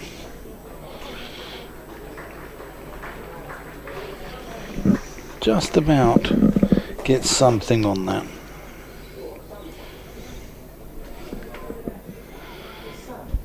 End of the over. 2-12 for 8. Benjamin 55. Parkinson yet to score. Listening to me, Dan Whiting, and Frank Watson. Live on the BBC. So Chris Benjamin, who's got the top score for anybody for Kent in this innings, after Milnes made that 50 in the first innings, unbeaten. And Benjamin, I think it's fair, he's had a little bit of luck. He's edged a few through the slip area, but generally speaking, he's been pretty solid. One good shout for LBW a couple of overs ago that Taylor had, which both Rita and I thought was very, very adjacent, even though I'm not sure if it was Dudgeon or Benjamin, but one that we thought looked a lot more adjacent than Mia's one earlier on, which was given out. Hannah Dorby has replaced Taylor, who was very, very pleased to get that wicket. His fifer, because it was obviously the last ball of his spell as well. So it's a tough school at Worcestershire, isn't it? You get a fifer, you get a wicket, yeah, take your fifer and get taken off. Yeah. I don't think Tom Taylor minds. He's well aware, and we all are. I think it's one of those sort of, nobody ever says it, but we all know it. He's the bowler that's got to stay fit as far as Worcestershire are concerned this year. They're very, very keen to manage his workload. Hannon Dorby bowls at his former teammate Benjamin, who he dismissed in the first innings. Turns him round slightly with that one. Yeah, and, they're both Bears, aren't they? Yeah. Both ex-Bears. Yeah. And pushed out on the offside.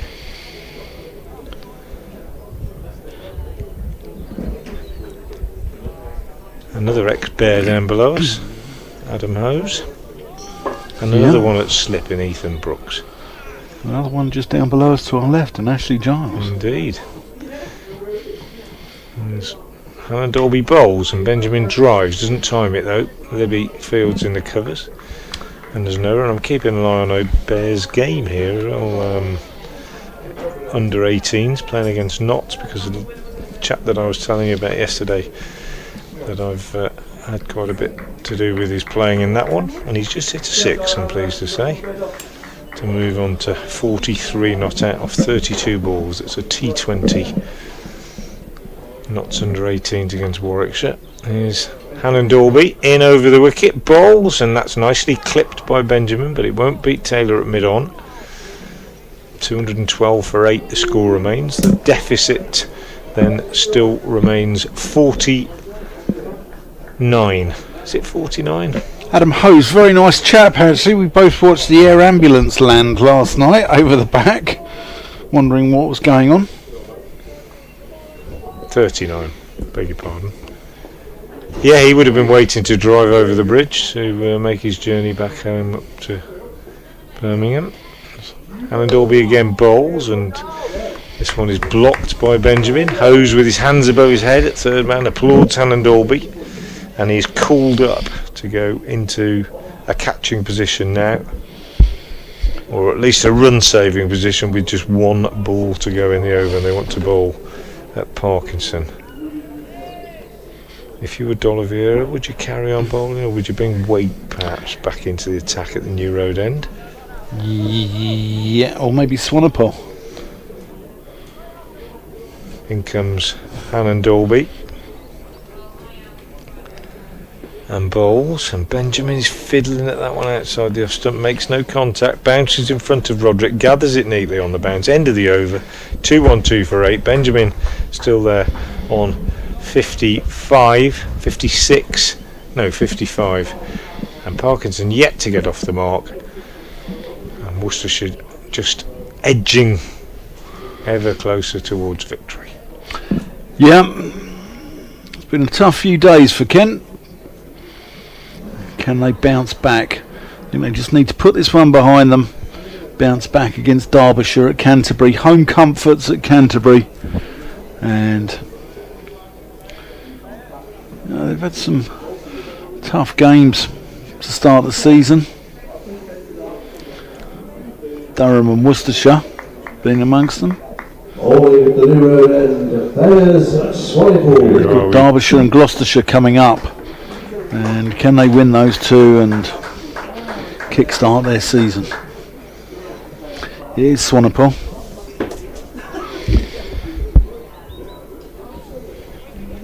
I wonder if he's going to try and rough Parkinson up a little bit.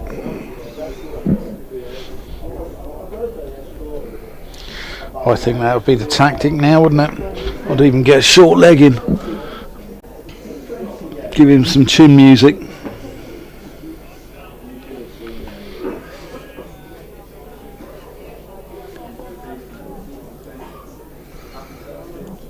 Let's see. In he comes.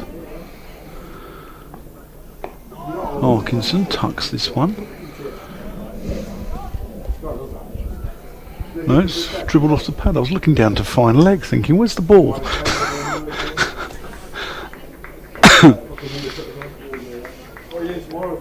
Just hit the thigh pad and dribbled out onto the offside.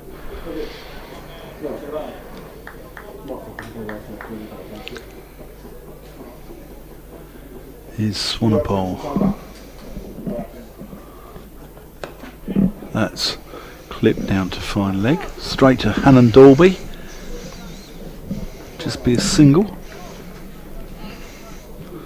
Parkinson's off a pair.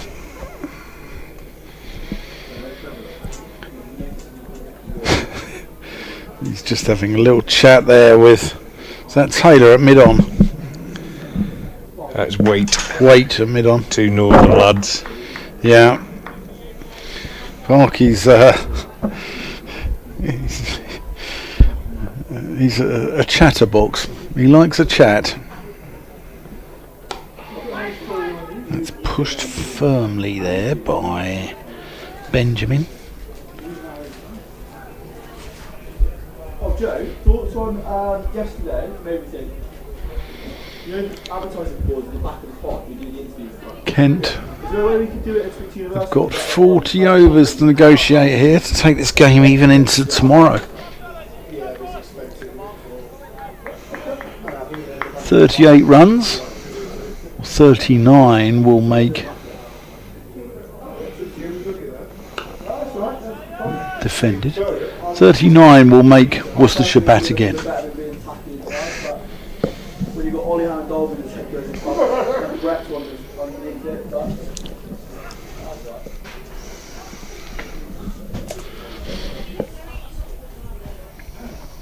little bit of cloud cover.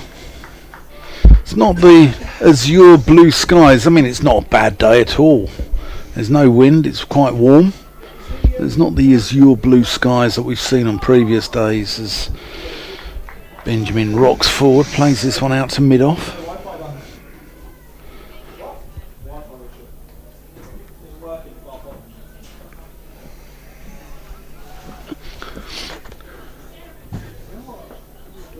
But still a very pleasant day here at Visit Worcestershire, New Road. Swanepoel. Short, Benjamin defends. End the over, 2:13 for 8.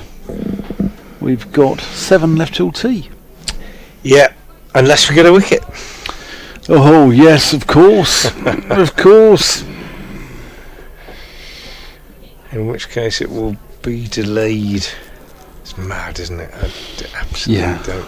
It's not an aspect of the game that I understand, really. Well, I comprehend. Just don't appreciate it. I just think you just say, well, this is when we're having tea, and this is when we're not, and this is when we're having lunch, and this is when we're playing, and this is when we're stopping. Yeah. Stick to it. But anyway. 3 slips in place. Hose at first, Brooks at second, Latigan at third, but he's not at third, he's 5th or 4th or 4.5 as Hannon Dalby comes in to bowl to Parkinson. He bowls and he lets that go outside the off stump. and it's taken by Gareth Roderick, who is waiting for one more catch, which will make him the record holder for Worcestershire for catches in a match for any wicketkeeper. Would be his 10th. 10. It's amazing, isn't it? Yeah. But pretty good. Half the wickets caught behind. Says a bit about the pitch. Here comes Helen Dalby again. Bowls, pushed back up the pitch. I always think, Dan, and I've never had this statistically confirmed, and I don't think it is. It's probably one of those things that you could never prove, but the top slippers in history have always been second slippers, really. The guys with the really big numbers, they tend to be the second slip fielders, not the first. Yeah. Or the second slip fielder who stays in there as the only slip, perhaps. But it would be hard to prove that. Alan Dalby bowls, and this is defended. But I always think that when the catches, when say 10 catches are made by Gareth Roderick in this game, or when the catches are by the keeper or the first slip, it indicates that you've got a pitch where it's just nipping a little bit. When it nips a lot, when you get a big, massive leg cutters, big that's sort when of I think you get variation. second and third slip. Yeah, big deviation into the game a bit more. And I think 10 catches behind tells you it's done a bit, but it hasn't done too much. It's probably been a pretty decent cricket wicket with a bit in it for the bowler. Yeah, a little feather. Bat on it as well. Yeah. On the back foot, Parkinson defending up to mid on. As I say, that's just me. It's not a theory that I can statistically support, really. It's just observation of watching cricket over a long time and being a keeper myself. And the other thing is, if it deviates miles, it often misses the bat, doesn't it? It's the ones where it just does enough. Get the little nicks. Anyway, here we are. Here's Hannon Dalby bowling, and Parkinson is forward to this one. And well, they always say spin to win, that you have to spin it the width of a bat. Yeah. Shane Warne's ball has spent a century. Yeah. It's spun the width of Gat. Yeah.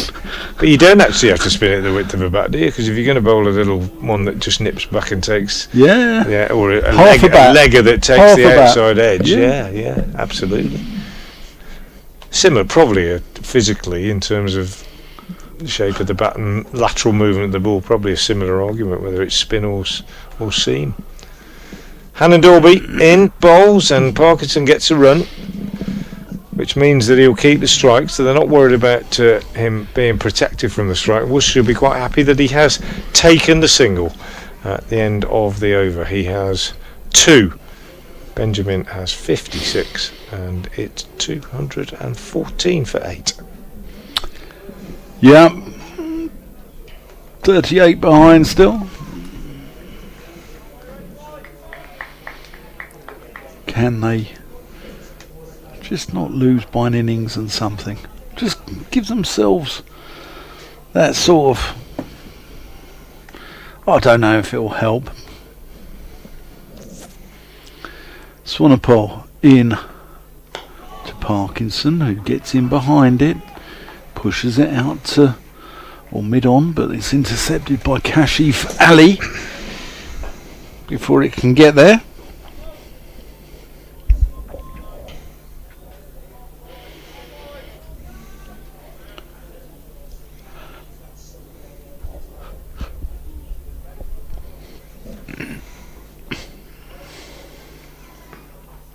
Defended again by Parkinson.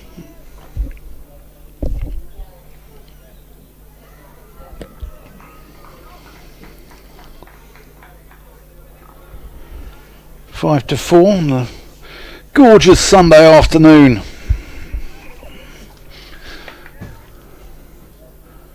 Will this game be over so Frank Watson and I can attend evensong in the cathedral? Short and punched off the back foot to mid off. No run. 214 for 8. Parkinson about to face his 15th delivery of this innings.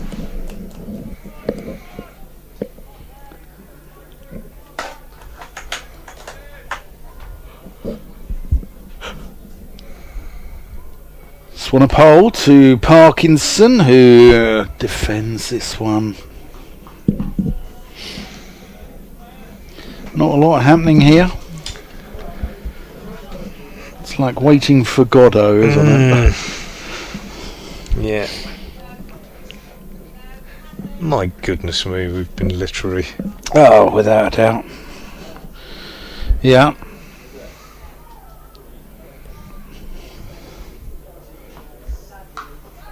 Oh, that's in the air. Fine, valiant effort there by... Is that D'Oliveira? Yeah.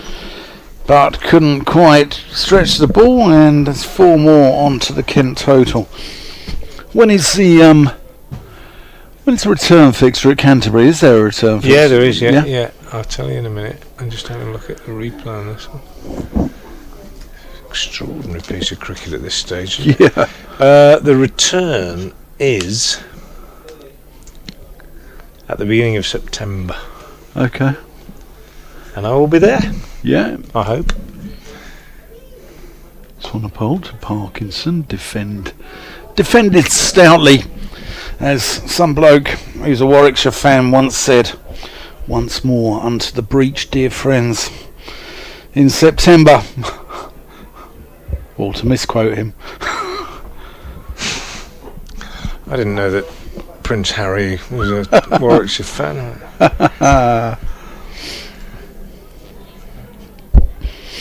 Henry the Fourth. Henry Yeah. the Fourth, I think, isn't that?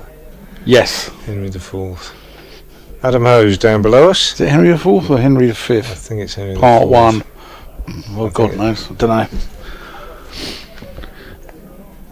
It's probably misquoted so many times. It's been used in goodness knows how many films. Yeah. Here's Ollie Hannon-Dorby from the Diglis end, bowling outside the off stump to Chris Benjamin, who pushes up to mid-off. The field is well spread. We've got one man catching at slip, and then we've got one man on the drive at mid-on, and we've got everybody else in the deep.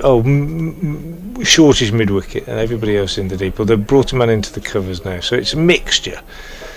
Basically, happy to give him one, but keeping the catcher in there as well to try and get the nick. Oh, and he's forward. Nearly He's squeezed late at through, that one. didn't Yeah, he? just got a thickish inside. He's got it out on the leg, so he gets a single, which they're very happy with, because that means they can bowl at Parkinson, and they will feel if they just nag away at Parkinson and bowl at the off stump. And sooner or later, opportunity will come through. Steve Price, Ombersley scorer, says it's Henry V. Thank you, Steve. Despite my English teaching background, and I've got plenty of experience with Shakespeare, not the history plays. I'd never studied them, never taught them, strangely enough. Hannon-Dorby bowls, and Parkinson is forward, pushing out on the offside. Got Macbeth coming out of my ears. Pretty good on the Roman plays, but not the history plays. And also, it's been a long time. They fade into the memory. The Steinbeck stuff I was talking about yesterday, I reread, but not Shakespeare.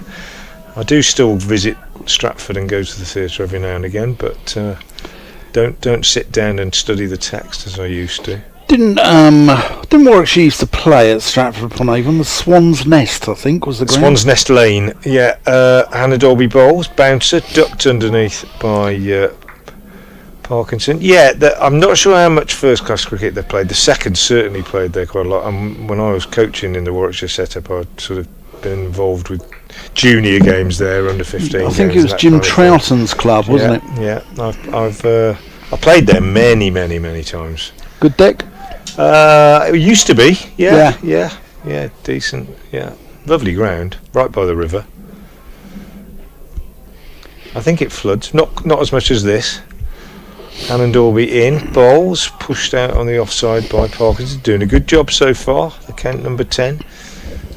Chirpy Matt Parkinson, brother of Callum, left arm spinner and leg spinner from Cumbria. Identical twins? Yeah. Yeah, I think they Yeah. are, aren't they? One bowled from one end of the garden and the other from the other, and it had to be one right arm, one left arm. Yeah. Are they Cumbria or Bolton? I thought they were Bolton. I thought they were from Cumbria. But You might be right. I don't know.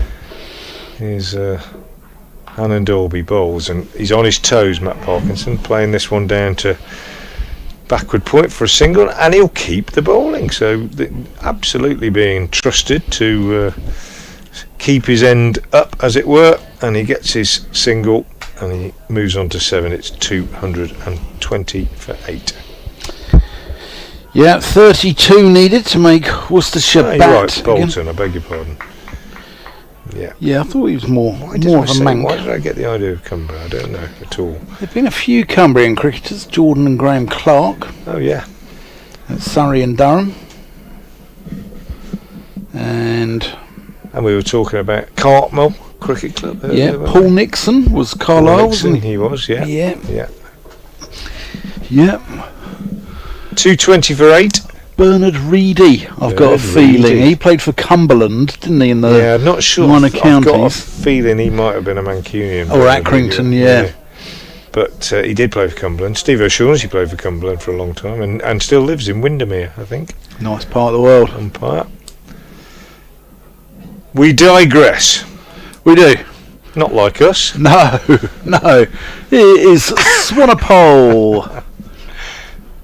Oh, yes, that'll do. Castles Parkinson and Tee delayed. off stump Akimbo, and that is the end of Matthew Parkinson. He goes for 7. Swanepoel strikes. Parkinson bowled by Leonard Swanepoel for 7. And that was rather emphatic, wasn't it, Frank? Sometimes the groundsmen get it just right, don't they, in terms of how far the stumps are pushed in and how hard Yeah. they are. And they used to water. There's been a lot of stump upheaval in this game. We like that. We like do. that. We love it. Yeah, we It- like- it really enhances the visual impact of a wicket falling. We like cartwheeling stumps. Yeah, we do. Unless we're the batter. Yeah. And then you don't look, do you? If you hear the death clatter, and you just get on your way, as Parkinson did there. So we're going to see Mikey Cohen go out there, and in the end is indeed not just nigh, Dan, but very nigh, Yeah. I would say, as Mikey Cohen comes out, notwithstanding the fact that there was a 190 run partnership for the 9th wicket at Derby yesterday. We were talking about that recently, but it's not going to happen here. No. 220 for 9. The slightly larger lady is warming up her voice, shall we say. Absolutely, and Worcestershire are on track for a win that will bring them 23 points, and that will put them into a very nice position in the County Championship Division 2 table. We've been reflecting, both Dan and I and Rita, on the relative strength of the teams in Division 2, and it's hard to argue that Lancashire and Durham look very, very strong because of the depth of their resources, but we all know that it's how you play on the pitch that matters. And Worcestershire, having escaped with a draw, having not played very well at Derby, followed up with a win at Lords, and now look like they're following up with a win here. Here's Swanepoel to Cohen around the wickets, a left-hander who nicks that through the slip cord, and he's going to get at least 2. Libby cuts it off just before the rope. Gareth Roderick will be hoping to get a nick here and get a record-breaking 10th catch. He's got 9. He's had 9 before. Double Nelson, 222 for 9. Cohen pushes that to D'Oliveira.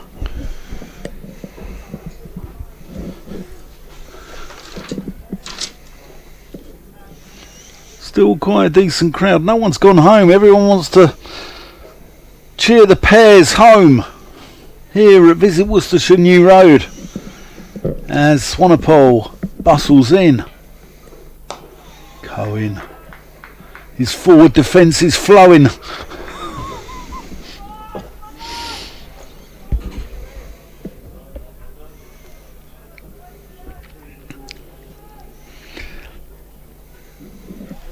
I don't think we're going to be here tomorrow now, Frank. Are you sure? No, I'm not sure.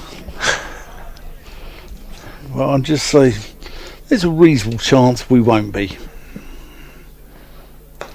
Cohen defends. But you're staying anyway, are you? I don't know. I'm not sure. Yeah, I don't know. Let's see what time I actually get out here. I don't think I would. But you wouldn't? No, we had one like this at Headingley last year, and I went back to the hotel and checked out, and just prefer to get on the road that evening, really, if you can. Yeah. Slightly slower ball from Swanepoel, and Cohen defends it, and that's 2:22 for 9. There would be 3 overs to tea, but they're 9 down. So tea is going to be delayed. And those rather delicious cakes that are sent over from the ladies' pavilion will have to wait before I scoff them. So, can Ollie Hannon-Dalby pick up the last wicket? Can he make it via a record-breaking Gareth Roderick catch behind the stumps to just make it almost a perfect day for Worcestershire?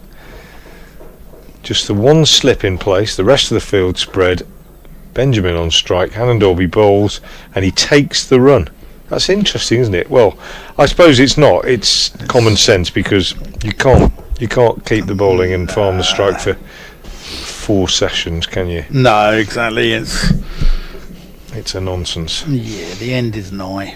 So he's taken the single. Cohen is on strike. The field will be vastly different. 3 slips. I'd have 5, I think. I'd have a short leg and give Cohen a little bit of something to think about. 3 slips, backward point, extra cover, mid off, mid on, long leg, mid wicket. Hannon-Dalby in, bowls, and Cohen is taken on the pad. It runs out on the leg side. Not going to be a run out, surely, at the end. Swanepoel picks up and throws and hits the stumps. Can you imagine?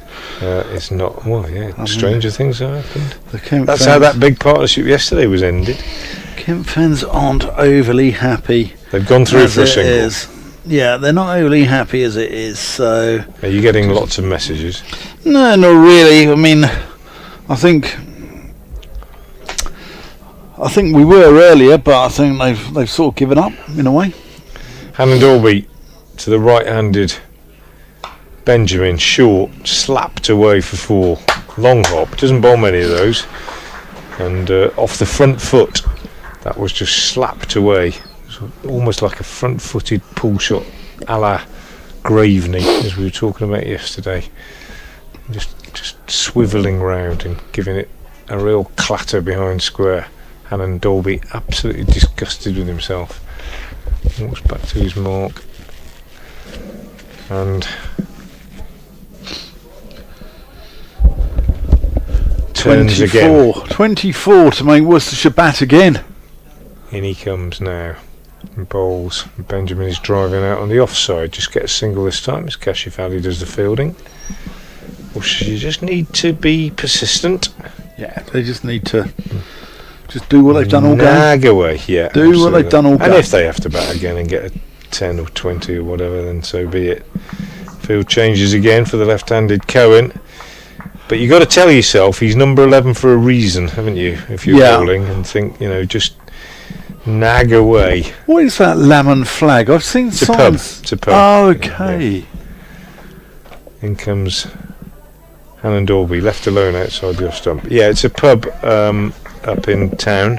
I was going to say on the tithing, and it's a generous sponsor of the club and various issues. I was going to say also, before the Premier Inn was here, I can't remember what was here There's before. a garage there, a car park with a petrol station. And this building between where we are and the hotel? This was the same, New Road Stand. That's where my commentary box was about 40 years ago at the far end of here. Right, okay. Yeah, and that was the offices and everything. Yeah. Yeah. That's Helen Is that Dolby bowls again, and that's pushed up to mid-off. No run, end of the over, 229 for 9. Is that where the offices currently are in there as well? Yeah. Yeah. It's time for Rita again, I think, isn't it? I think so. I'll let you call it. Yeah. Do you want to call the win, Frank? No? Swing the pole to Swanepoel.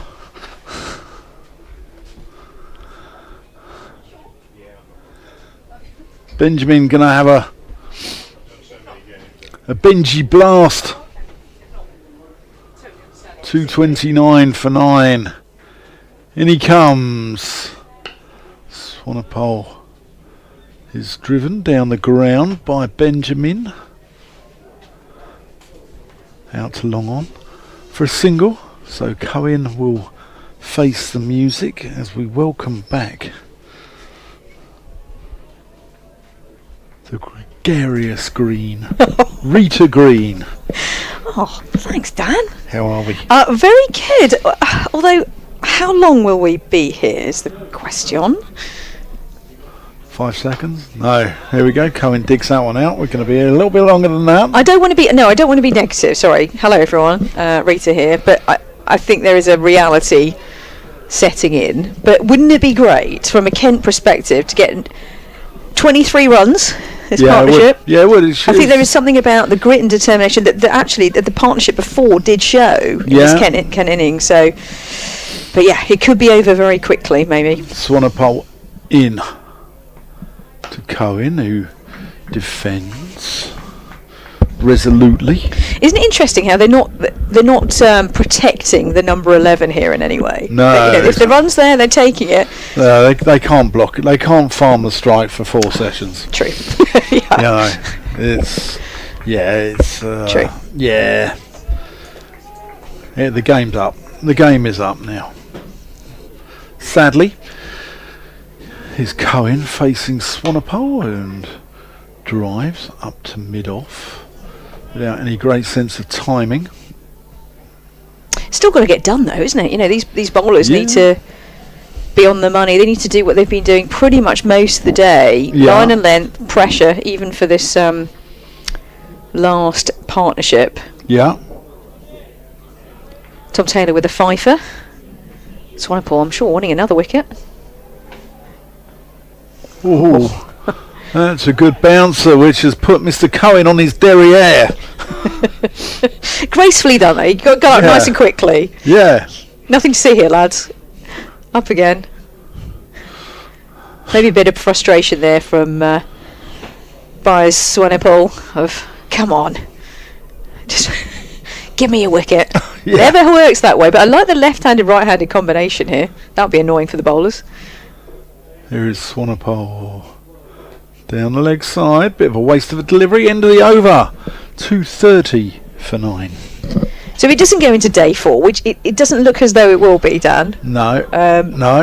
Journey home for you then? Early bowls? Yeah, I don't know. I might stay here. I don't know. Let's see what time I get out of here by the time I've done my interviews, post-match, and done bits and pieces. Who knows? It's a long day for you guys. I mean, I know that.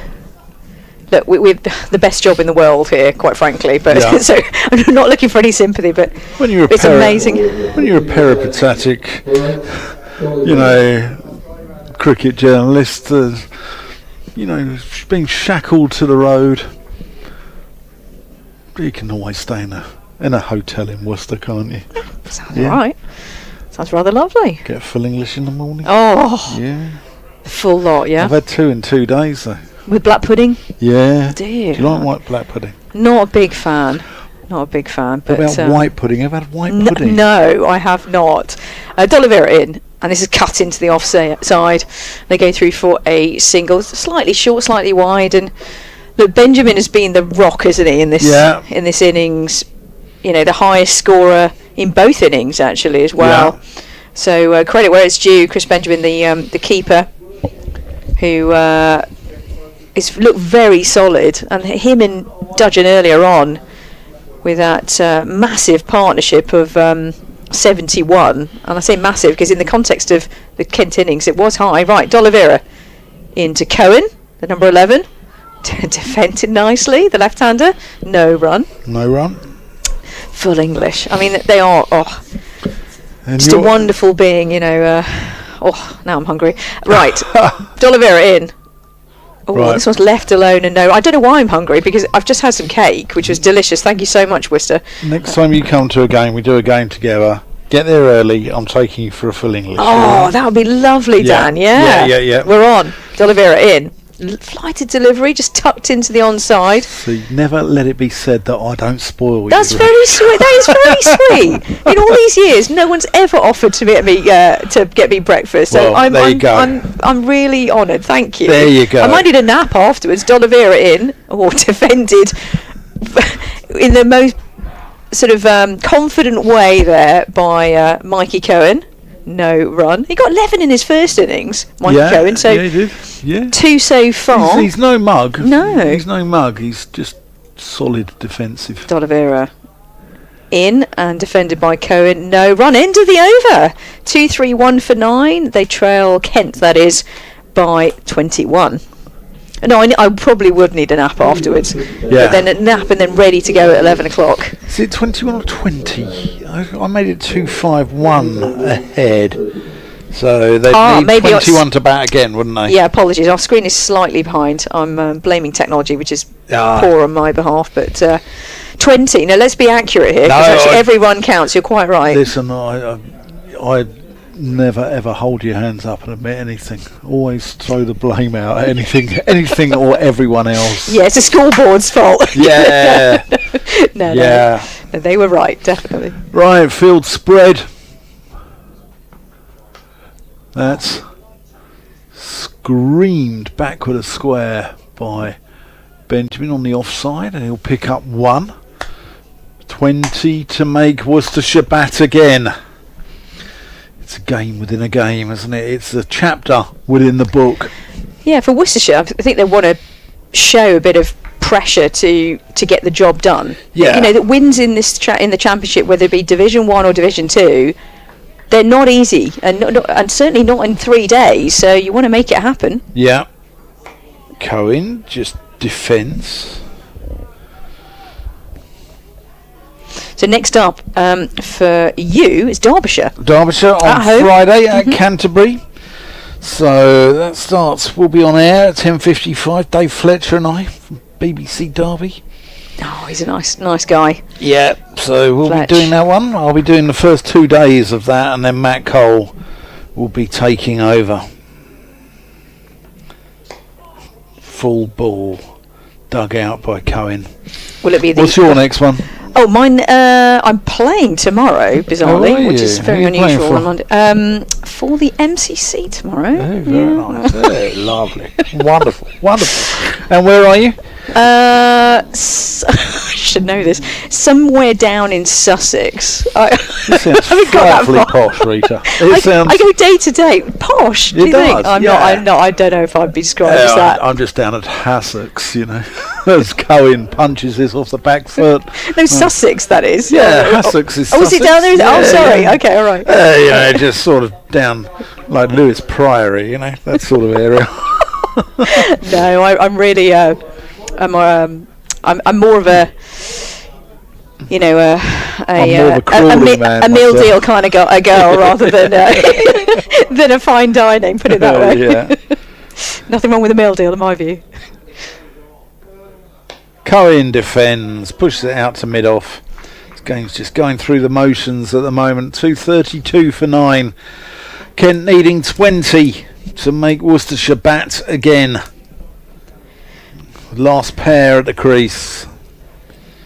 And the end is nigh. Oh, Dan, we're not there yet. But I tell you what, though, I think Worcestershire are going to have to work pretty hard, even for the 11th, to get the number 11 out rather than the 10th wicket. Swanepoel got a fast one to Parkinson.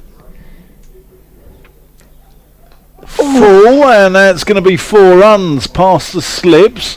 Why is there only one slip in place to Cohen? That's what I want to know. Ethan Brooks, the man there, sprawling away but can't cut it off. That's 4 runs, 236 for 9. So where are you commentating next weekend? It's a brilliant point. I actually need to refer to my calendar, which is essential. No, I'm playing actually for the next couple of weeks, and then I am actually, Kent fans, you might be pleased, not pleased to hear. Actually, I am covering quite a few Kent women's games over the next few weeks. Thank you for the reminder. Yeah. And I'm looking forward to that, actually. I covered them last week, actually. Nice. And saw Coco Streets get 100. Big win, right? Yeah, big win over Derbyshire women. So if the men can repeat that next week, you never know, do you? Absolutely. Unfortunately, Coco Street didn't back it up today. They're currently playing, actually, the Kent women. Middlesex, aren't they? Fresh new over. Brett D'Oliveira cut. Oh, that one came onto him quickly there, Benjamin, but cut back to the bowler and no run. D'Oliveira, he bowls with quite a lot of pace. I was saying this to Frank earlier on. Lovely action.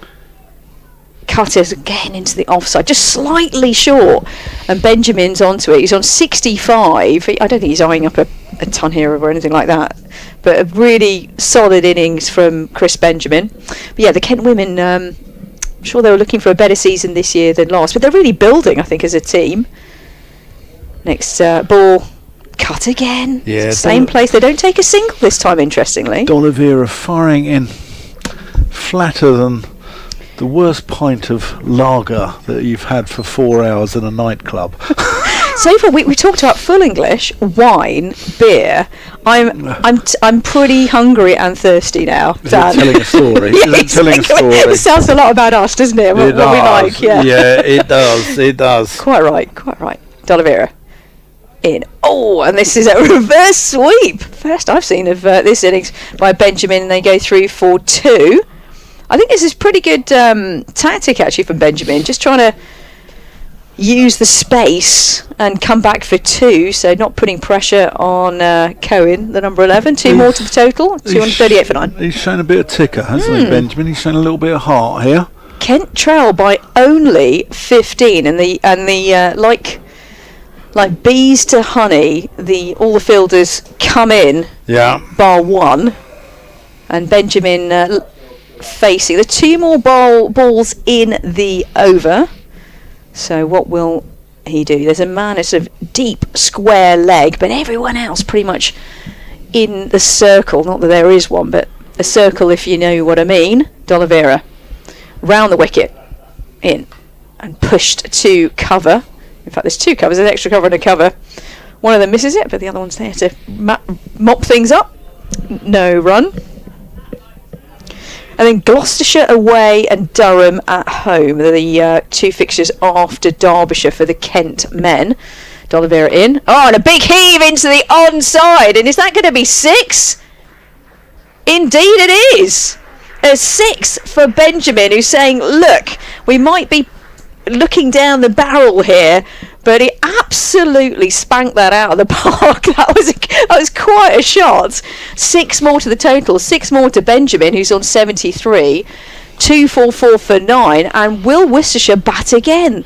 Kent trail by only 7. Thank you for the maths there. Yeah, it wasn't pretty, but it was effective, wasn't it? A bit like me, really. Right, so we're going to have a change. We're going to have Ethan Brooks bowling to Mikey Cohen. We've got a silly mid-off in place as well, who's very straight.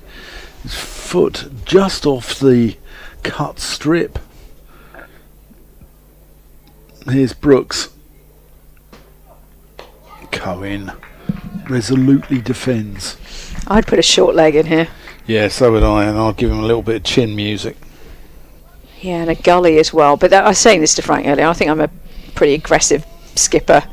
But look, Worcester just want to get this done. Are you an aggressive individual? Well, yeah, that's right. With my 5'1" frame.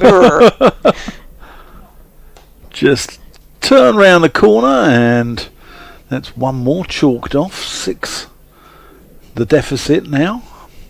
Competitive, I think, might be another way. If scores are level and they're bowled out, they still need to bat, don't they, and score the 1. Indeed, because the game would be technically tied until you can't win by an innings and no runs. That's can crazy. You can't win by an innings and no runs. So if they get to 2-5-1, Worcestershire have to bat again and score 1, don't they? Yeah, or a no ball or an extra or something. Yeah. That's pushed out into the offside for a single. 2:46 now. So is it 6 minutes to go until tea? Is it the extended Yeah, tea thing? I think it might be 35 actually. Oh, 35 to be so I precise. think 11 minutes. Okay. But it's going to be a short evening session, one way or the other. As that's just defended by Cohen. Because even if it goes all the way today, and I mean the chances are slim. Slimmer than the Australian bowler Bruce Reid. I mean, even if it went that far, there's only going to be 25 overs or so in the evening session, aren't there? 26 overs. Cohen forward defensive, gets in behind that one. But Cohen's got a bit of bit of bite here, isn't he? 11 in the first innings. Former Derbyshire player. Yeah. And former Western Province and Cape Cobras as well. So it's got some pedigree, but this is some situation to dig Kent out of, obviously. Certainly is. Yeah, certainly is. Again, forward defensive, and he sees out another over. 2:46 for 9. Benjamin 74, Cohen 7. Rita Green. Can they make Worcestershire bat again? Oh, I think there'll be a moral victory in that. There's Yeah, a exactly. Put your pads back on, lads. Just to show a bit of fight and a bit of grit. Yeah. 2 really hard-fought draws for Kent so far against Durham and Northants. You saw the Durham game. I saw the Northants game, and look, there's a lot of fight. I'm sure they were really disappointed that. Well, I'm sure Ben Compton was the first to be disappointed that he couldn't bat today. Yeah. And Dawkins, he's got pedigree as well, but something about Ben Compton that, I was to talk about Rahul Dravid being the wall. He's one of my favourite players. I always think of Ben Compton being that type of player. Right, next over, Benjamin on strike, D'Oliverian. This is defended and no run. Just one slip in, and I don't know what the opposite of beats to honey is actually. Everybody's pretty much on the boundary rope apart from one slip and the bowler and the keeper. So this is how much Worcestershire want to give a run away. And then pulled into the onside. Could it be 4? No, there's a man in the deep. Of course there is. And they go for a single. Think about a second, but prevent the second. So indeed now Cohen will be on strike. Benjamin on 75. Cohen on 7. He's looked very solid with his forward defensive, isn't he? Yeah. The left-handed batter. But he's got to be careful here. I was out there in the luncheon break and seeing the footmarks, actually. By the way, the delivery before was a bit of a long hop, and given the treatment there by Benjamin. Did you get your broom out and start, brushing away? Helping the ground staff. Yeah. Oh gosh, I'd be terrible at that. Right then, leg slip and a slip in, and then defended by Cohen, no run, who's got his full woolly pullover on. Yeah. Long length, and gosh, I thought it was quite warm out there, but no, I didn't offer to help, but I did meet the head groundsman, who I think they've done a brilliant job. Oh yeah, fantastic. Cohen rather defends this one, no run. They do every year, and huge credit, and it really is a lovely club, Worcestershire. It's one of my favourites, and the people here have been so hospitable. That kept low, didn't it? Wow. The food that we've had over the last few days has been absolutely lovely, and just everyone from the media team to the marketing team to the catering team have been absolutely superb, and they're a credit to county cricket. It's a real community, isn't it, in the county game? Yeah. And I made loads of friends as well today in the crowd. Yeah, no, they're really Yeah. good people. And Ashley Giles as well. We had him on air, so thank you to everyone that we've had on air the last few days. Brian Halford, Ashley Giles, George DeBell, Rita Green, and Frank Watson and I. Hopefully we've combined to make it half interesting at least. Yeah, I hope so. Yeah. We're so much more than a cricket show, surely, Yeah. you know. Yeah, And yeah. I hope you have enjoyed it, ladies and gentlemen. Here's Brooks in. Cut away by Benjamin. He's only going to get one.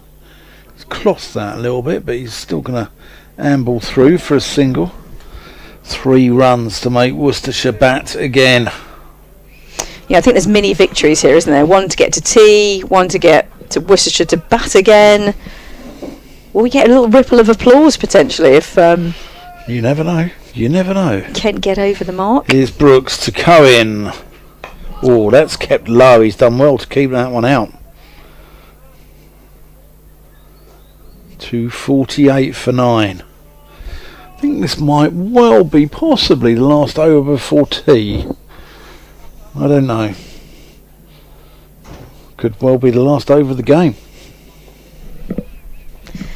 Yeah, we're that close, aren't we?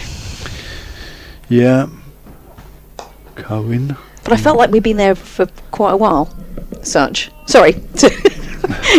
Yeah. Dot ball, that one. Dot ball. Sorry. Blocked. I mean, Yeah. Kevin's doing a good job here. 7 from 34. That's a definition of patience. Yeah.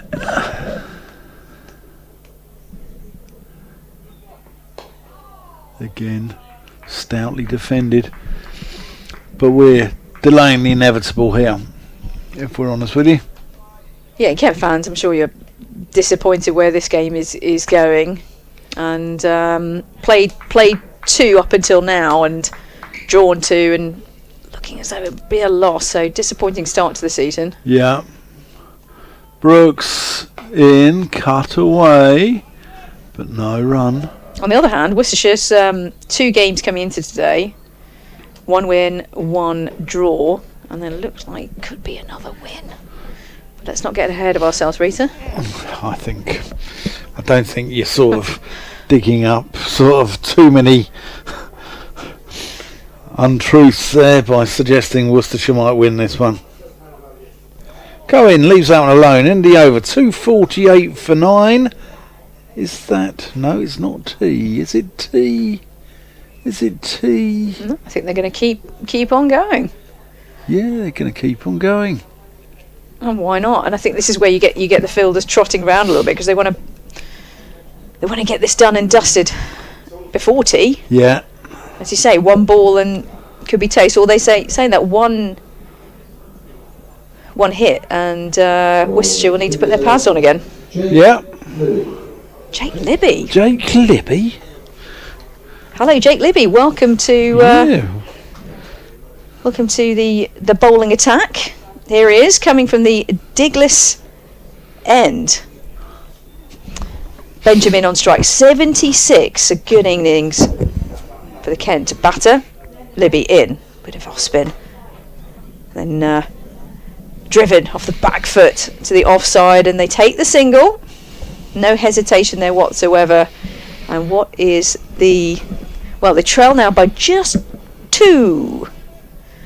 So can Mikey Cohen stick around here, or indeed get a boundary and even make it to tea? Libby in. Defended, no run. It is a perfectly acceptable way that Cohen's batting here of essentially getting his body position into the forward defensive almost as the ball is bowled in a premeditated way, defended once again. Yeah, it's definitely a press, isn't it? Yeah. Which is completely fair enough, but Yeah. get to tea is probably ringing in his ears. I think there might be a couple of overs potentially. If it's 35, Libby in, faster delivery. Oh, that kept low. Well watched, Mikey Cohen. Kent fans, hang in there. It's been a tough one so far, but a bit of grit and determination shown here by these two, and indeed the lower order defended again by Libby. And no run. Libby's getting through these overs pretty quickly, the 33-year-old. He's got a sports science degree from Cardiff Met University. There you go. Bet you didn't know that, some of you. Defended that one by Cohen, and no run. And the end of the over. That was a very quick over from Libby. Yeah. Just a single off at the first ball of the over. And Benjamin back on strike. I think this might be the last one before tea then. You think? Yeah. Because You're I think right. the previous wicket fell at 16:05. I mean, it's been a really long session. It's been close on 3 hours, this session.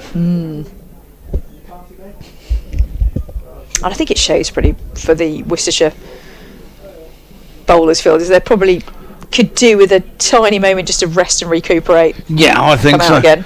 It's Brooks to Benjamin. Is that a big shout for LBW? And Worcestershire win by an innings and 2 runs as Benjamin is trapped. LBW, Brooks strikes, and Worcestershire, having outplayed Kent over 2 days and 2 sessions, seal the victory. And Rita, thoroughly deserved, wasn't it? Yeah, indeed. A really good, solid, all-round performance from Worcestershire, who batted and bowled beautifully. In terms of the wickets for the second innings, hats off to Tom Taylor, who'll take the ball with him. Probably get his teammates maybe to sign it or get it engraved or whatever. He will take the match ball. 5 for 56, his numbers at the end of that second innings.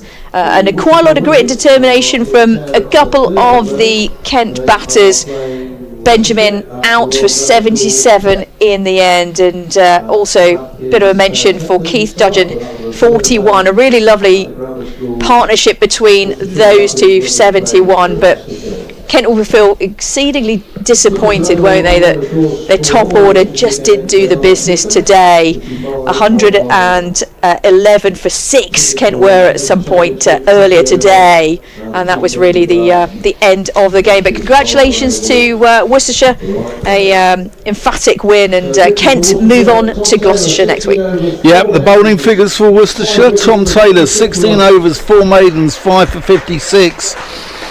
Oliver Hannon-Dolby, 14 overs, 2 maidens, 1 for 42. Matthew Waite, 10 overs, 2 maidens, 1 for 35. Swanepoel, 15 overs, 2 for 73. Ethan Brooks, 6.1 overs, 1 for 21. Brett Oliveira, 5 overs, none for 12. And Jake Libby, the solitary over, which went for 1. And Rita, Worcestershire, they deserved that, didn't they? They really did. They did, yeah. So Kent fans, by the way, Derbyshire next up and then Gloucestershire. But yeah, they definitely enjoyed that victory. They'll enjoy tonight. Northants next for the Worcestershire men, and then Durham. So plenty of cricket to come here on the BBC. I really hope you've enjoyed our coverage. And emphatic win, yeah, for Worcestershire. They move on, and congratulations to them for the season. Who knows what the season will hold. I mean, Kent fans, don't despair too much. But yeah, some changes probably needed in terms of a bit of a partnership, certainly from the batting perspective. But thanks for your company today, chaps. Yeah. Frank and Dan. Yeah, I'm going to speak to Adam Hollyoake afterwards and get his view on proceedings and whether, you know, what's going on here at Kent, because there's been no batting bonus points in 3 games yet, and I think the fans will probably want some questions answered. So thanks to Rita Green, and congratulations to Worcestershire and to Frank Watson as well on his side. And Frank, they were the better side from ball 1, weren't they? Yeah, I mean, you look back at moments, don't you? You look back at the decision about the toss. You know,